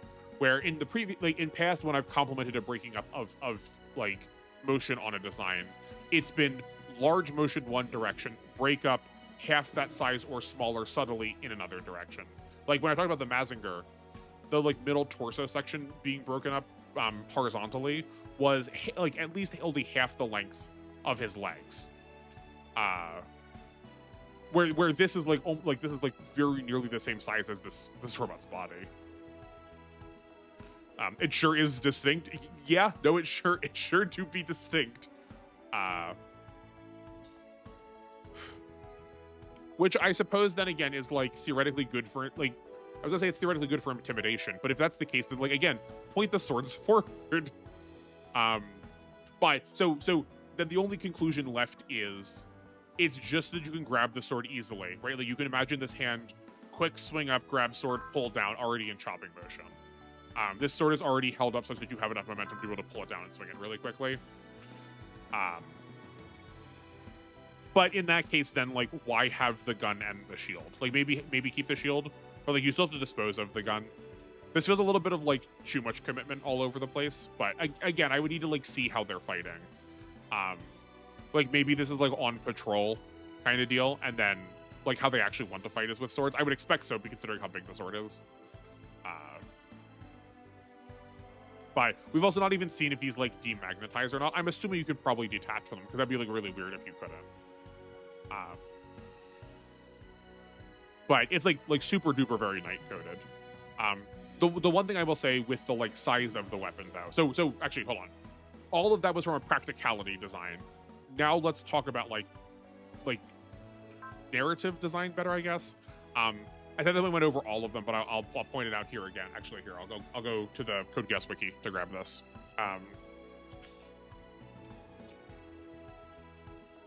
Okay.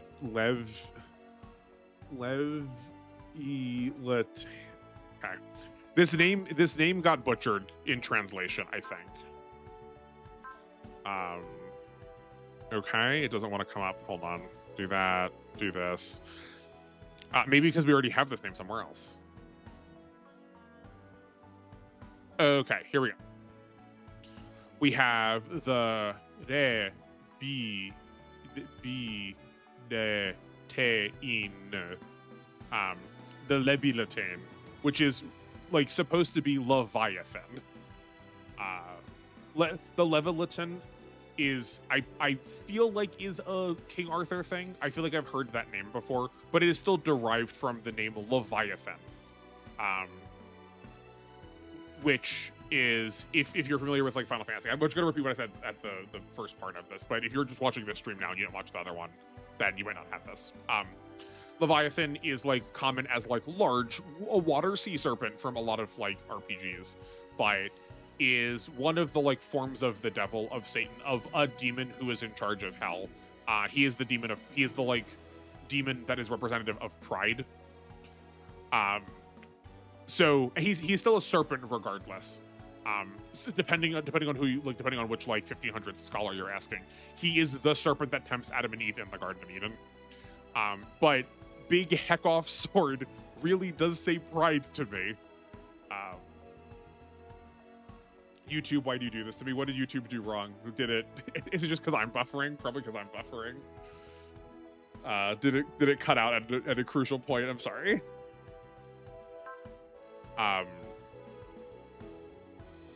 But like this, like if the only thing more proud in battle, I guess I would have liked to have seen, is to have taken the Lohengrin's like plumage, or like do a Centurion kind of like plumage at the top here.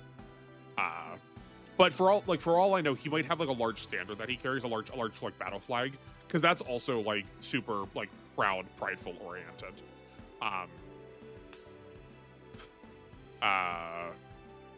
So like that matches with this character. So I would not be surprised if this character also like that feels good to me, that we're carrying lots of weapons, right? There's, what book is it? Is it Name of the Wind? There's a really good fantasy series, a really good fantasy novel that was talking about our protagonist had met a like mercenary on the road. He was carrying like a broadsword, a short sword, a rapier, 2 daggers, an axe. And it was like, I will never fight a man with that much steel. Either he is a fool for thinking he can carry that much, and I don't want to kill a fool, or he knows how to wield, or he knows how to use all of them, and he knows what he is doing, in which case no one will ever match up. So like carrying a massive amount of weapons is also like a very good indication of pride, that like this character thinks that they are, you know, capable of doing all of these things at once. And it would be very appropriate. It would be their hamartia, to use a vocab word. Their fatal flaw is the most common way it's translated. There's debate about how it gets translated, but the most common way you'll see it is their fatal flaw. So maybe this character's hamartia is that they are so proud of their ability to perform as a soldier that they get like overwhelmed. And like, I could very easily see the Apollo, if they're the main character, swoop in. Oh yeah, actually, I guess I do know that to be the case now, having fought the Volptyr. Have the Apollo swoop in, grab one of the swords, quick, pull it off, and like chop him in half. That would be like a fitting end for someone who is like a characterization of pride.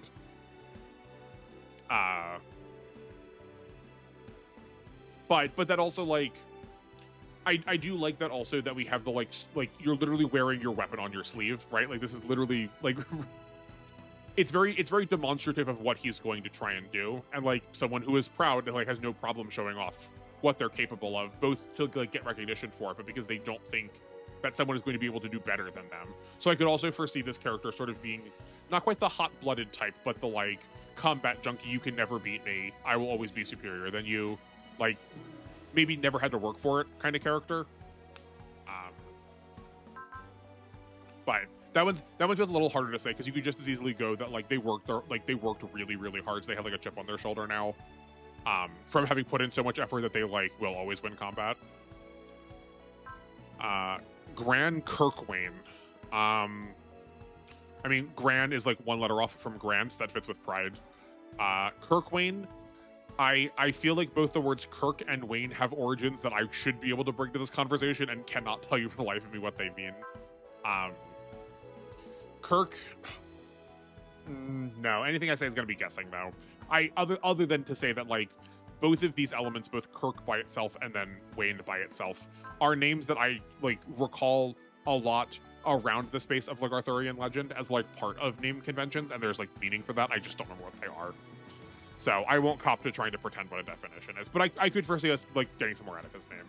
And like we've said before, Code Geass really does like to wear, it's rather than phrasing it as a negative, it is like very good practice for trying to get basic levels of understanding into a character if their name tells you a lot about how their personality is going to go. So you can signpost it really easily, like what you're going to expect.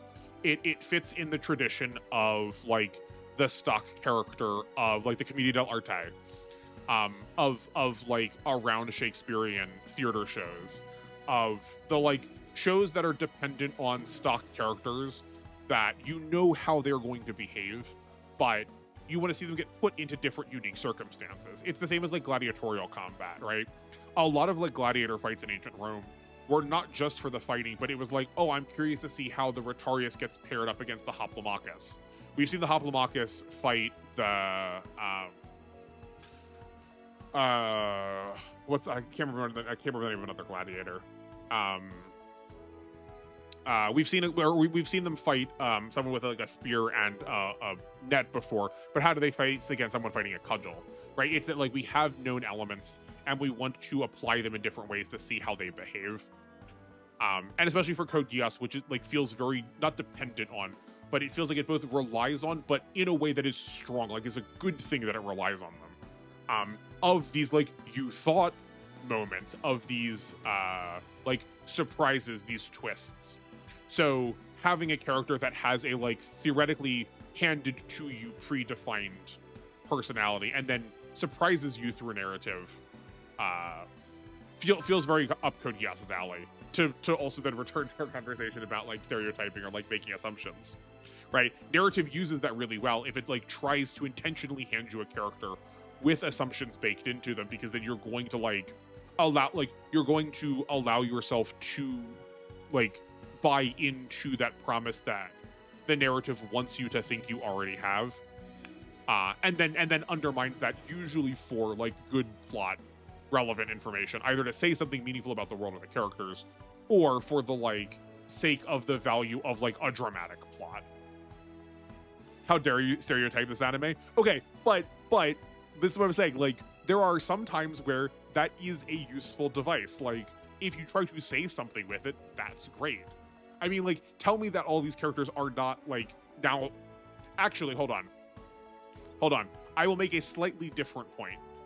That this show is now old enough and was proliferant enough that it is the origin point for a lot of our modern expectations about what we want out of anime drama.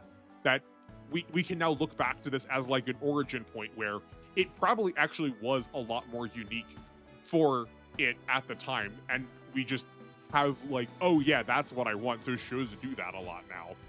I find this a lot. I've spent a lot of time trying to like research and study like the origins of horror, specifically Gothic literature, and looking back to things and going, oh man, this is really tropey, and going, no, it's not. This is literally where the trope started. This is like the origin of this plot device. We forget that sometimes, and like I don't think Code Geass is like the full origin of any of these things, just based on the fact that its like core conceit is a like 1200s magic practice. But it's old enough now.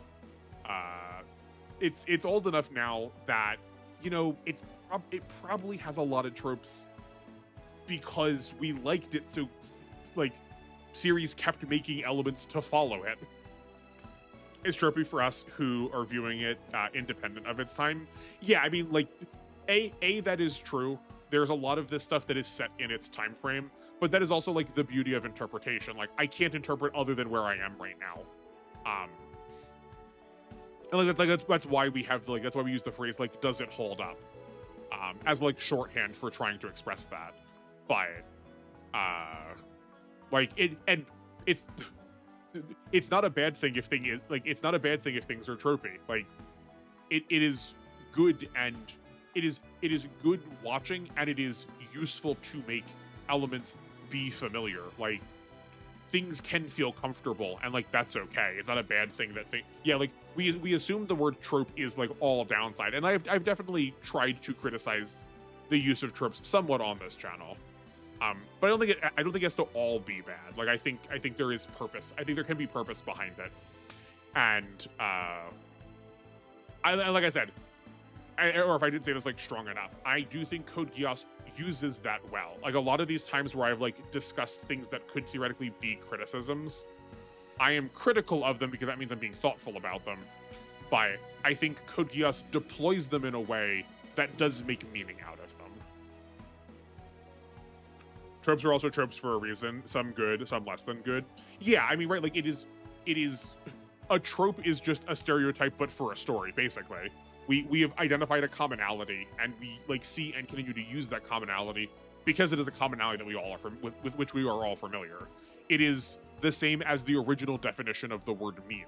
Like, we use word meme now for like funny image macro, but like a meme, something that is memetic, is just a piece of information, a datum a piece of information with which you and someone with whom you've never interacted could share a similar message about because of how it gets encoded into society. And a trope is just a narrative form of that. We've just decided to feel like it's a bad thing because we are sharks and constantly hungering for new and different and more. So it is then like surprising and like we have a hard time talking about when a show goes, I have more for you, but it's not new, it's refining. Memetic, good old Metal Gear taught me that. Is because of how Metal Gear naming conventions go. Like, is there a character that's like, is there like Memetic Snake? Is there like Memetic Gear Solid? Is there like there's so many like silly named characters there. I'm wondering if there's like one of the like supernatural covert agents. You know, you have to kill whatever the old guy's name is, the sniper. You can just like turn your PS2 off long enough that he dies. Psycho Mantis, you can plug in another controller to move around his psychic control to fight the super soldier named Memetic. You just have to like feed like the freshest of memes into your like disk drive slot. Metal Gear Rising Revengeance explains the concept very well, surprisingly. Man, I probably should give Rising Revengeance a chance. That got also memed on really hard for being really goofy, but I think if you like are willing, from what I understand, if people actually take it like at where it's trying to be, it actually has some things to say. Memes, the DNA of the soul. I don't know if that was quite the right voice. I like started committing to Snake and then realized Snake is not the character from Rising Revengeance, and it just turned to something else. It's so earnest in its camp. Yeah, right? Like that's exactly the same thing that I'm talking about here with like Code Geass. Like if you are campy and you don't know you're being campy, then like that's not good. But if you're like if you wear it on your sleeve, if you're deliberate about it, like that means you can do something with it. In the same way that like I think Code Geass takes tropes, takes archetypes, and goes like, yeah, I want you to recognize them because I want you to be disarmed when we don't follow through on them completely. Also has rather cutting social commentary, especially in 2025. Oh, that's interesting. I mean, is it just about the president being the villain? The nanomachine son president? Oh. Man, we really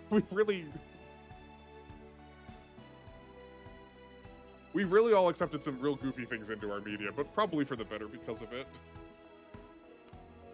We complain about the kids having brain rot, but the fact that I can say nanomachine son and a lot of people know what that means is maybe we're also not okay. All right, I think we've taken to rambling. We've gotten far past talking about like unit analysis. Oh, there is that at the face value. Armstrong does bear a lot of similarities. Bear a lot of similarities to a modern president. Yeah, maybe at some point, as if I don't already have a laundry list long enough. Like I've said before, it's like crushing to me that if I play the Super Robot Wars games at the rate that we're going on this channel, I will die before I finish playing them. There's more Super Robot Wars games at the rate we're going than I have life left to live. And like, I say it jokingly, but like, good lord, there's so many of them and it's so much time. And we're not even playing the long, I mean, Y is pretty long, but I think that will wrap up unit analysis for me. I do need to get going anyway. I have to set in on my road trip. So that wraps up the, oh, I guess, sorry, it doesn't. We talk about the Damocles next time, and then we'll like dip into the United Federation of Nations and like grab the ones that are unique for here. And then we'll be pretty close to being able to move on to another show, which will be good. But also, Rising Revengeance has interesting things to say about AI and fake news, which again hits differently in a post-2016 world. Oh, okay, that is interesting. I'm down with that. I dig that. Fake news is also another one of those terms that has lost a lot of its meaning. But like I'm not surprised that a show about espionage is like concerned with like the dissemination of information. Fun stream as always. Take care. I'm so glad you like it. I'm glad people are enjoying them. I have a lot of fun here, so I'm glad you do too. Yeah, so just as a reminder again, No stream tomorrow, but I will have another alpha episode up for you. Whenever I'm not streaming on Fridays, I will. So you get more alpha right quickly.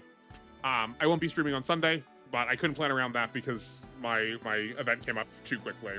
So I will see you back here on Monday for more the generics run in GC. So thank you everyone for watching. If I don't see you live, hopefully I will see you in the VOD. And everyone enjoy your weekend without me. I hope it's a good one for you. Take care.